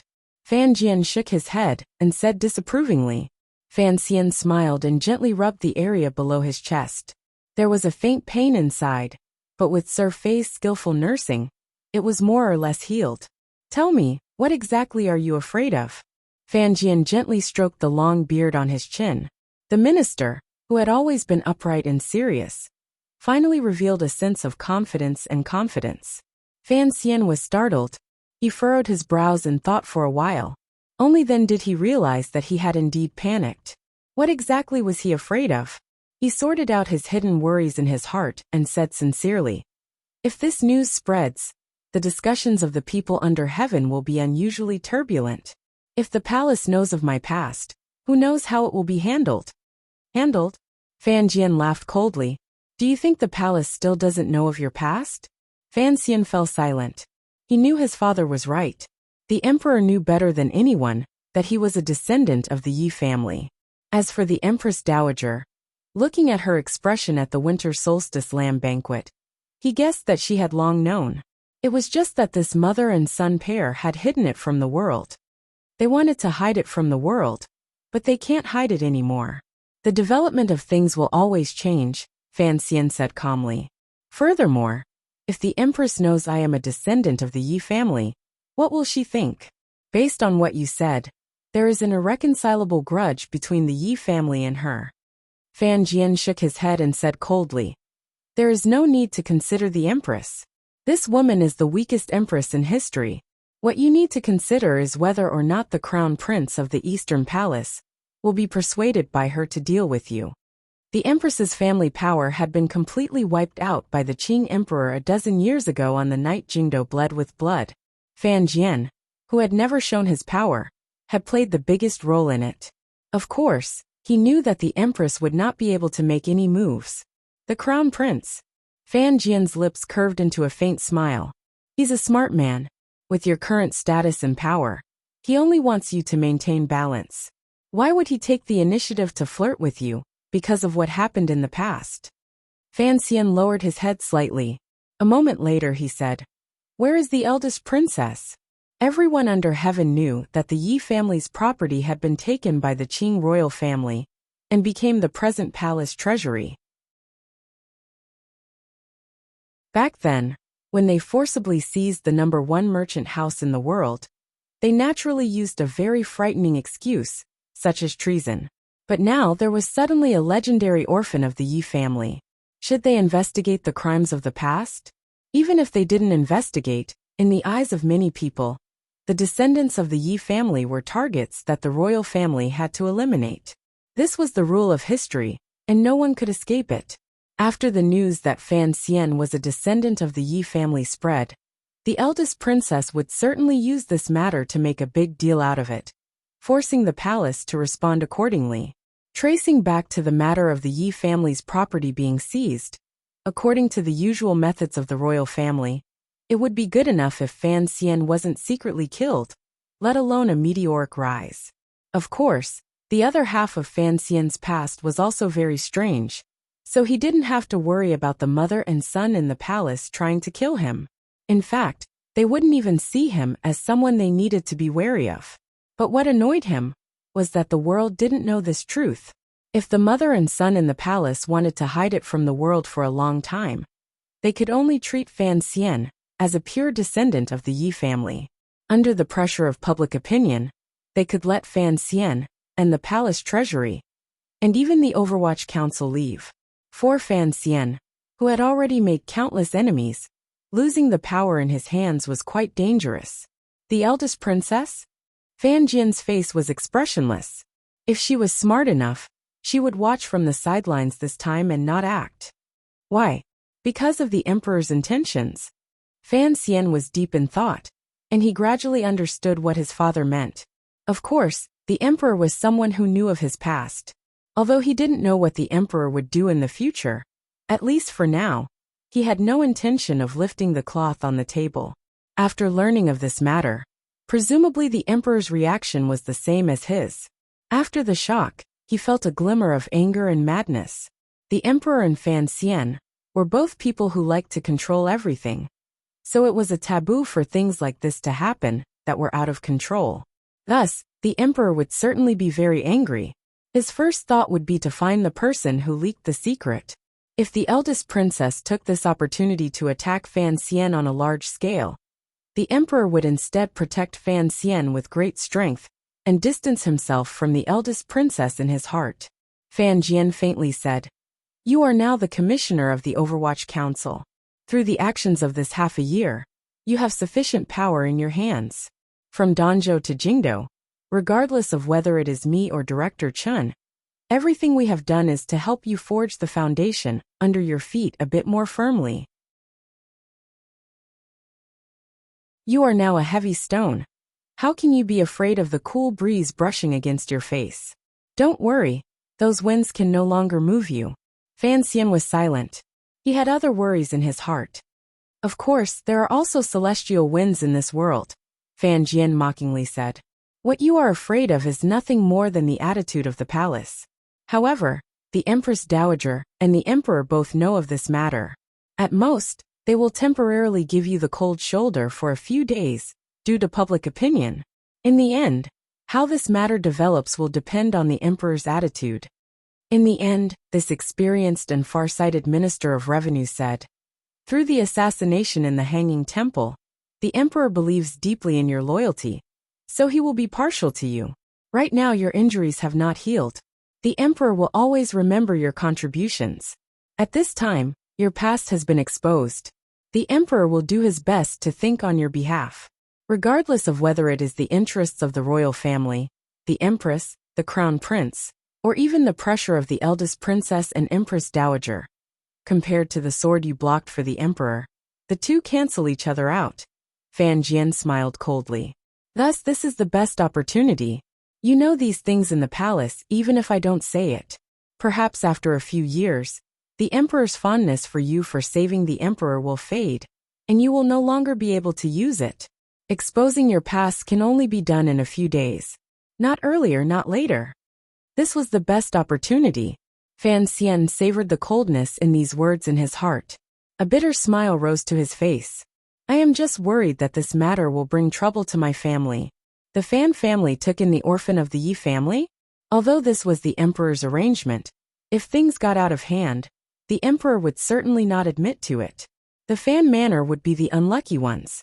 Fan Jian slowly closed his eyes. A gratified smile appeared at the corner of his lips. Slowly he said, "Silly child. If even you cannot make a move, why would they make a move on me? If the court makes a move on me, does that not prove that you are a descendant of the Yi family?" Fan Xian's eyes widened. A moment later he said, "You mean no matter what the outside world says, we will not admit to it even if we die?" "Of course." Fan Jian smiled. "Who can have proof?" Fan Xian sighed. "What a shame. I originally thought that since there would not be any repercussions, I could use this opportunity. Use this opportunity to reverse the verdict for the Yi family?" Fan Jian laughed loudly. "No wonder you were so nervous earlier. You had big plans. Child, why must the cases of this world be overturned in the open? A dozen years ago, the Emperor had already overturned the case for the Yi family once. This is just the aftermath." Fan Xian shook his head. Lowering his voice he said, "The matter of being a descendant of the Yi family should not scare me. It's just..." He was going to say that he was worried that the eldest princess and others with ulterior motives would guess that he carried royal blood. But just as the words were about to leave his lips, he suddenly realized and stopped. Regarding his relationship with the Emperor, Fan Xian, and his father had never talked about it directly. All this time, father and son had wisely not brought it up. They did their best to maintain the current harmonious scene. Fan Jian understood what his son wanted to say. He fell silent. After a long time he sighed. "That matter, you should hide it in your heart. As for whether or not other people can guess it, what does it matter? I will say it clearly. Director Chen has probably been happily waiting for this matter to happen. After the rumor reaches Jingdou, he will certainly use the power in his hands to forcefully suppress the rumor, and thus confirm this rumor. Then, he will wait for the people under heaven to gradually guess your past. At least, He will let the people under heaven get used to the rumor of your past. Fan Xian was silent. He knew his father's calculations were very reasonable. The old cripple's way of doing things was obvious. Forcefully suppressing the rumor of a descendant of the Yi family could make the people of the Qing kingdom believe this rumor. This was a very clever method. As for the matter of him being the emperor's illegitimate child, what exactly does Chen Pingping want to do? Fan Xian's mood suddenly became very tired. He asked his father weakly. I don't know. The minister, who had never displayed his strength or intelligence, slowly said. You should have guessed that Director Chen and I have never thought the same way. On the matter of you, I have argued with him for many years. Furthermore, I don't have the habit of trusting him. Strangely, he also doesn't seem to trust me. On the contrary, he and I trust you a bit more. He glanced at his son and laughed self-mockingly. In the end, it seems that he still won and successfully dragged you into this mess. He continued lightly. I even suspect that this matter was single-handedly done by him. Otherwise, how could the Northern Qi people know that Xiao Yezi is your mother? Of course, you don't have to worry too much right now. Presumably, Director Chen has already entered the palace to help you plan the end of this matter. Father and son fell silent. After a long time, Fan Xian suddenly and thoughtlessly said, Sorry, father. It was a very unreasonable apology. He didn't know what he was apologizing for. Was he apologizing for the fact that in the end, he had taken over the Overwatch Council and was forced onto the path of power struggle? Was he apologizing for not choosing a more peaceful life like his father? Or was he apologizing for his strange past and bringing unknown danger to the Fan family? Or was he apologizing on behalf of his mother to his father? Or, sorry, I really want to be your true son. It's just that my mother won't give me this opportunity. Minister Fan was guessing whether or not Chen Pingping had used Fan Xian's injuries to save the emperor. This was the best opportunity to expose his identity as a descendant of the Yi family. At the same time, deep in the palace, Chen Pingping was also endlessly guessing who had suddenly created this mess. Politicians did not care much about those things in name. So these two old foxes only hoped that Fan Xian could live a happy life and hold power in his hands. They did not think that Fan Xian had to return to the Yi family in a proper manner. The only people who know of this matter are me, Fan Jian, Madame Fan, His Majesty, and Fei Jia. Chen Pingping sat in his wheelchair, and his dry and slightly sharp voice rang out in the royal study. His Majesty said earlier that the Empress Dowager found out about this matter after the spring imperial examinations.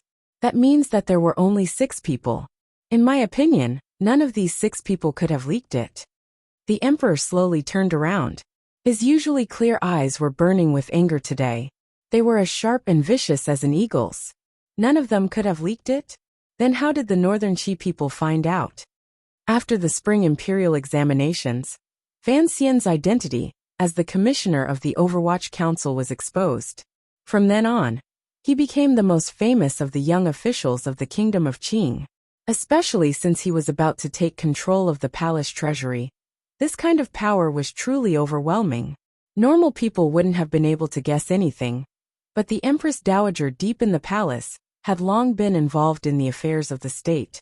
She was used to seeing dark and filthy things, and her sense of politics was quite sharp. Under her forceful interrogation, the emperor finally admitted to his mother that Fan Xian was his illegitimate son. After the Empress Dowager recovered from her shock, she finally accepted this reality. After all, no matter how much she hated the witch of the past, there was always a degree of tolerance for the royal bloodline. Perhaps the Northern Qi people guessed it, Chen Pingping said to himself in a low voice. But he didn't know that he had guessed the answer closest to the truth. The emperor laughed coldly. What kind of person is Kuhi? Does the imperial advisor of Northern Qi dare to come to a conclusion based on mere speculation? Chen Pingping was silent for a long time before saying, The eldest princess is the most suspicious. If Fan Xian had been eavesdropping at this moment, he would certainly have yelled out in praise. What was this? This was the legendary great skill without work, great sound without sound, and running naked framing. The Empress Dowager knew that Fan Xian was a descendant of the Yi family, and the eldest princess was the Empress Dowager's most beloved daughter. She had once backhandedly sold Yin Bingyan to Northern Qi, and had also had private dealings with the Northern Qi aristocrat Zhuang Mohan.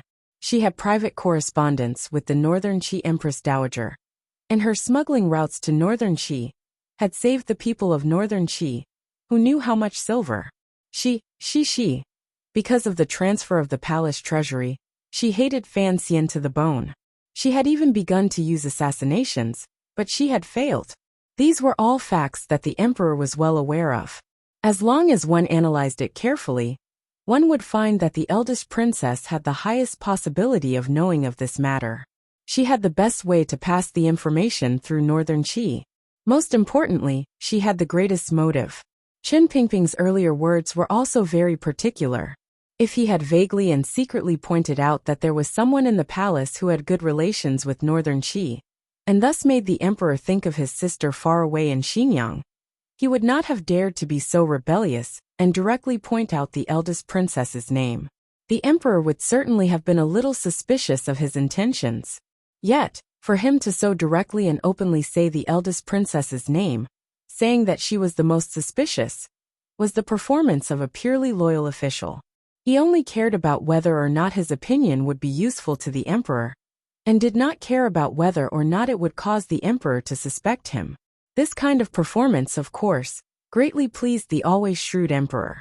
The emperor fell silent, but his expression appeared somewhat ugly. After a moment he said, "It looks like Yunrui does not know Fan Xian, does not know that Nji is my flesh and blood." If the Empress Dowager had also told this matter to the eldest princess, then the eldest princess would certainly not have exposed Fan Xian's past, because that would no longer be targeting Fan Xian, but targeting the emperor. Chen Pingping nodded slightly. From the emperor's words, he knew that the emperor already believed that the eldest princess was the source of this rumor. After a moment, the emperor coldly said, "Wait for the news and see if Yunrui will send a letter." Fan Xian was a descendant of the Yi family. If the eldest princess sent a letter to the palace, and used this as an opportunity to persuade the emperor to be wary of this matter, or to directly persuade his brother to kill Fan Xian and destroy the Fan family, then the emperor would truly look lightly on the relationship between brother and sister. "What should we do next?" Chen Pingping coughed. Because he had entered the palace in a hurry, his grizzled hair had not been tied up too tightly. It was a bit disheveled and made him appear even older. The emperor glanced at him, and suddenly smiled bitterly and sighed. "This life of mine can be considered glorious. Who would have thought that in my prime, I would become a true loner? Other than you and brother Jian, I can't find anyone I can completely trust." Chen Pingping was slightly startled, and was about to say something when the emperor sighed, and waved his hand. "Do you remember what reason the Empress Dowager used to expropriate the Yi family?" "Rebellion." "Yes," the emperor expressionlessly said. "Back then, the two of you also approved of this suggestion. After all, the things Xiao Yezi left behind could not be messed up or let go. After she left, only the royal family had the power to collect them and protect the Yi family's businesses to continue operating." "Correct," Chen Pingping calmly said. "At the time, I thought that since she was already gone, she probably wouldn't mind if I put a crime on her. I didn't think that 17 years later, it would become somewhat troublesome." The emperor coldly said, "What's so troublesome about it? The edict came from my mouth. If I rehabilitate the Yi family, who in the world would dare to make irresponsible remarks?" "You can't." Chen Pingping's resolute and decisive reply seemed to have exceeded the emperor's expectations. "Your Majesty feels pity for that child, but this matter must not be done. After all, Your Majesty must consider the feelings of the elderly." The old cripple's heart was like a mirror. Although the emperor's move had no name, it was the last test. The emperor knew he was talking about the Empress Dowager. After thinking for a while, he nodded and said, "It looks like you already have a plan in mind." Chen Pingping smiled bitterly and replied, "This matter happened suddenly, and Your Majesty did not have an edict, so there was no plan prepared." The meaning of these words was clear. The emperor had always wanted Fan Xian's past to remain hidden. Of course, the council had not thought of this matter. His tone changed and he continued. However, it is not a big problem. If there is a letter from Xinjiang, ask your majesty to severely reprimand them. Your majesty will also warn a few princes. As for Fan Xian's side, make him refuse to admit it no matter what. Even if the officials are suspicious, presumably no one would dare to submit any memorials based on baseless rumors. And Ji will inevitably feel awkward. How will he conduct himself in court?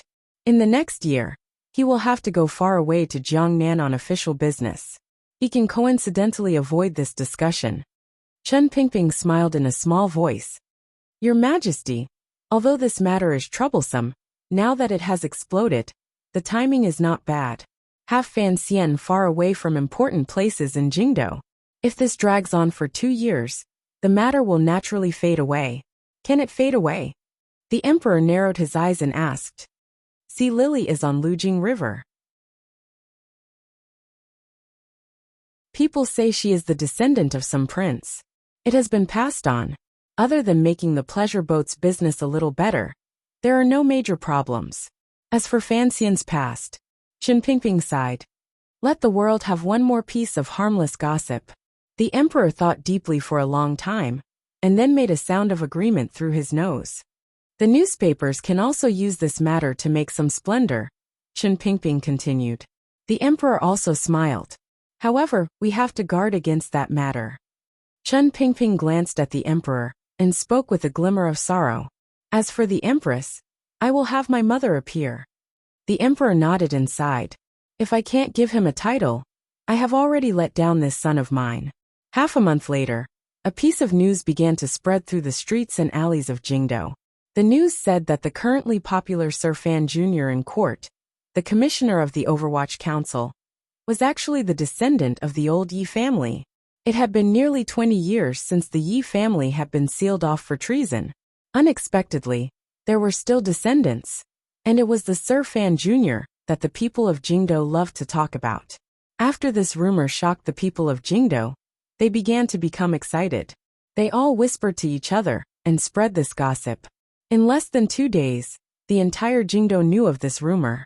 If this rumor was true, then the Fan Manor, which was harboring a court criminal, was in for a bloody misfortune. The officials of Jingdo who had been greatly offended by Fan Xian began to excitedly plan an attack. Of course, under the circumstances that the palace had not spoken, these officials did not dare to act on their own. After all, it was only a rumor, and there was no proof. Thinking of how Fan Xian would rather give up a generation of literary fame to enter the Overwatch Council and take over the palace treasury that reeked of money, the people of Jingdo and officials all began to mutter in their hearts. They began to believe the truth of this rumor a little more. Unexpectedly, the palace maintained its silence. It was as if no one had heard of this matter. However, the Overwatch Council began to move.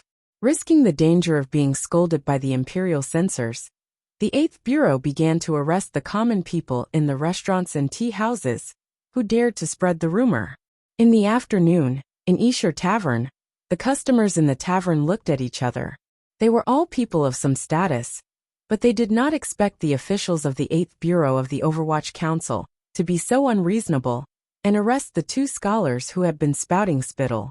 From the reaction of the Overwatch Council, people increasingly believed that Commissioner Fan must have had some connection to the old Yi family. Inside the Overwatch Council, Chen Pingping, with a wool blanket on his knees, lifted a corner of the black curtain and looked at the silent people walking on the street. A strange smile rose to the corners of his lips. I know who your mother is, but I don't know who your father is. What are you afraid of? My book friend Ryu is so cute. A few days ago, my stomach was in so much pain. After reading that post, I laughed until my stomach hurt even more.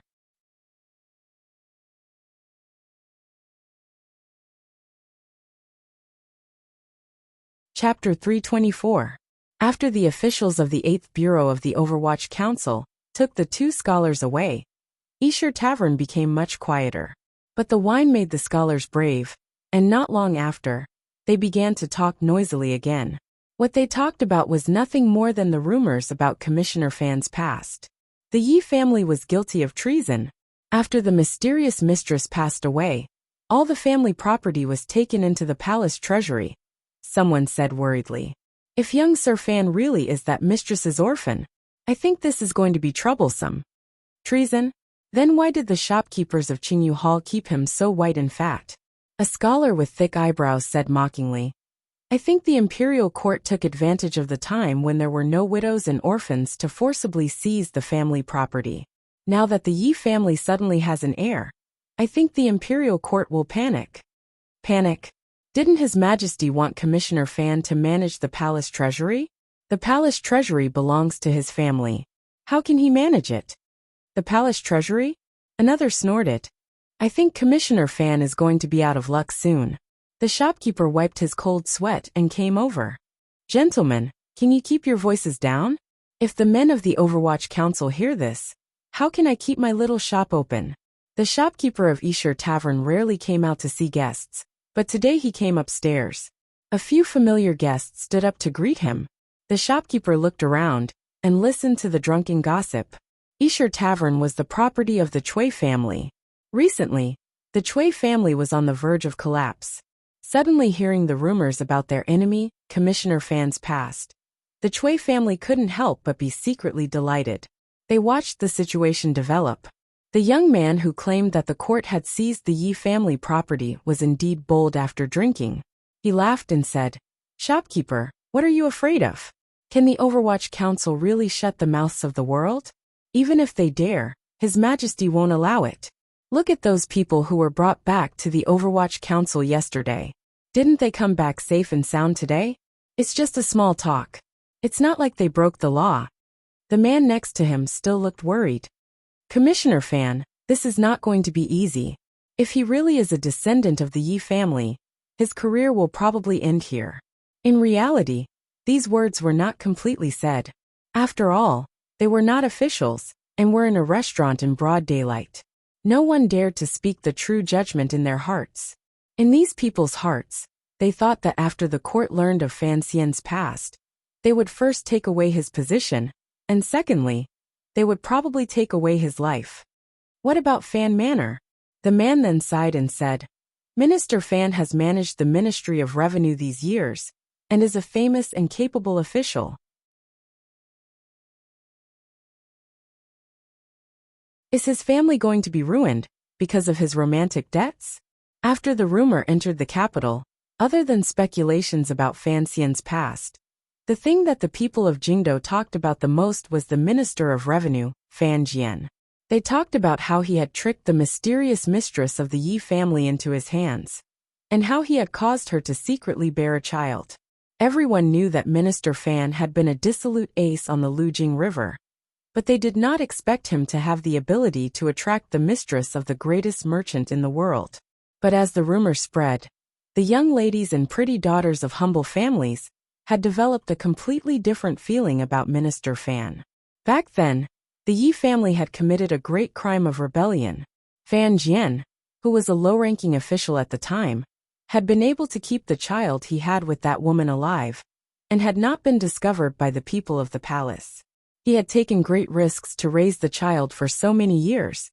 This story seemed to be enough to be rewritten into a novel, and it had the potential to become a popular romance novel. Until now, people seemed to finally understand why Fan Jian had kept Fan Xian in Danzhou for 16 years, and had not allowed him to enter the capital. Seeing the panic of the 8th Bureau of the Overwatch Council, people knew that this rumor must have been very accurate. But with the Emperor in power, Commissioner Fan was not Chen Pingping. He could not cover the sky with one hand, and he did not dare to invite all the chatty people of the capital to the 8th Bureau for tea. In the end, he could only watch in shock as the matter gradually spread. For example, the people who had been arrested yesterday had been released today. This was clear proof. As a result, people no longer resented the young Commissioner Fan for doing something so taboo as sealing the way of speech. Instead, they felt a trace of sympathy for this young official, whose future was uncertain and life and death uncertain.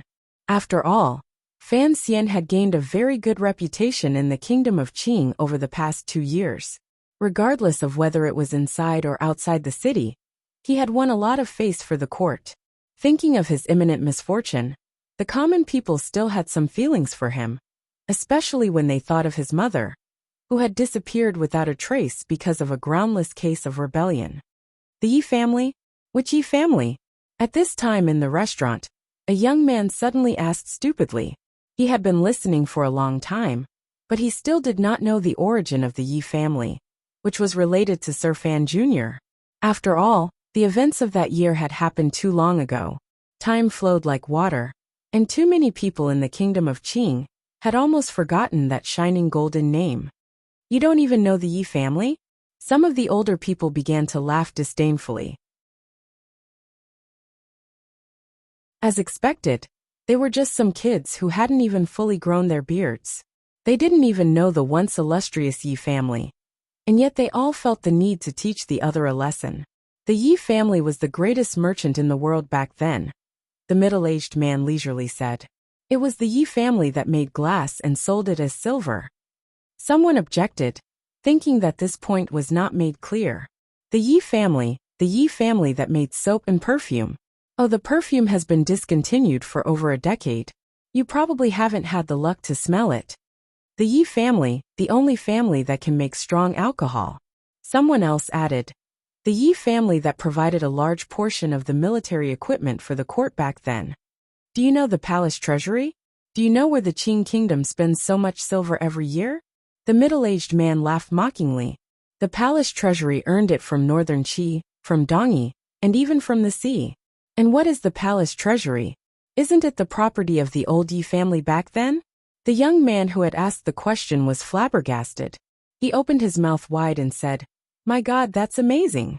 The bravest scholar, who had pointed directly at the court and seized the family property, shook his head and laughed coldly. If the Yi family was only a merchant, how could they have developed to such a scale back then?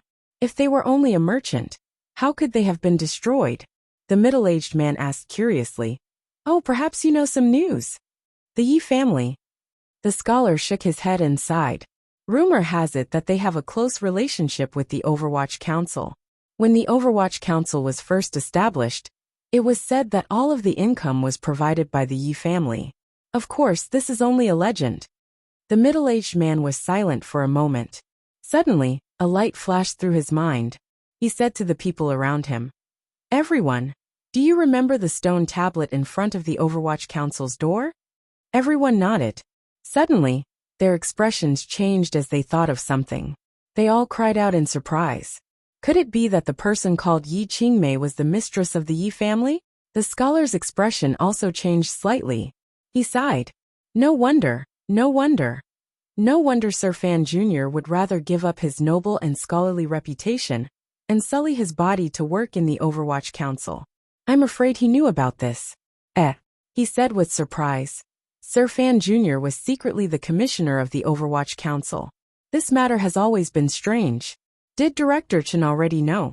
Before he finished speaking, the middle-aged man had already hurriedly shoved a wine cup to the side of his mouth, blocking his next words. After a moment of shock, the scholar also felt a lingering fear. The people of the Qing kingdom were simple and straightforward. The common people and scholars were not afraid of the officials, nor were they afraid of Sir Fan Jr. Otherwise, they would not dare to gossip about him in the restaurant. Only the old man in the wheelchair was feared by everyone like a ghost. They did not dare to talk too much about him. The restaurant finally became truly quiet. Everyone began to drink and eat. After an indeterminable amount of time, they suddenly heard a surprised voice coming from the corner. Everyone was startled and turned their heads to look. They found that it was the young man, who did not know the glorious history of the Yi family. They saw him stand up with incomparable excitement. He danced with joy and said, "I remember the Yi family. I remember.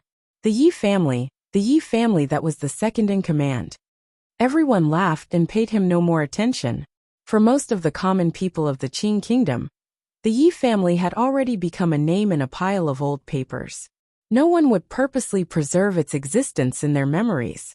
Even the people in the restaurant of Esher Tavern, if this had happened 2 days ago, perhaps would not have remembered the many changes that the Yi family had brought to the Qing kingdom. But after the rumor that Commissioner Fan was a descendant of the Yi family entered the capital, everyone talked about it too much. Only then did it gradually awaken their dormant memories. Only then did they begin to remember the Qing kingdom after the Yi family appeared. It seemed that the Qing kingdom before the Yi family appeared was far too different. Perhaps it was just a young lady of a manor, beginning to miss the smell of perfume. Perhaps it was just a guard at the city gate, remembering the wonders of soap as he bathed. Perhaps it was just a soldier staring at the crossbow in his hand in a daze. Perhaps it was a merchant in Shangjing in the north carefully cleaning a glass horse with a silk cloth.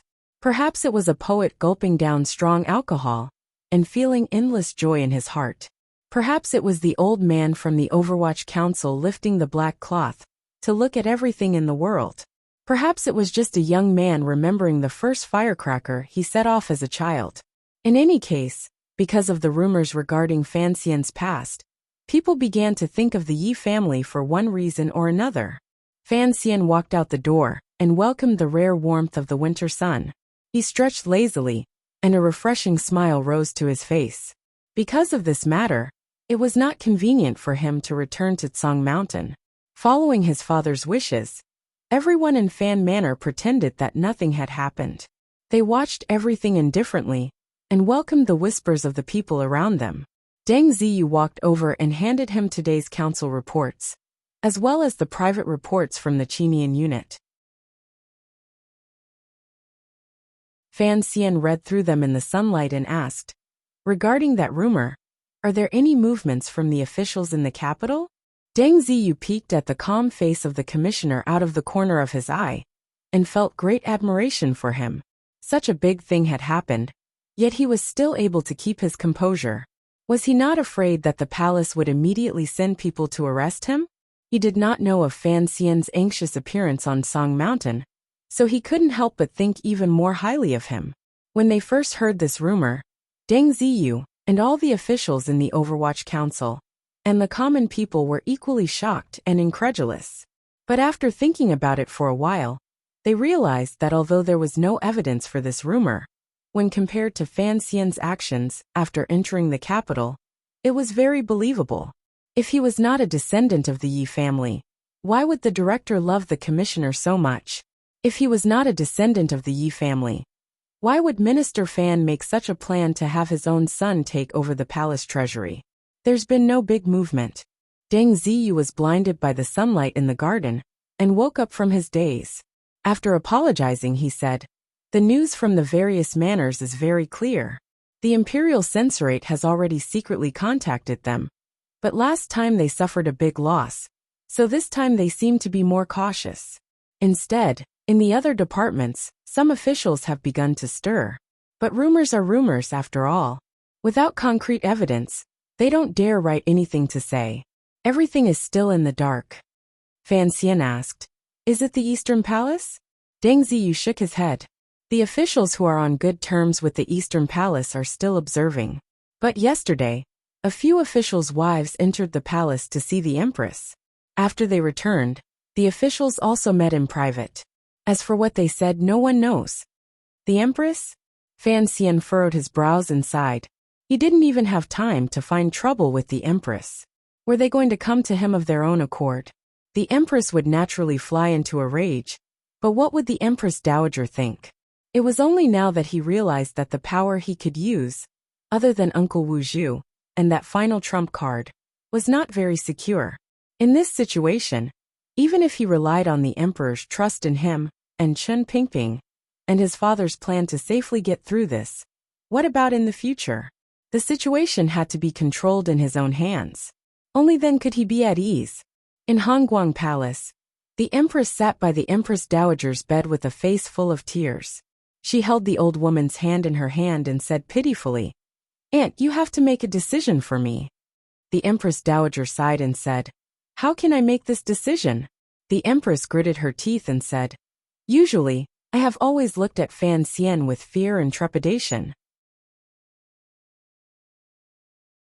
Now I finally know that he is that witch's son. The emperor. The emperor is so cruel to hide it from me for so long. That witch has a descendant. The empress dowager stroked the empress's messy hair and comfortingly said, "It has already happened so long ago. What is there to be worried about? You've also seen that brat. It's impossible for His Majesty to give him any title. You keep fighting, but what can you fight for?" Hongguang Palace was completely silent. Other than old eunuch Hong standing guard at the door, as if he was asleep, all of the eunuchs and serving girls were far away from the palace. Worry about it. The empress was about to cry. The wrinkles at the corners of her eyes appeared. "Aunt, have you forgotten my father? He is your brother." Although the emperor has always refused to say, how can we not guess the reason? Isn't it because of the matter of killing that witch back then? He has always held a grudge. Hearing the empress say this, the empress dowager's face immediately darkened. She struggled to sit up from the bed and said in a stern voice, "Shut up. In this palace, you should call me Mother Empress, not Aunt. You still have the face to talk about what happened back then? I don't know what kind of jealousy you ate to actually incite your own father to do such a thing, to kill off the entire family. The emperor only told me a few months ago that if Fan Jian's family had not been quick to act and sacrifice dozens of lives, not only would you have killed that woman, you would have also killed Fan Xian." The empress dowager moved her face closer to the empress and coldly said, "Don't forget, although Fan Xian is that woman's son, in his bones flows the emperor's blood. No matter where he is still the flesh and blood of the royal family. If you want to kill him, you have to ask me what I mean." The empress shivered in her heart, and endless fear surged out. She looked dumbly at the empress dowager's righteous and awe-inspiring face and thought, wasn't it the empress dowager's tacit consent for us to kill our way into Taiping courtyard? Why are you not willing to admit it now? Seeming to guess what the empress was thinking, the empress dowager's expression relaxed slightly. She lightly said, "There are some things that must not be said. Take it with you into the earth." The empress dowager's eyes filled with anger. She looked at the empress dowager without a sound and rudely said, So even the proper empress dowager is afraid of her own son." The empress dowager's cold gaze stared at the empress's face and said, word by word, "It is not fear, it is love. I cannot bear to see the emperor as grief-stricken as he was in the past, and I do not want another night of Jingdo's blood to flow. The royal bloodline has always been thin, and most of the nobility have already been lost. They cannot endure such torment again." The empress sat in a daze for a moment. Suddenly she giggled crazily. "Cannot endure torment? My pitiful father, your pitiful brother, died for nothing? Fan Xian is the son of the Yi witch, and the court is not giving an explanation? Are they just going to let the court and the people discuss it? What is the Yi family? The Yi family's crime is treason. Are you not worried that the royal family's face will be completely lost?" The empress dowager slowly said, "You are tired. Go rest. As for Fan Xian, who said he was Lady Ye's son, I don't believe it at all. As for the ignorant people of the world, if they want to say it, they can say it." The empress finally gave up. Her hands gripped her handkerchief tightly inside the sleeves of her dress. Forcing herself to stand, she bowed to the empress dowager and turned to walk out of Hongguang Palace. Just as she was about to reach the palace door, the empress dowager's cold voice rang out. "I heard that recently, the wives of officials have often come to visit your palace. It is almost the new year, and there are more matters in the palace. You are the mother of the country who controls the 6 palaces. Don't always worry about matters outside the palace, that is all. Go." The empress turned around and bowed again. With a cold smile at the corners of her lips, she bid farewell and left. Go watch her. Her temper has become more and more strange these years. The empress dowager sat on the bed. Her trembling hands barely managed to gather the silver strands in her hair. She ordered old eunuch Hong in front of her. "Don't let these things bother the emperor." Old eunuch Hong made a sound of assent and left Hongguang Palace like a ghost. The palace door creaked. The eunuchs and serving girls who had received the order quickly entered to serve the empress dowager. The little hand of the serving girl holding the comb slowly and carefully moved through the silver hair. The Empress Dowager suddenly huffed coldly and slammed her palm on the table. The serving girl combing hair was startled by this sound. Her hand shook and pulled out a few strands of silver hair. She looked at the hair on the comb and was frightened out of her wits. Without thinking, she knelt down and repeatedly kowtowed, not daring to say anything. "Rise," the Empress Dowager said with her eyes half closed. "I am not an old creature who cannot tolerate people."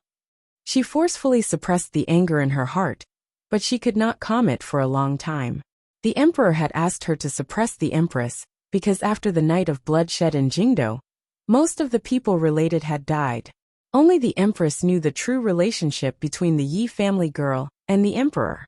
Only the empress knew Fan Xian's true identity. If the empress was allowed to do as she pleased, no one knew what those princes would do after they woke up from their fright. Thinking of the Yi family, the Empress Dowager's temples began to throb. A bitter pain began to spread. The Empress Dowager had always thought that the Yi family girl was a curse that would linger around the Qing royal family for countless years. Unexpectedly, this thought had been imprinted on her. She had left a child for the emperor. The Empress Dowager had enough power to deal with this matter. Otherwise, the Yi family would not have been destroyed back then. The old woman's impression of what happened back then was bad enough. After she learned the truth from the emperor's mouth, she remembered that Fan Xian's mother's surname was Yi. Her head began to burn with pain. Thus, when Fan Xian entered the palace a number of times, she avoided him. She could not guarantee that she could show the benevolence that an Empress Dowager should have. When it came to how to deal with Fan Xian, there was a world of difference between her and the Empress's thinking. For the Empress, Fan Xian was, first and foremost, a Yi family girl and the son of her mortal enemy. In the Empress Dowager's eyes, no matter how wrong that Yi family girl was, how many crimes she committed, and how evil she was in the court, the son she gave birth to was, after all, the blood of the royal family. He was her own grandson. Late at night, after confirming that old eunuch Hong had already returned to the small room outside Hongguang Palace, the pale-faced empress gently bit her lip and gave a meaningful glance to her serving girl. In a moment, the crown prince of the Eastern Palace, who had recently appeared steady and had not made any mistakes, arrived in front of her and bowed in greeting. He didn't know what the empress was saying. He only heard her lowered voice become more and more urgent, but the crown prince shook his head the entire time. Mother and son faced each other in silence. A moment later, the crown prince quietly comforted, "Mother, even if Fan Xian is a descendant of the Yi family, so what? He is nothing more than a merchant." "Merchant?" The empress smiled coldly. "Do you think that woman is a normal merchant? She is a demon." The empress stared at the crown prince and said in a cold voice, "Fan Xian is your father's son. If you want to know what happened next, please log on to www.cmfu.com. There are more chapters. Support the author. Support the original reading."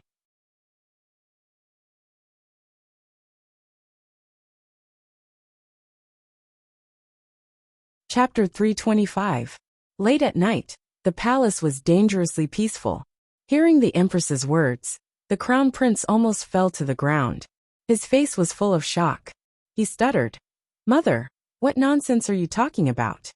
The empress's expression kept changing. After a long silence, she said quietly, "Fan Xian is the bastard child of your father and the Yi family's witch." The crown prince shook his head, unable to accept this sudden situation. He shook his head for so long that he felt dizzy. Only then did he sit back down on the bed and mumble, "How is this possible? How is this possible?" Thinking that he had a younger brother who had been wandering among the people since he was young, the crown prince felt that life was truly wonderful. Furthermore, this younger brother was often seen in the capital. His reputation was even greater than his own, and the power in his hands seemed to be no less than his own. He unconsciously jumped up. Perhaps to comfort himself, or perhaps to relieve his stress, he laughed foolishly. "So I have a younger brother like this." The empress looked at her son, as if she were looking at an idiot. The crown prince's face heated up. Embarrassed, he lowered his voice and roared, "So what? My relationship with him has always been good. Furthermore, His background is not proper, and he can never enter the palace. He is no threat to me. No threat to you, Your Highness? The Empress laughed coldly. Don't forget, his mother's death is inextricably linked to your poor mother. Do you think he will just watch you sit on the throne? Even if he is magnanimous enough not to seek revenge, is he not afraid that you will deal with him after you take the throne? Fan Xian, even if it is to protect himself, he will not let you take the throne. The Empress' voice was like a curse in the palace. So Gan you must be prepared. Of course, you cannot spread such critical information. The most important thing is that you cannot let your brothers in the palace know of Fan Xian's past. Otherwise, if eldest brother and second brother, the crown prince understood what his mother meant. His voice became a bit erratic. No wonder the rumors outside say that Fan Xian is a descendant of the Yi family, but father has never come up with a way to punish him. So there is more to it than meets the eye.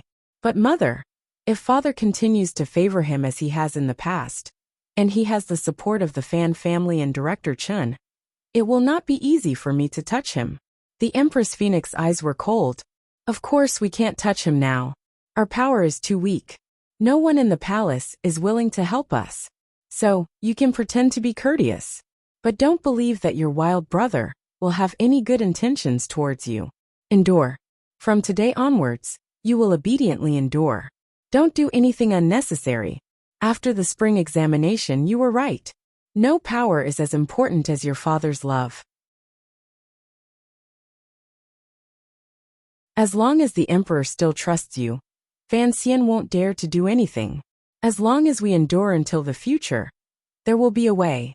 The crown prince was speechless, but he didn't agree with his mother's thoughts. The sky brightened. In the porridge shop, the people gossiping about the Fan Manor and the Yi family continued. The first bureau of the Overwatch Council, which monitored the movements of the officials, was on guard. Everyone in the Fan Manor pretended to be calm amidst their fear. The emperor had a headache, and so did the Empress Dowager. Minister Fan arrived early at the Ministry of Revenue Yamen. His expression was the same as yesterday, and he talked cheerfully and wittily. There was nothing strange. Chen Pingping did not return to Chen Garden. He stayed in the Overwatch Council and watched everything that happened in Jingdo with his slightly muddy eyes. The sound of sweeping came from the street. Fan Xian had followed Sir Fei's prescription and was taking his medicine on time. In his hands, he held the nameless marshal's secret in a daze. He had long finished practicing the first volume, but he still hadn't found a way to practice the second volume, particularly now that his Jinqi had completely dissipated and his meridians were riddled with holes. He didn't dare to follow the description of the second volume to forcefully move his Jinqi. As for the matter of his past, Fan Xian's state of mind had already calmed down. The sky was going to rain. His mother was not married and had a child out of wedlock. Let her be. In any case, this matter was not his responsibility. If the palace's fear of his mother was so strong that they wouldn't even allow him, the transmigrator Fu Kangan, to stay, then why should he care? At the worst, it would just be a battle.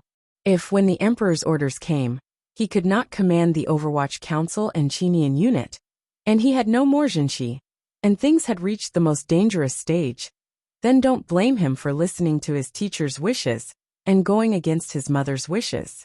He began to spray poison on mosquitoes and use poison to open up a bloody path. He used a large knife to chop ants and a heavy sniper rifle to take down a few grandmasters. Yi Luyan was not in the capital, and it was difficult for the army to exert its strength against a small number of people.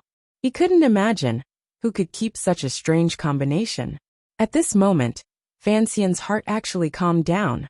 He gradually began to feel a little bit of the atmosphere of that little girl called Yi Qingmei, who had brought the blind uncle and that box against the entire world. He was a little nervous and a little excited. Of course, it would be best if it didn't develop to this stage. After all, he still had to consider the interests of the Fan Manor, the safety of his father, sister and wife, as well as the life and death of many people who were on good terms with him. When the map was drawn, the dagger was revealed. It was only the last move. To be able to maintain the current stability was Fan Xian's most urgent need. There were still many things he hadn't done, and those things had to rely on his current power and position. For the next 2 days, no one came to visit the Fan Manor. Even the people who were closest to the Fan family wouldn't choose to come at such a time, when the wind and waves were at its peak. What was strange was that King Jing didn't come either. According to the secret report from the Qinian unit, the gardener prince, for some unknown reason, threw away his hoe and bucket of manure. He only leaned against the railing in his manor and drank. Old tears streamed down his face, as if he was feeling something.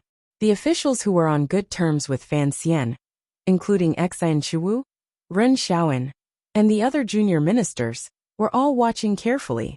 They were waiting to see how the court would react to this rumor. No one dared to make any statements at this time. In the palace, Lady Ning was wearing a well-fitting dress. Under the warm winter sun, she was walking in circles around the withered tree.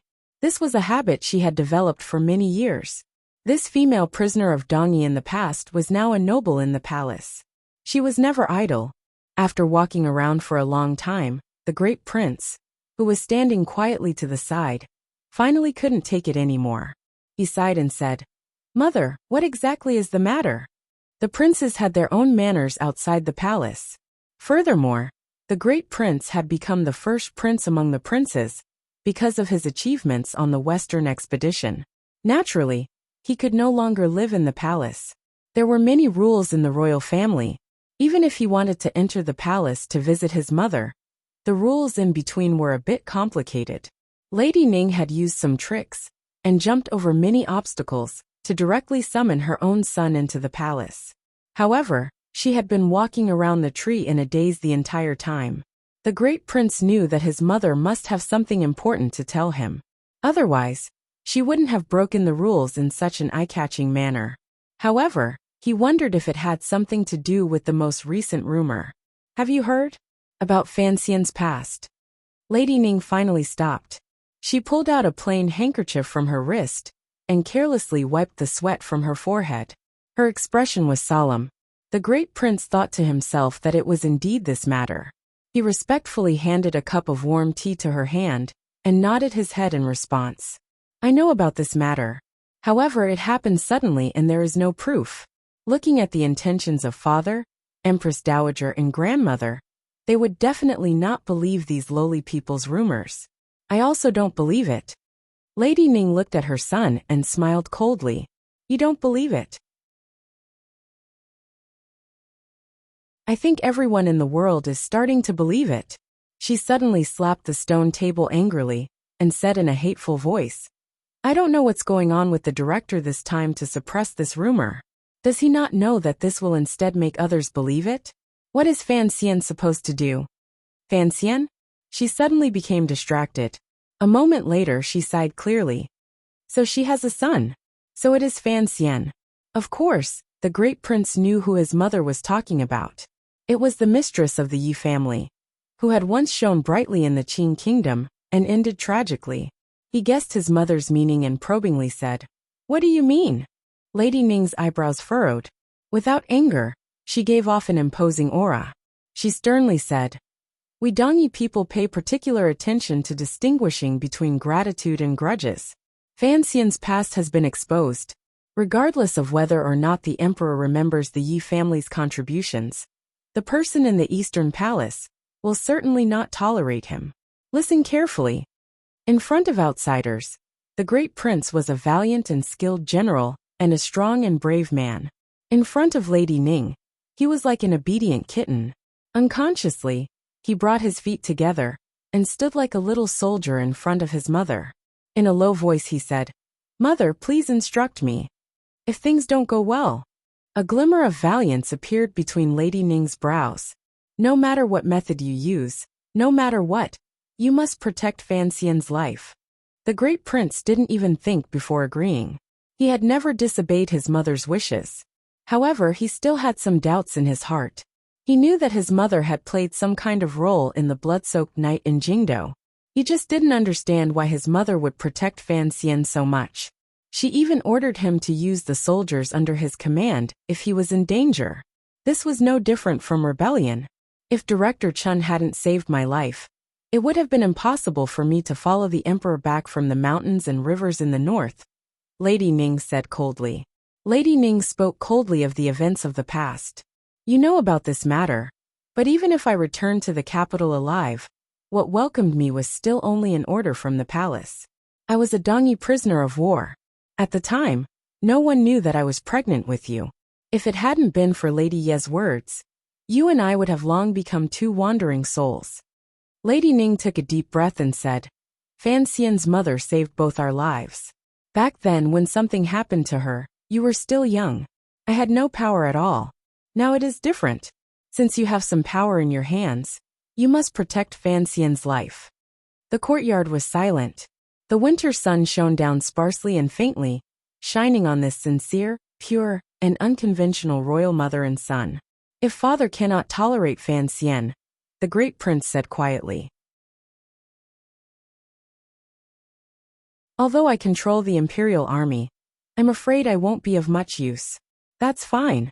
If worst comes to worst, I'll return his life. It's not that scary. You're about to get married. How could I bear to let you take such a risk?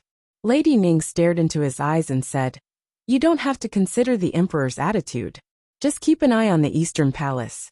The great prince's heart seemed to move. He immediately thought of a problem. Although he was a straightforward person, he was not stupid. A moment later he said in shock, If it was only a descendant of the Yi family, father would certainly not be willing to keep Fan Xian. Looking at the movements these few days, there is only one possibility. Lady Ning gave a not quite there smile and said, You finally guessed it? I also think so. For the emperor to not pursue the so-called rebellion, and for even the Empress Dowager to remain silent, there is only one explanation. Fan Xian is not only the son of Lady Yi, he is also his own son. In other words, Fan Xian is a prince that no one knows is your brother. The great prince's expression became somewhat ugly. His fists were tightly clenched. He found it difficult to accept this reality. A moment later he said hesitantly, Is Fan Xian really father's son? What about Minister Fan? If all of this is true, why did father send Fan Xian to Danzhou back then? Lady Ning smiled coldly and said, Back then? Who can be completely clear about what happened back then? Don't forget that Fan Xian's mother was hated to the bone by the two most powerful women in the palace. The great prince blinked. He didn't dare to believe he had heard these words from his mother's mouth. He thought about it for a long time and said, If even mother could guess Fan Xian's true identity, I think it would have long spread outside the palace. If he guessed it, then he guessed it. Lady Ning brushed the dust off her body and said heroically, Perhaps this is what the director wanted to see. Perhaps all of this happened because he was sharing the emperor's worries and difficulties. After all, the emperor probably doesn't know what to do with his son. How would the emperor punish Fan Xian? This was the question that the Jingdou officials and people were most concerned about these days. If the rumors were true, Fan Xian's only way out was to be imprisoned. If the rumors were false, the palace should have used some method, such as rewards or verbal encouragement, to eliminate the effects. The more the rumors spread, the stranger they became. The reaction of the Overwatch Council and the silence of the Fan Manor all seemed to confirm this rumor. Fan Xian was the orphan of the mistress of the Yi family. The problem was, the palace still hadn't sent anyone to capture him. This matter had become quite interesting. The emperor maintained his silence, and the palace maintained its silence. People were confused and began to speculate endlessly. The court officials had originally maintained a clever calm. Even the imperial censorate had only carefully submitted a few memorials to the emperor, describing the rumors in the capital. But the emperor had not published them, and the officials could do nothing. This kind of speculation finally reached its peak after a bold but low-intelligence official jumped out and stirred up a storm in the court. This official's name was Mao Yueliang. He was the Minister of Rights, responsible for reviewing memorials and correcting those who spoke improperly. This muddle-headed official's nature was rough and straightforward, and he yearned for the perfect rule of the saints. He couldn't bear to see anything that would damage the reputation of the court. After the rumors about Fan Xian's past began to circulate in Jingdou, Mao Yueliang foolishly ignored his colleague's silence and went straight to the court to ask the emperor to issue an edict to reprimand these false rumors and restore Commissioner Fan's clean reputation. In the court, the emperor only said lightly, "The innocent are innocent, and the corrupted are corrupted. It is a good thing for the people. Why should you all get mixed up in it and lose your dignity?" Who would have thought that Mao Yueliang would not let it go? He insisted that the rumors were damaging to Fan Xian's reputation. If the rumors were false, they should be refuted by the court. If the rumors were true, then according to the laws of the Qin kingdom, Fan Xian should be prosecuted for the crimes of concealing the truth from the court, entering the court without permission, and colluding with traitors. Even if these rumors were absurd and untrustworthy, at least for the sake of the court's reputation, the emperor should let the two Fan brothers defend themselves. Furthermore, Sir Fan Jr. was no longer suitable to continue holding the position of Commissioner of the Overwatch Council. As for the palace treasury, before these muddle-headed words were finished, the emperor had already left his seat in a rage. He ordered the guards to drag Mao Yueliang out and beat him 20 times. If it were not for the Empress Dowager's plea, this extremely stupid Minister of Rights would have been beaten to death by the emperor. No one knew of the Xinjiang background behind this Minister of Rights, and no one knew that the emperor's final anger came from the Empress Dowager's appearance to protect him. For the emperor, what he was most afraid of was his mother, sister, and sons allying together. In this situation, the ruler of a generation coldly, and even forcefully reacted, forcibly preserving Fan Xian's official position and title. This was a kind of stance, the stance of a lion protecting its territory. But the officials and people of the Qin kingdom did not know of the problems in the palace. Once the matter of the beating came out, Jingdo was shocked. Thinking of the last time the imperial censorate had impeached Fan Xian, they had also been cruelly beaten. People once again noticed that the supreme imperial favor Fan Xian had received these years could not even compare to that of the princes. Thinking of the emperor's vague attitude toward this matter, people began to guess. The human imagination was sometimes very poor, but sometimes it was incomparably rich. The rumors about Fan Xian's past began to uncontrollably and gradually slide in a direction that some people did not like to see. As for whether or not the shadowy figure of the old man in the wheelchair was behind these guesses, no one knew. In any case, not long after the first explosive news spread throughout Jingdo, a second explosive news began to spread through the streets and alleys of Jingdo. However, when the common people and officials talked about this news, they seemed even more mysterious, careful, and incomparably excited. "May I ask if you know? Sir Fan Jr. is the illegitimate child of the Qin Kingdom's emperor. Of course, he's completely carved from the same mold. You've seen the emperor's dragon countenance. This, I guessed. But honestly speaking, Sir Fan Jr. is a rare talent. He is skilled in both the pen and the sword. His talent in poetry astounds the world. His reputation is known far and wide. Such a person, truly only our wise and divine emperor could have given birth to him. Of course. But, Minister Fan Minister Fan is pitiful. It's also Master Fan's fault for not choosing a good name." In the Li Palace in Xinjiang, the eldest princess gently drew her willowy eyebrows. There was a glimmer of a self-mocking smile at the corners of her lips. This wondrous woman, who had always considered herself to be flawless, finally knew she had made a fatal mistake after these 2 consecutive rumors. Her brother the emperor must have begun to doubt her thoughts. As for that little thing called Fan Xian, Sir Yuan, I did not listen to your opinion. It was wrong. The eldest princess gently pressed her lips together and said lightly, "The strangeness of Sir Fan Jr.'s life is truly unexpected. The first rumor was enough to shock the world. No one thought there would be a second wave. Now like Huang Yi, Yuan Hongdao had become the chief strategist in Xinjiang," he slowly said. "At the beginning, I advised the princess to temporarily endure, because I felt that the news of Fan Xian being a descendant of the Yi family was a bit strange. But I did not expect that this news would be followed by this shocking speculation. Things happened too suddenly, and the situation changed too quickly. We were momentarily at a loss. This is not the fault of war, but the will of heaven. Now that the eldest princess had lost the Cui family, her interests had suffered irreversible damage.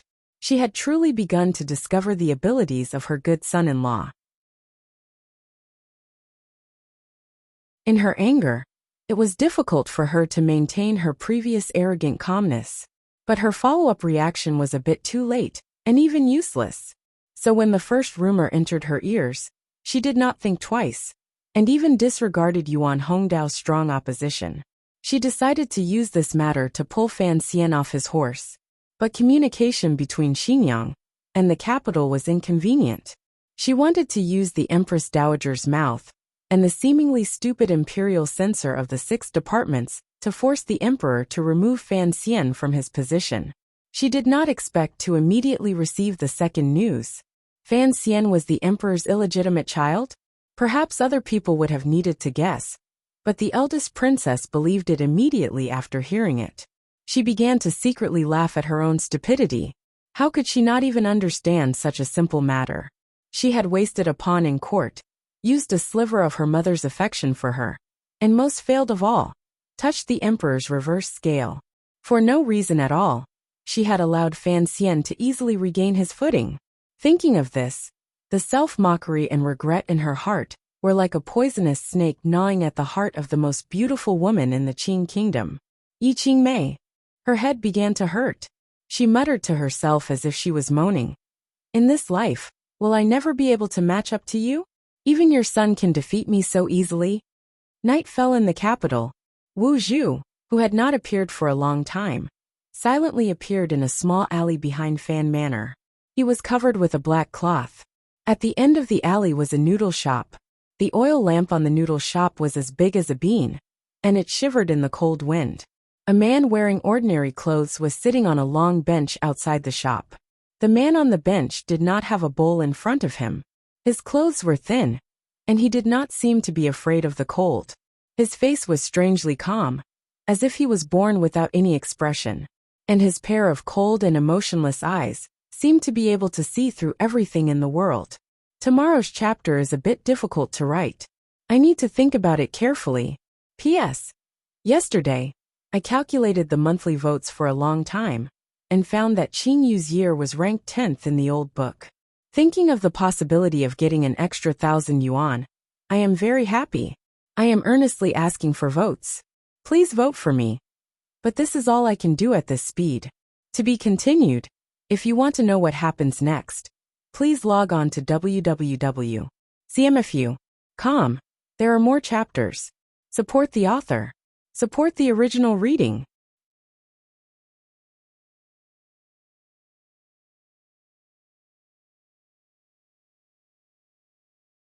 Chapter 326. Wu Zhu lowered his head slightly, allowing the cold night wind to blow at the black cloth over his eyes. His steady and terrifying right hand slowly gripped the handle of the metal drill at his waist. Step by step, he walked toward the noodle shop. The clothes on the man in the noodle shop were made of coarse cloth. It was earthen yellow, half-sleeved and not thick. It was the clothing of the laborers on the south side of the capital. There was nothing unusual about it. He blinked. The coldness in his eyes did not change. The expression on his face did not change. He only followed the sound of Wu Zhu's footsteps and slowly stood up from the bench. The plain-clothed man held a knife in his hand, a straight knife. With a wave of his hand, the edge of the knife whistled through the air and slashed horizontally. The straight knife landed on the neck of the old shop owner, who was bending over to pick noodles. With a chi sound, the noodle shop owner's neck sprayed out blood and poured into the pot of noodles without missing a single drop. Immediately after, the noodle shop owner's head made a cracking sound. Like a heavy fruit falling from a tree in autumn, it was separated from the branch and fell into the noodle soup. With a splat, a few streams of hot and bloody soup splashed out. Without warning, without reason, unusually cold-blooded and steady attack, the noodle shop owner's head was separated from his body. The old head floated up and down in the soup. The soup had already been dyed a murky red. Under the light of the oil lamp that could be extinguished at any moment in the winter night, the scene looked unspeakably terrifying and strange. Wu Zhu stood 30 feet in front of the cloth-clothed man. The half of his face that was exposed outside the black cloth did not move. It was as if he did not care at all that the man had just killed an innocent noodle shop owner in front of him. You came from the south. The blind man's voice was always monotonous and lacked any sense of rhythm. The cloth-clothed man slowly put away his straight knife. His cold eyes stared at Wuxia, although his eyes and expression did not reveal any emotion. For some reason, it gave people the feeling that he had entered a state of extreme vigilance. Routine patrol, the cloth-clothed man said in a weak voice. I came to find you. Wuxia said. You came to kill Fan Xian. The cloth-clothed man said. You deliberately spread the news. Because I could not find you in the south, I could only use this method to force you to show yourself. Wuxia looked at him coldly, as if he was looking at a dead man. You know Fan Xian is her descendant, so of course you would come to the capital to kill him. The linen-clothed man's eyebrows twitched strangely, as if he wanted to express a kind of astonishment and incomprehension. However, it was clear that his expression was a little stiff, so it looked a little comical. His eyebrows were wriggling like two little worms. You knew the reason, so you asked me to come. Why did this plain-clothed man come to Jingdo to kill Fan Xian, after knowing he was Yi Qingmei's son? From the conversation between Wuxia and the plain-clothed man, it was clear that the two knew each other. Furthermore, Wuxia knew that once the other party found out about Fan Xian's past, he would do anything to enter the capital and kill him. So he waited outside Fan Manor. It seemed that the recent turmoil in the capital was perhaps the result of Wuxia pretending to have miscalculated, secretly reminding Ku He so that he could uncover Fan Xian's past from the distant northern Qi without leaving a trace. If the blind uncle had the ability to construct such a perfect plan, then the only reason he did all of this was to attract the plain-clothed man to the capital. Who was this man in plain clothes? A few months ago, on the southern coastline of the kingdom of Qing, a nameless man appeared. He searched everywhere for a blind man, and when he did not receive an answer to his question, he would simply kill everyone who had seen him. There was no reason, and he did not ask for the reason. He was the southern serial killer that Fan Xian and Yan Bingyan could not forget. When the Ministry of Justice was at their wits' end, the Overwatch Council finally began to investigate these strange and bizarre murder cases. But every time the aces of the Overwatch Council tracked down this nameless man, he would turn around and mercilessly kill them all. So until now, no one knew what this nameless man looked like. Yan Bingyan had once thought of borrowing soldiers from Fan Xian and using the Tiger Guards to go south because of this man. When he first appeared in this world, it seemed that he was not used to the ways and principles of this world. That was why he needlessly killed so many people. It was not until later that he gradually understood more things. So he tied his messy hair into the most common bun, put his bare feet into the necessary straw sandals, chose a straight knife that was commonly used by the warriors of the kingdom of Qing, and at the same time, changed into the least noticeable coarse cloth clothes. Wuxia took a step forward, getting closer to the noodle stall. He lowered his head slightly and said, I went south to look for you, but I did not find you. The cloth-clothed man said something that was difficult to understand. I looked for you in the south, but I did not find you. Wuxia's feet were bare, while the cloth-clothed man wore straw sandals. Wuxia's hair was tightly bound behind his head, and he did not move. The cloth-clothed man's hair was tied into a bun slightly higher. The aura on the two of them was very similar. Although their clothes and appearances were different, it seemed that these were the only two things that could distinguish the two of them. The aura emanating from their bodies made it clear that these two were ruthless killing machines, but they were also like two hunters hiding in the night. They were clearly looking for each other, but they cared about who found the other first.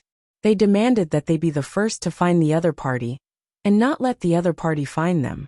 Although it seemed like there was no difference, it was like a life and death struggle between a hunter and a wounded tiger. Whoever had the upper hand would be able to continue living in this world. Someone told you that I was in the south, Wuxia said. The cloth-clothed man did not answer his question. He said directly, you cannot leave any traces. Wuxia said, she has already left too many traces. Go back to the temple, and I will not kill you. The cloth-clothed man seemed to find Wu Zhu's words very difficult to understand, and it greatly conflicted with the principles he had always believed in. A strange expression flashed through his cold and bright eyes, an expression that was rarely seen in the eyes of the common people. Come back with me. The cloth-clothed man's tone was still as flat as ever. Wu Zhu's voice was a bit more angry than the other person's. I forgot some things. Wait for me to remember. The conversation between the two of them continued with a very strange rhythm. If one paid close attention, one would find that in this continuous conversation, the two of them did not use a single question. Instead, they used a very certain tone to describe something. Perhaps they were both very confident in their ability to make logical judgments. Perhaps only these two strange people could use such leaps of thought to carry out a conversation that was unusually difficult for ordinary people to understand. The two people's lips suddenly moved, but no sound came out. It was as if they were carrying out a final, silent negotiation. The negotiation broke down. Wu Zhu took another step toward the noodle stall. The distance between the two of them had already changed from 30 feet to 20 feet. The cloth-clothed man's face was expressionless. He did not take a single step back. He only stared at Wu Zhu's hand on the metal drill, as if waiting for that pale hand to blossom. The sound of a lower pitch came from the stove with the noodle pot. The noodle soup with the human head carried a thick, bloody foam over the top of the pot, and flowed along the edge of the pot into the stove. When it came into contact with the fiery red pieces of charcoal, there was a popping sound, and a pungent smell of smoke rose into the air. Wu Zhu moved. The black cloth over his eyes became a black thread in an instant. The metal drill in his hand did not blossom, but like the sharp tip of a winter bamboo, it pierced straight toward the cloth-clothed man's chest. Strangely, Wu Zhu did not choose to pierce the throat with the drill today.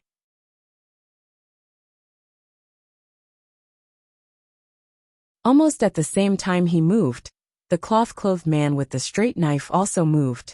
The two of them used the same reaction time and speed to rush forward. No one could detect the slightest difference. The distance of 20 feet disappeared without a trace in the blink of an eye. Wu Zhu and the cloth-clothed man suddenly collided. The speed of the two of them was so fast that it exceeded the limits of what the human eye could see. It was as if in one moment they were standing 20 feet apart, and in the next they were standing face to face. Like two streams of light they suddenly met.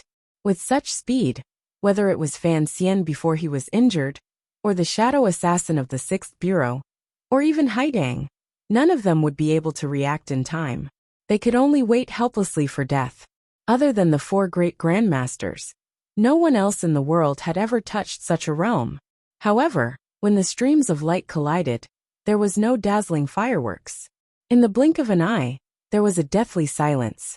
The tip of a knife protruded from Wu Zhu's right rib, awe-inspiring and terrifying. Something was dripping from the knife onto the ground. A metal drill accurately pierced through the middle of the cloth-clothed man's abdomen. There was not a single deviation. Wu Zhu moved first, and his speed seemed to be slightly faster than his enemy's. So when the two of them collided, his left knee still had room to crouch. It was just a little faster, but it was a fatal little. At this moment, he maintained this half-crouching position. The metal drill in his hand rose slightly, and like raising fire to burn the heavens, it pierced the opponent's abdomen. From the garden behind the alley came the faint sounds of people. The sound was very soft, but it fell into the ears of Wu Zhu and the cloth-clothed man. Like a saw cutting through wood, the two of them separated in silence. The weapons in their hands were slowly pulled out from each other's body. At this moment, a gurgling sound came from the cloth-clothed man's abdomen, as if something had been broken. Even with such a heavy injury, the cloth-clothed man's face remained expressionless, as if he did not feel the slightest pain. He only stared at the wound in his abdomen like a baby, as if wondering why he was a little slower than Wu Zhu. Wu Zhu had defeated his enemy with one move, but he was also heavily injured. However, he was still as expressionless as his opponent. Only the corner of his lips, which was not covered by the black cloth, had a more worldly air of alienation. He knew that his opponent could no longer survive in this world, and the reason he was able to be a little faster than his opponent was because he had used Fan Xian's past to lure his opponent here. So he had made more preparations. He did not wear shoes, nor did he tie up his hair. Do not be tainted by the world of mortals. The words of the temple did have some truth. The night snow began to fall again. A few figures suddenly leaped over the garden wall and landed noiselessly in the alleyway. As soon as they landed, they pulled out the long knives on their backs and formed into a killing formation, looking around cautiously. The newcomers were the tiger guards responsible for Fan Xian's safety. After confirming that it was safe, Gao sheathed his knife and walked to the noodle stall through the sparse snowflakes. Looking at the pot of noodle soup on top of the broken stove, and the sinister and terrifying head in the soup, he furrowed his brows. Immediately after, his gaze fell on the place where the head and body had been cut off. He only glanced at the wound, and a glimmer of coldness and fear involuntarily appeared in his eyes. What a fast knife! Gao suddenly felt an icy coldness at his neck, as if snowflakes had burrowed into his clothes. He knew that the battle that had happened here earlier was not something someone like him could rashly interfere with. Although he had not seen it with his own eyes, he could guess what kind of miraculous realm the two people fighting had.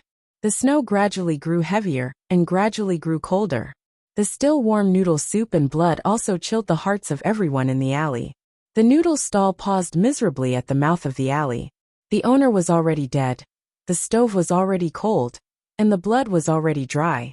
No one in this world had ever seen that in this snowy night alley there had once been two nameless aces, not ranked among the grandmasters, but with the strength of a grandmaster, who had fought here. The Overwatch Council official on night duty was dozing off. The building in the snowy night appeared even colder and more solemn. Suddenly, a gust of wind swept past and startled him awake. He slapped his face in shock and ordered himself to wake up. There were usually many officials on duty in the courtyard at night. Furthermore, Director Chun had not returned to Chun Garden recently because of Commissioner Fan's matter. Instead, he sat directly in the courtyard and suppressed everything. If the director knew that he had fallen asleep earlier, there would be no good consequences. At this time, Chen Pingping was half leaning on the wheelchair, dozing off.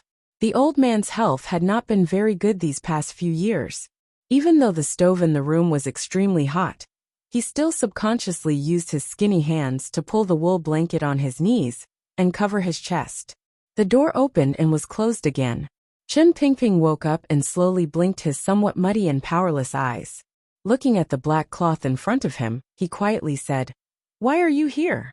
Only then did he notice the terrifying wound on the left side of Wu Zhu's chest. His snow-white eyebrows immediately rose. Although he was not angry, he was very cautious. He asked, "What happened? Who could injure Wu Zhu?" Then it could only be one of the great grandmasters who had acted.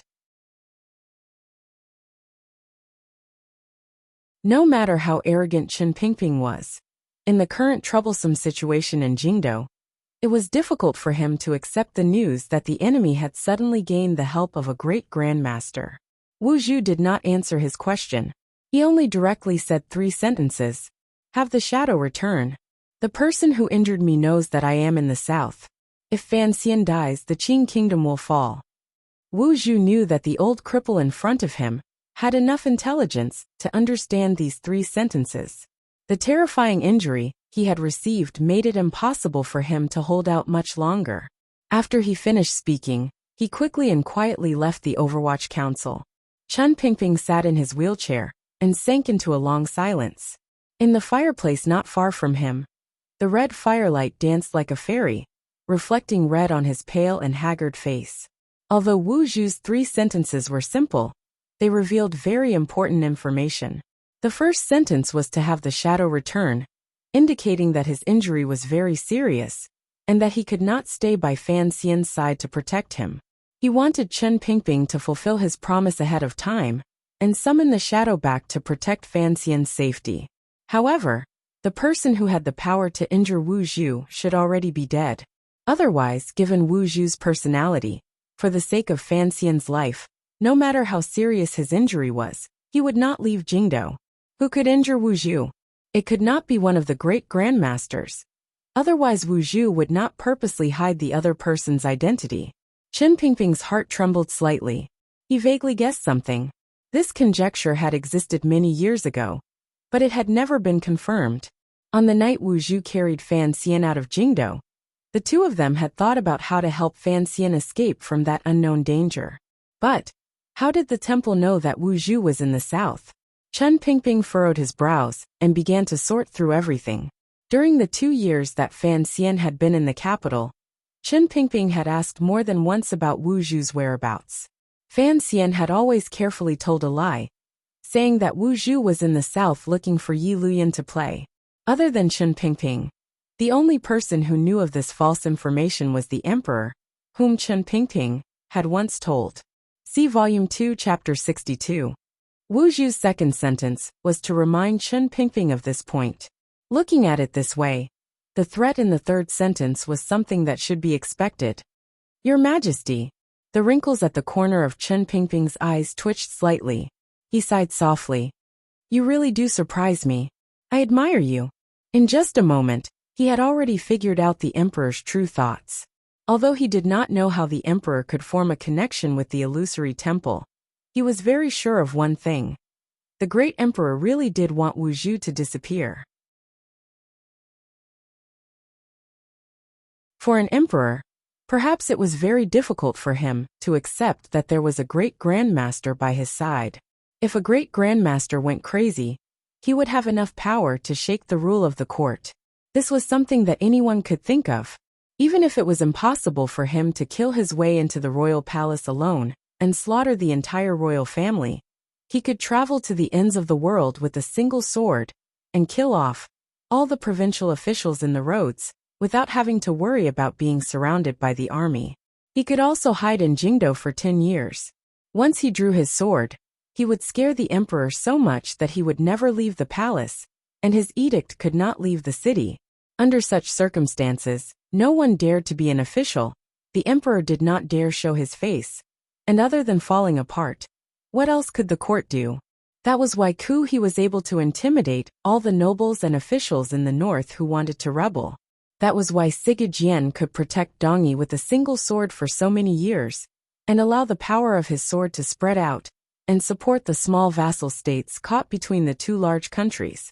As long as the seemingly undisciplined, but actually intelligent Yi Luyan continued his endless journey to the ends of the world, the Qing kingdom would treat the Yi family generously.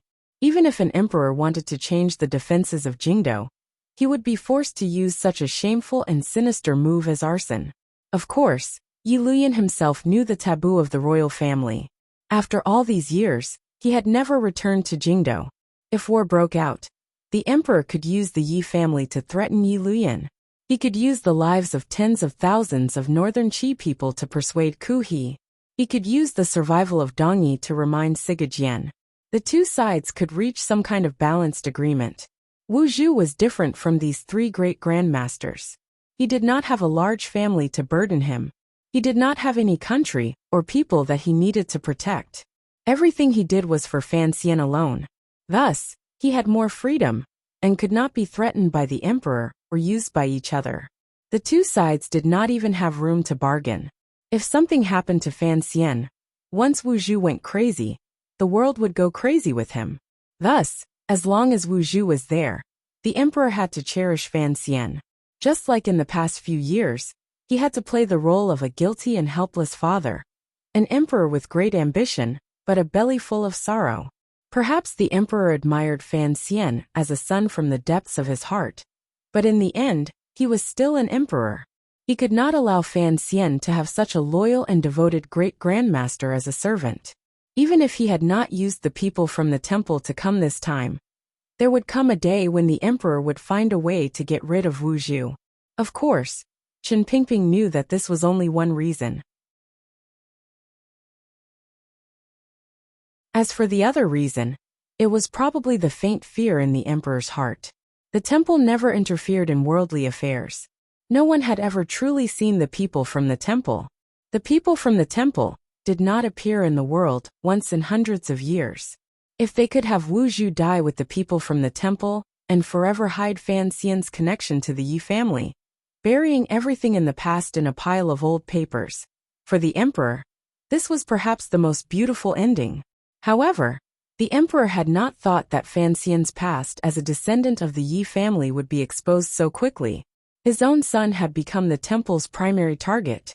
He wanted to use the temple as a knife to kill Wu Zhu.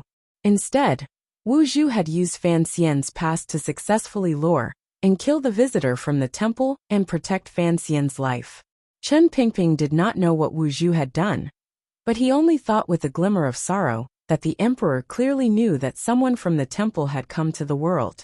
After Fan Xian's past was exposed, he had never warned him or Fan Xian. Could it be that, for anyone other than himself, the emperor would only give faint sorrow and sympathy? The old man smiled coldly and pushed the wheelchair in front of the fireplace. He greedily extended his hand closer. As he warmed himself, he yawned and mumbled in an unclear voice. You really know how to enjoy yourself. You actually made a fireplace. You are excellent in everything. It is just that you are a bit muddle-headed in this matter. Girl. At dawn, the remote and quiet place in Jingdo called 3 Li Wai was dark. One could faintly make out the shadow of a circular building. It was made entirely of black wood. It was a temple. Snowflakes fell one after another, causing the temple to be covered with a layer of otherworldly aura. This was the Temple of Qing. It was rumored that the only place in the kingdom of Qing that could communicate with the illusory temple of the Temple of Qing, the temple where the royal family worshipped heaven. The temple door opened with a creak. The great priest of the Temple of Qing, who had not appeared in Jingdo for a long time, walked out. Compared to Ku He of the Temple of Qi, this ascetic monk, who was unknown, had a shocked expression on his face. Silently and sorrowfully, he picked up the body from the snow and staggered into the temple. The body was wearing a common cloth garment. The cloth-clothed man did not answer his question. He said directly, "We cannot leave any traces." Wu Zhu said, "She has already left too many traces. Go back to the temple. I won't kill you." When I wrote this, I almost had Wu Zhu say, "Anyone who walks by must leave a trace." Then I immediately came to my senses. I was stunned and speechless. Only now did I realize that I really was a very sour person. This was a very scary thing. Today's chapter was very tiring. The quality was better than the previous chapters. From the next chapter onwards, it will be much easier. The consequences of yesterday's vote solicitation were shocking. Suddenly it went up. I don't know what to say. I can only sincerely thank everyone. Then I thought of the big mistake I made with Purple Eye in the book review section. I am so sorry. I wish the mother and child safe. I wish Sister Kofi a happy pregnancy. Don't crawl with laughter. I wish everyone an easy life. To be continued. If you want to know what happens next, please go to www.cmfu.com. There are more chapters. Support the author. Support the original reading. You're tuning in to the Li Mei's Wuxia Whispers YouTube channel. We're so grateful for your support. And don't forget to subscribe to join us on this incredible journey through captivating stories. Your generosity through donations truly makes a world of difference, as it's the primary source of revenue that allows me to expand and enhance this channel for you. Thank you from the bottom of my heart for being a part of this adventure.